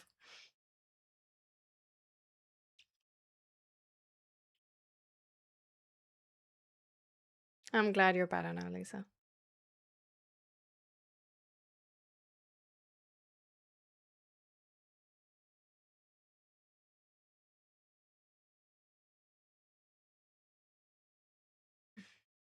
You're really sweet, Lisa.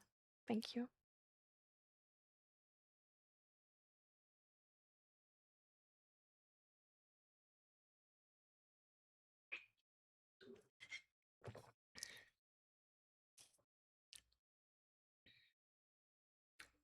Like, I personally think to a certain extent it is a gift, but I also have like chronic headache and chronic pain. And probably that has to do with being gifted and intellectualizing so much. So it's like, wow.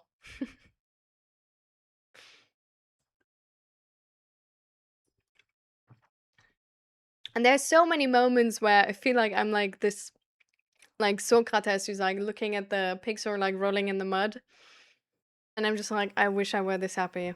Like, I wish I wouldn't make these huge systems over everything and overthink so many things and over intellectualize like crazy. Like sometimes life can be easy if you want it to be, but it can also be incredibly hard if you make it that difficult to make a decision.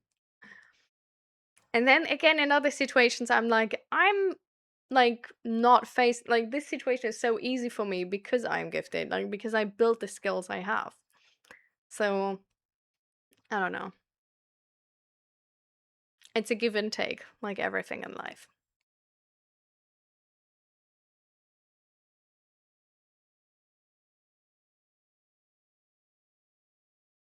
All right.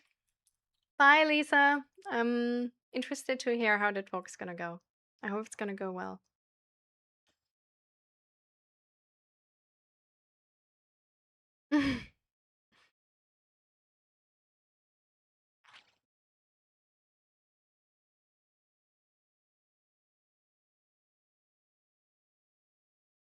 Remedial catch-up education class? No. Okay, that's so silly. I hate that so much.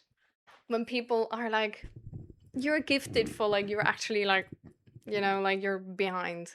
Like that's just like at least tell the person in what situation they are. Like what the hell? Yeah. I guess like for me, for example, like my giftedness to a certain extent like was a curse because when I was in school, I had like good grades and like didn't slip up, even though I was struggling hardcore. Like I was suicidal, but I was like having good grades. Where it's like people always assume that if you struggle a lot, your grades and like your life to the outside will suffer.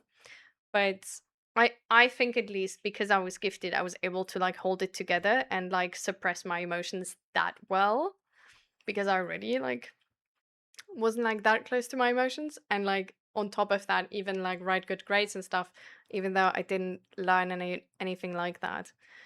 um so it's just because of that also like nobody really checked up on me, or like because it seemed like I'm doing fine even though I really wasn't doing fine.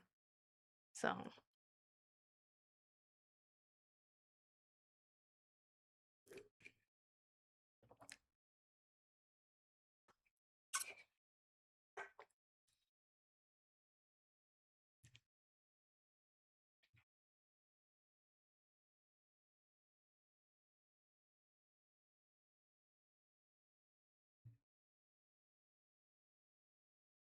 but yeah,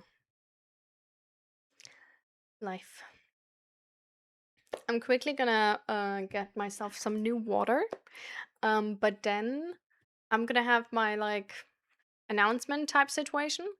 I still don't really know how I want to call it, or what's the most accurate. Um, and then we're gonna wrap up the stream because it's already like nearly 5. All right, party people. See you in a second.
What the fuck?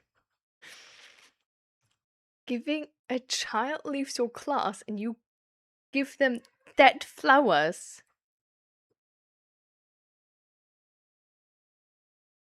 I know, like, where the police should be on that evening. On which doorstep?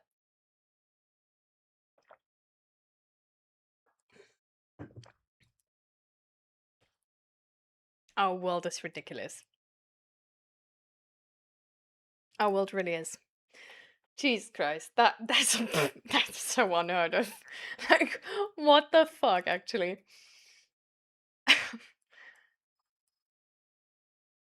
This is insane. Dead flowers. What? Huh?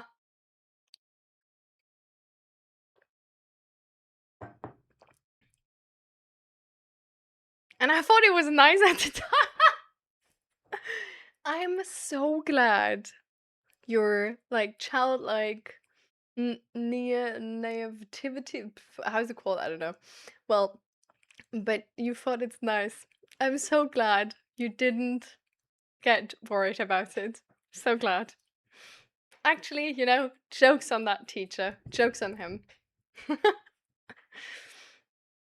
um.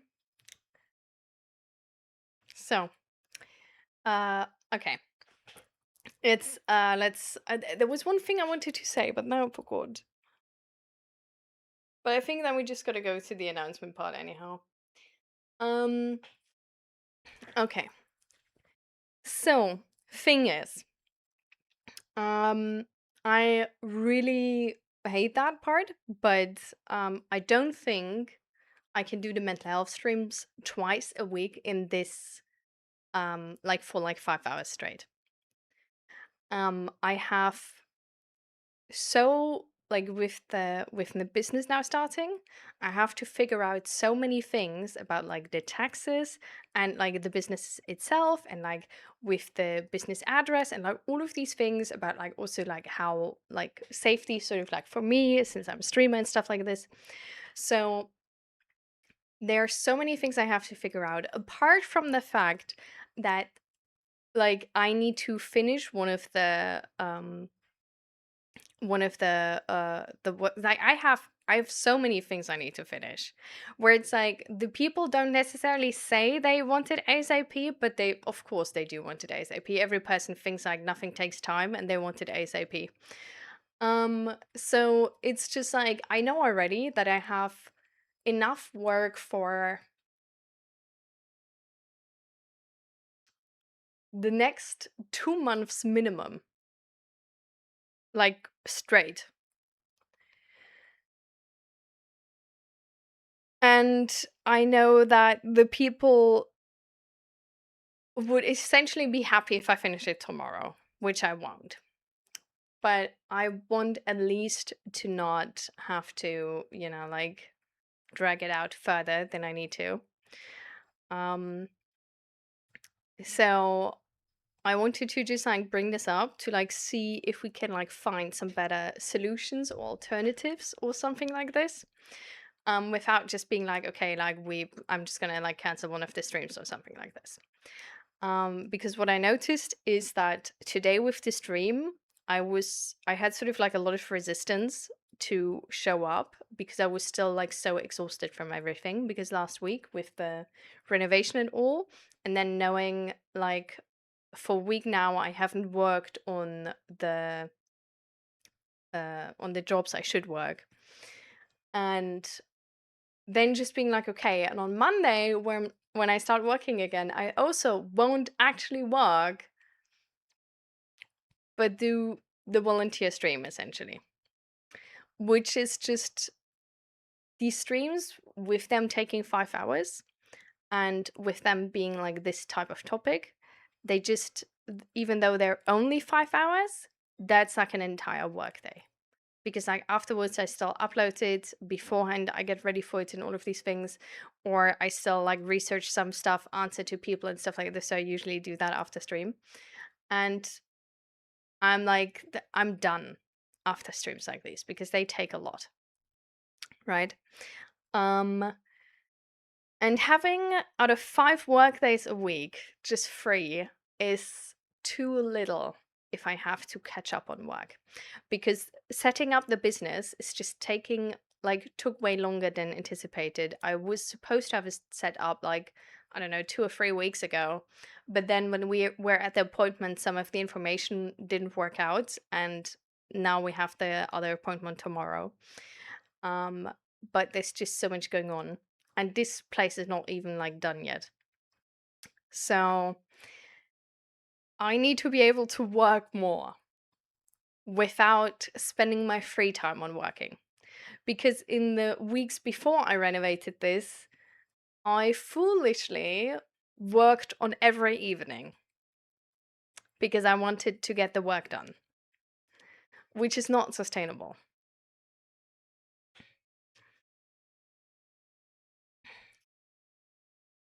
What's the best way to give you more time to work? So I can do these co-working streams. I don't mind them at all. I really like them. Um, but essentially, I would need to be able to also work on the days where. Why am I listening to this? You're screaming. No. You have to quietly sit there and then. You want to come?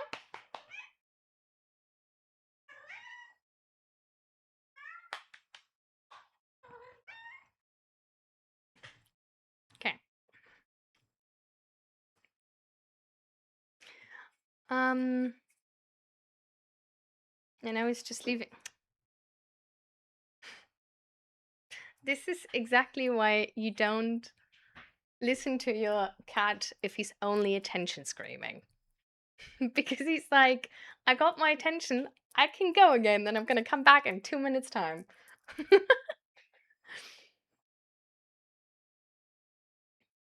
And now he's screaming in the different room, probably at Zach, because Zach just came home. We're trying to get him to stop attention screaming because he's really he has everything he needs. It's not oh, I need water, I need food or something like this. Nothing like that. He's literally just trying to yeah, just get attention, but he wants to get attention the entire time. The fate of a kitty mom. He's definitely he's also one of those jealous cats. You know what I mean? If you have, for example, sometimes there's dogs who are really insecure, and they always when there's a different dog around, they will always, for example, then come to cuddle, but not other ways or stuff like this. Where they are really with that attention, they just yeah. And it's you don't really help them if you then give them the attention the entire time. He needs to learn to that he's fine on his own. Anyways. Um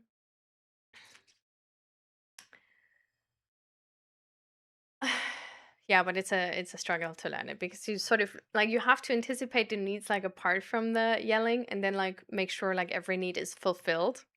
So then that you then safely ignore the yells, essentially. So that he's not you can't forget food and then ignore his yells. You know what I mean?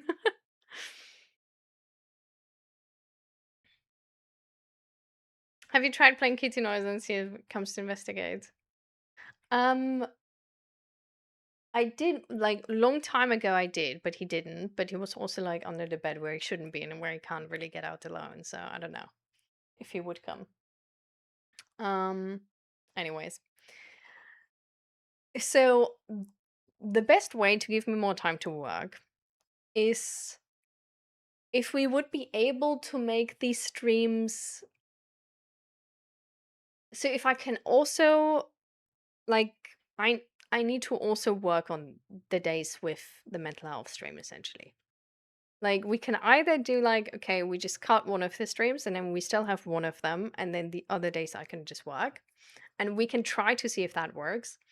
um the other part would be to maybe make this stream just like to, I don't know, for example, with the co-working streams, like start with like an hour of just chatting and then start into co-working, and then we have no like long like mental health stream anymore, but we have this like hour before, and then it's like, because it's just an hour, it's like less exhausting, and then I can like still just work, and see if that works. But I'm not entirely sure how best to do it.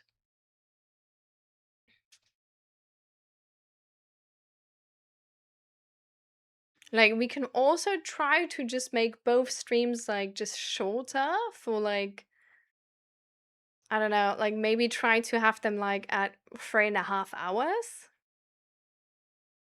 and maybe I can then still work.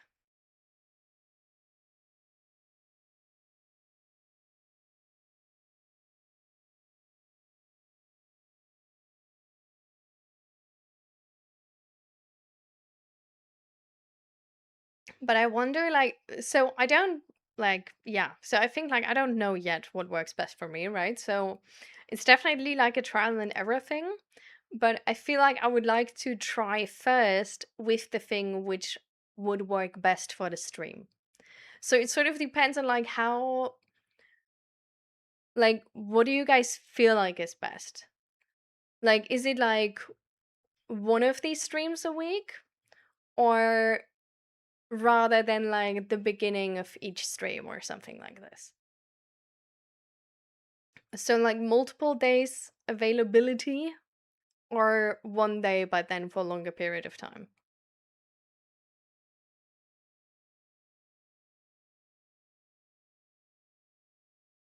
We can also, the other thing we can try is just, I'm gonna like take out the schedule essentially.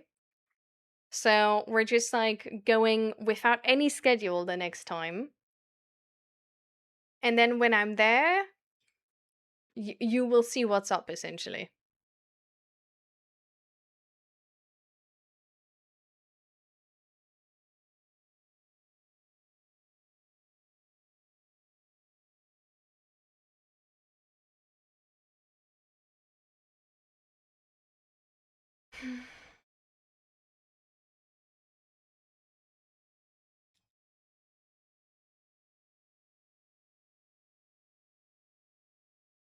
Mm,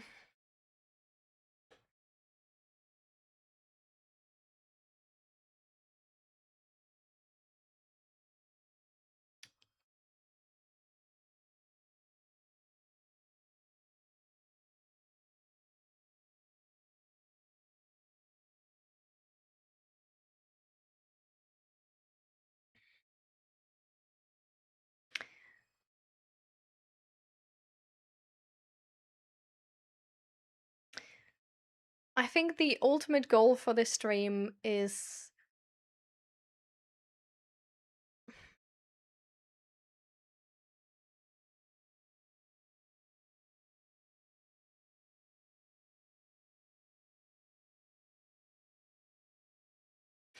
I think it's a combination of both really. Like I feel like it's hard to like just commit for one, because so there's one thing I sort of noticed, which is that like sometimes we go like really long into topics, which is just I don't know, like, or like just the amount of like the length of the stream, which I think is like it's nice to have so much time, but at the same time it's that I'm then just like done for the rest of the day, just sucks. So it's like sort of like I want to be able to like have this be sustainable, and at the same time like help people, and at the same time also like feel like a connection with the community as well. Um and I think the length of the streams are just I think we need to adjust them in in general. Like I feel like if I wouldn't have the work, we should also adjust the length of the streams. Because with my chronic headache,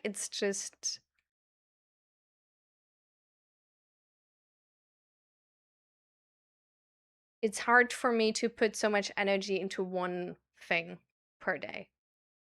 Like I don't think it's as sustainable. Um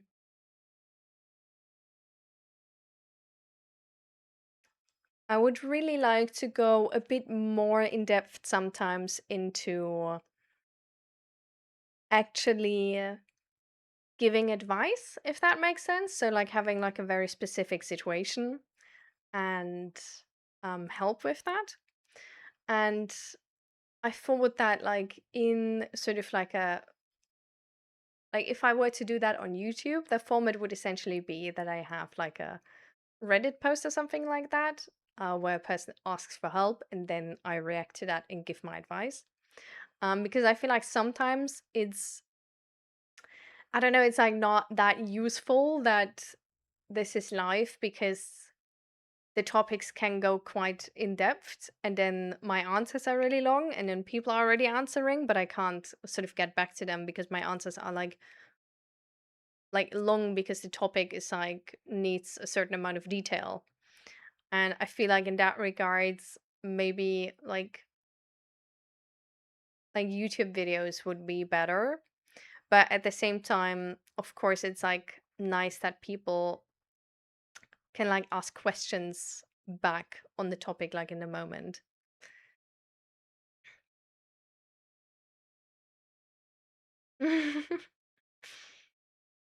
And but I do like I also miss that we have like just chatting times.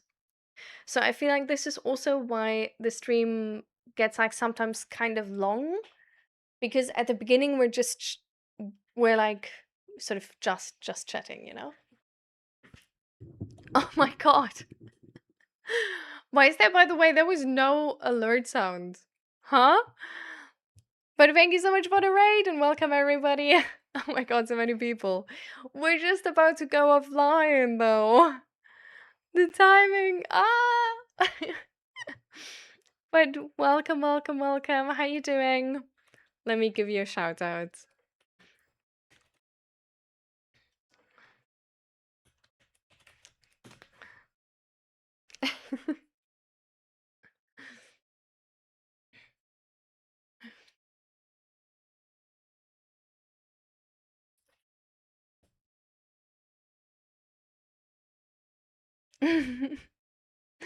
Thank you, Nay. Actually, we just renovated our room like the last week. So yeah, but we were just like talking actually about how we're gonna like adjust stream times because we have like right now we have like mental health talks like every Monday and Thursday. But I just started my own company last week, so there's a lot of work at the moment. And it's just yeah, I need some more time because I've been working like for the last week I've been like renovating this room, but for the weeks before I've always been working on the weekends to sort of like make up for the days where we do the mental health talks, which is just not really sustainable. So we're talking right now how we're gonna like how best to change that if we like reduce it to one or if we do like maybe like more co-working streams where like before that we're gonna turn into like just chatting and mental health talk. So I guess we're gonna yeah. So it's more of like a um yeah, more of like a talk about the logistics of the stream when you guys join, so not as interesting, I guess.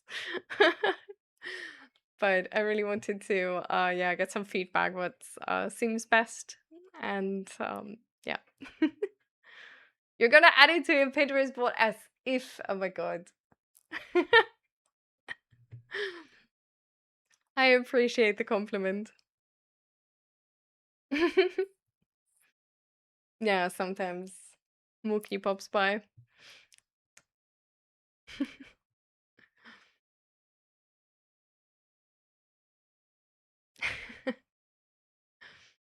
So how was your stream? And what are you streaming? I love my accent. Well, be ready to be surprised because I sometimes just show up with a different accent because I'm actually like I'm German, but I live in the Netherlands since a bunch of years. And my accent is like sometimes British because I watch a lot of like British YouTube, and then sometimes it's American because I watch like American YouTube or like Critical Role, for example, and then so we're there's a lot of stuff in there. Yeah, it sort of depends on like who I've been talking to like most recently, and then it just flows into the stream. I'm glad you got food snacks.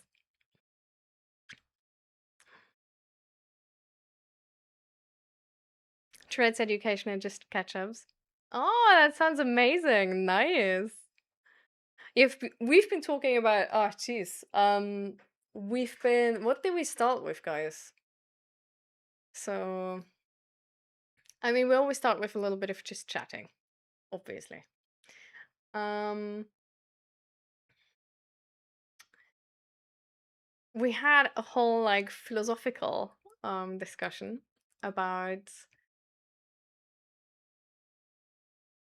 how to raise children, about how sort of how authority should be accepted or not, um about that sort of was flowing into about life and if there is like an objective truth. um we also talked about yeah, we got some not so great news, sadly, from one of our community members. She had like a cancer screening, and there's been irregularities. So we're hoping that the next, like the more in-depth tests are gonna, well, be a better, be a good outcome. And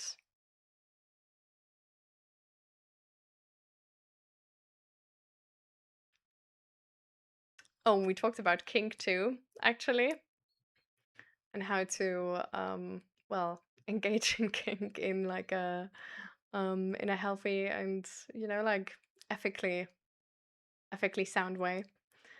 So yeah, a bunch of different topics.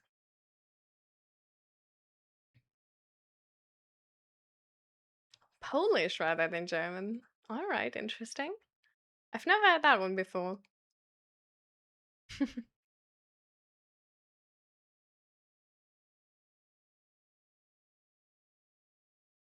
Raised children. No.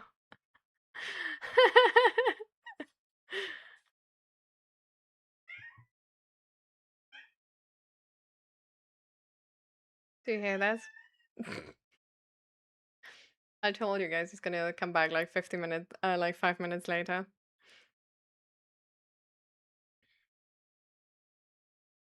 Wanna come up?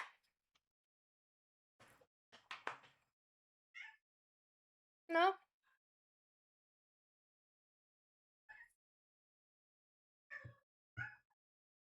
My favorite is jalapeno. You thought that was your cat meowing?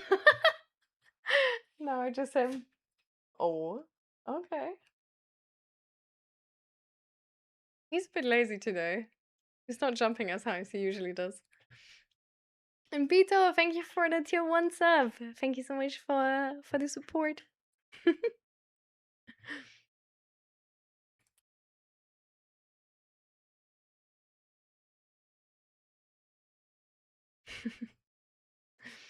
And welcome.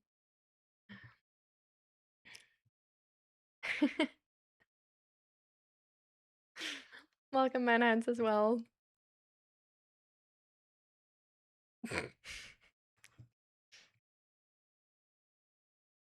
But yeah, so we just talked about the moral side of it, and specifics to weight gain kink. So that was a first for me, but it was really interesting actually.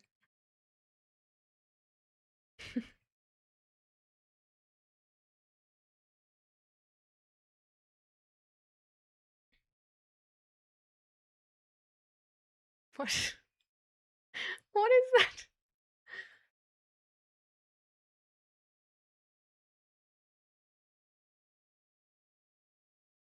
What is that safe word in me? Like, it seems German, but it's really not. I don't know. And hi, Villa. Welcome, welcome.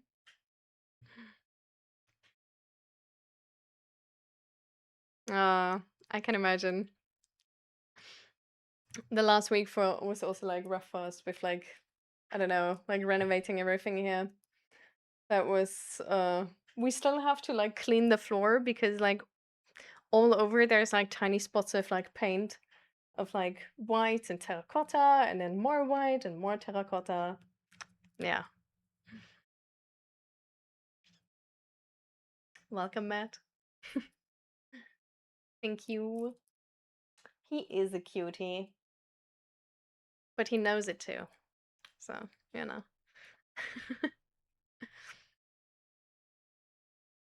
You came with Nay, but I wasn't able to type anything. Oh. But I mean, now you're here. And welcome. So you're too in no. Oh, lol.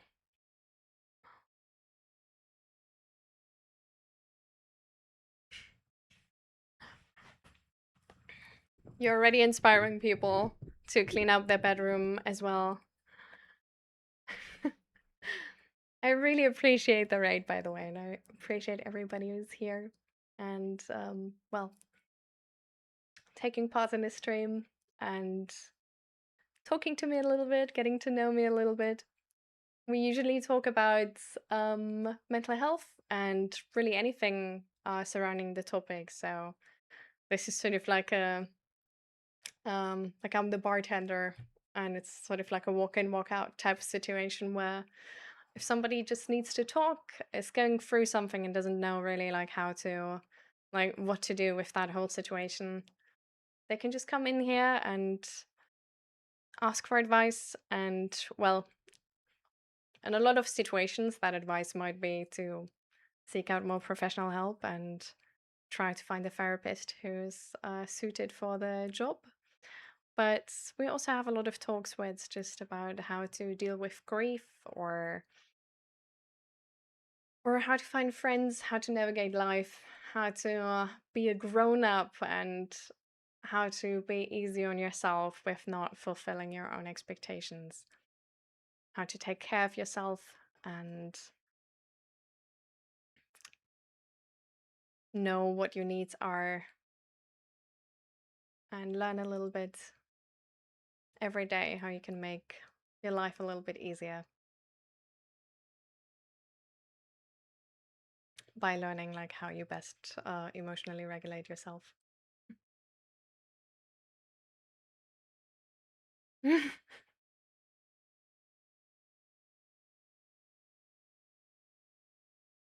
that's sort of what we do, and then a lot of the time we also have co-working streams.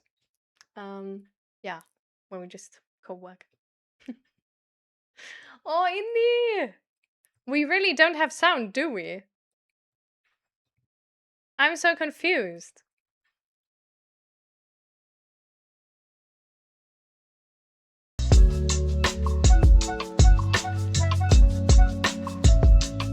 Where's the... I'm so confused. Well, anyways, thank you so much, Indy. Thank you for 5 gift subs. Thank you, thank you, thank you. Oh my god, you're like... Bro, you have like 97 subs in the channel. Indy, thank you so much for the support.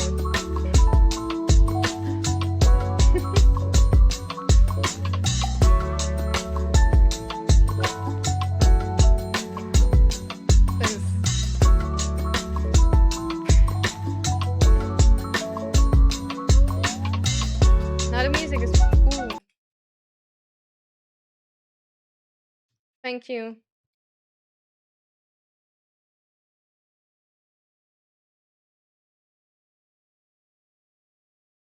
Now it's better. Yep. Okay. Yeah, sorry. I messed with my audio setup and trying to get the alert box to work, but now it's back to the old. Yeah. Sorry for that. That was incredibly loud, I think. But thank you, Indy. Thank you so much. I appreciate your support.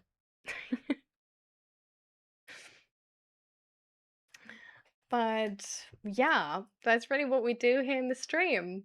So if you ever feel like this is something you enjoy, then you're always welcome here.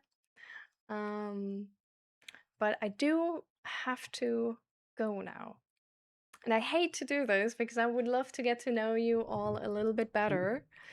Um, but these streams are, as you can imagine, kind of exhausting because there's a lot of heavy topics to talk about. And I also have I'm a chronic pain patient. So I have like fibromyalgia, I have chronic headaches and stomach pain and back pain and all of those things. So I have to sadly watch my energy levels and stop before it's too late, which I fail to do a lot of the time, and I'm still learning to get better at it. So, but there's one thing we always do at the end of these streams, or at least we always try to do them at the end of the streams, which is first of all, stretch. Because I don't know how long you have been sitting, but allegedly, based on the presentation my husband once held at work, you're supposed to every 25 minutes stand up and move to offset the impacts of sitting, which is, let's be honest, more than anybody really does who is working an office job or games. Um, so I at least, try to remind people at the end of the stream and in the breaks we do for the co-working streams. So let's all stretch. Just you don't have to do my stretches, you don't have to do hard stretches. Just do a few stretches which feel good, which feel like there is tension which is being released. Lean into it a bit.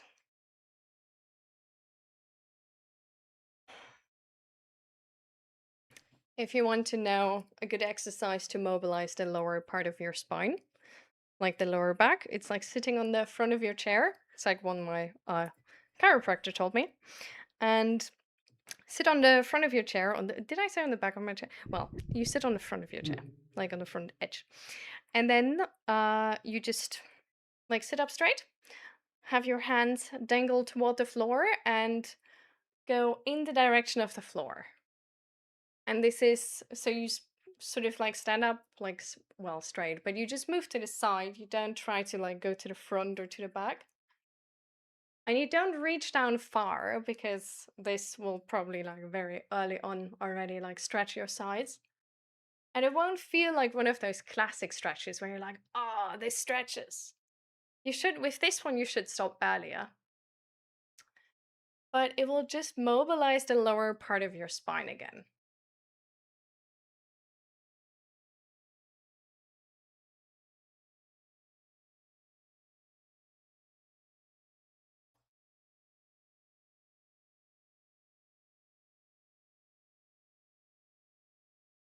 I stretched for 90 minutes in the middle of stream just in honor of that trust.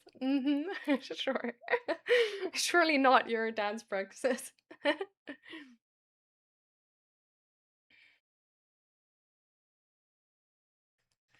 So, and then one thing we usually do as well is belly breathing. I don't know if you've ever heard of belly breathing. Belly breathing is a very common exercise to de-stress and calm down. But it can also be really useful to ground yourself and get in touch with your emotions again. I will, however, skip it for today because I do want to like get to the kitchen, make myself something to eat. Um,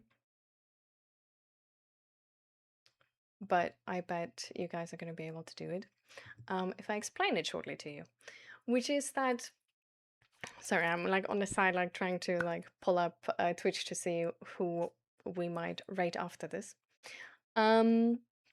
If you guys have a recommendation who's also like sort of in and around the topic of mental health, I would love to hear it.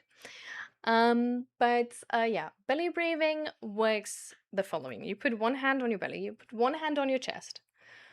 You breathe in through your nose, you breathe out through your mouth. You can do like you can like press your lips together a bit to like create some resistance to breathe out even slower, but you need to breathe all the way out, really. And then you try to breathe into your belly. So you try to move the hand of your belly like out, but the hand on your chest should not move at all. And that's how you belly breathe. And if you want to use this for like emotional regulation purposes, it's really good to combine it with like counting to 10. And every time your mind wanders, every time you can't remember the number, you just start from the beginning. If you want to use this to ground yourself, you can, at the end of doing that and coming, like getting to 10, you can do like a body scanner exercise with that, which is essentially just starting from the bottom of your body, check in with every body part, how they feel. So like try and feel how your feet feel, how your like lower legs, upper legs, like how your spine feels, and then all the way to the top. And you can also like try and see if you maybe feel hungry or thirsty, or if you smell like the air is fresh, or you maybe need to air out your room to make it fresh. Or if you feel like your eyes are exhausted and you maybe want to step away from the PC. And then the last thing we do, and this exercise is really useful for any type of like anxiety attack or panic attack. But the last thing we do is called All Stars, which is sharing our favorite moment or topic of the stream. So this can either be of ourselves, with somebody else, or with me, but just sharing our favorite thing to end on a good note, especially with all the serious topics we talk about. My high notes, so my all stars for this stream was Dragoo's and Lisa's message. Both of them came in today, and Lisa shared how much better she got since she joined the stream and how much better her mental health is doing. And I don't know, that really fills my heart, and it's a message I don't easily let go. And also Dragoo made so much process. He joined us in January, and he was like so sure that he doesn't want friends, and he's like a lost cause and nothing can change. And now he has friends at work, he has friends apart from work, he's gonna go on a trip with a friend even, and he achieved so much, and I'm so glad. And that were such nice news, and I just love to hear it. And I'm really grateful we were able to be along for the ride and support however we could. And I don't know. So, I mean, of course, like, who wouldn't love to hear such feedback? So that was obviously like my high. I mean, apart from that, obviously also in indie gifted those subs. I mean, come on. And obviously also as well the raid, like that was the highest by far. um and then I also really love that we are a place where Lisa shared how that she got these news about her cancer checkup, because I'm glad that we are a safe space where people share these things and don't feel like they have to go through them alone. I'm glad that we have this type of community, even though it's, of course, bittersweet.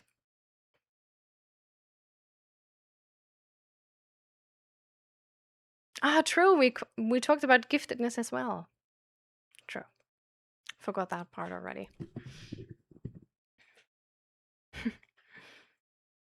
The king talk was also interesting. Yeah.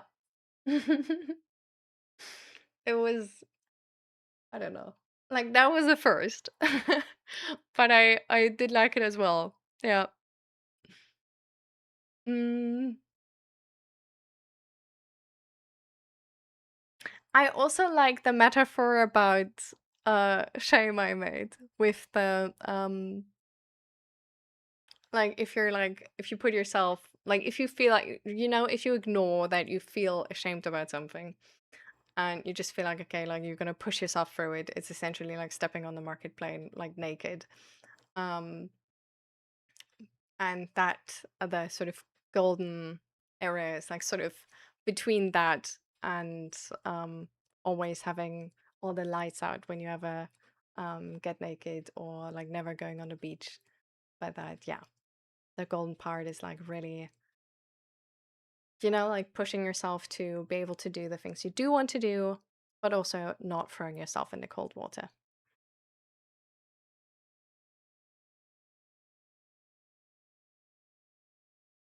I'm glad you were able to, Fluffy. How was your exam, by the way? Because actual giftedness mine not so much. Well, it's not all good, even though the name is very positive.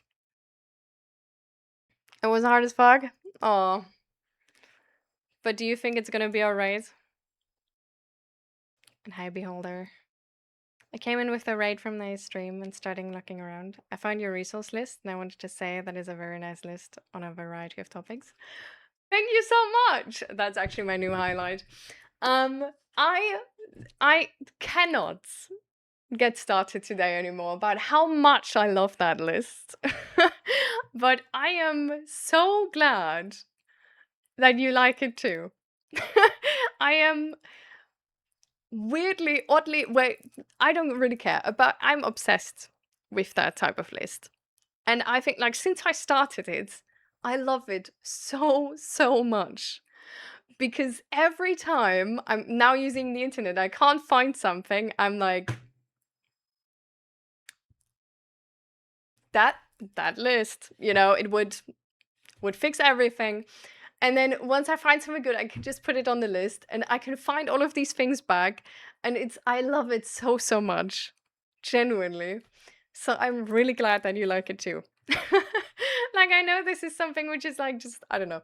But I feel like there are so many really cool things on the internet and people just don't find it because there's so much garbage on the internet as well. It's essentially like you have a hill of garbage and you want to find the like vintage furniture piece or something, It's so incredibly hard.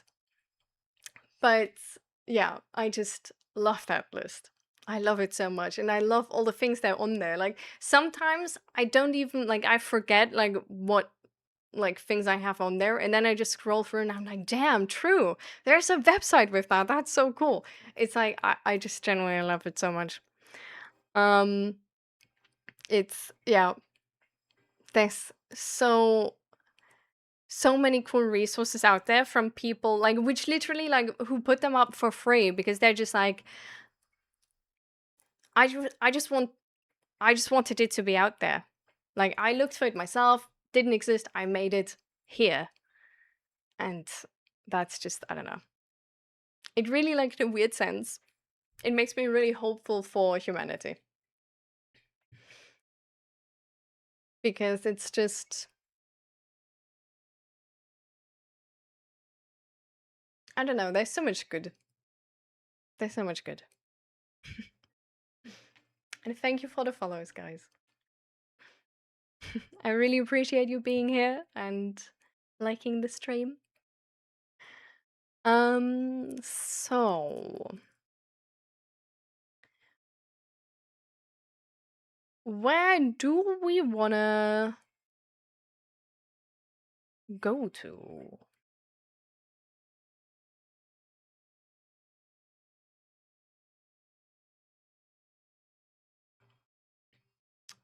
Do we want to just go into bunnies?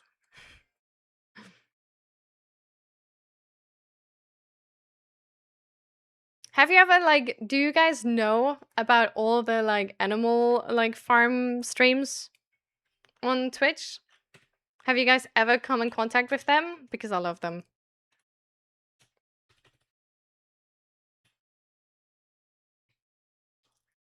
And we're gonna go with that.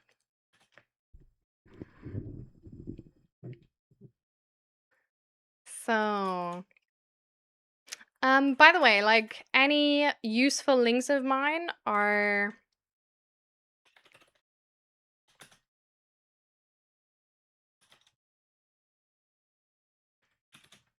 here. Discord. And then whoever wants to check out what I do, like creative stuff in my free time, can look at my shop too. And like, of course, potentially support the stream. And on YouTube, you're gonna find all the mental health bots. So if you want to look up a specific topic or something like this, like they're all on YouTube. The number stays the same, so you can look up the specific one you might want to rewatch or anything like that. So let's go to Cubani TV. Thank you so much for joining the stream, coming along for the raid, and checking out me and my community here. And yeah, thank you so much for everybody who followed and feels like this is worthwhile. I'm really honored. And yeah, I hope you have a beautiful rest of the day. And we're gonna see each other in the next stream. Oh, we didn't really wrap up the logistics, right? I think the safest bet is like taking out the schedule for now. But I'm gonna ride with my mods.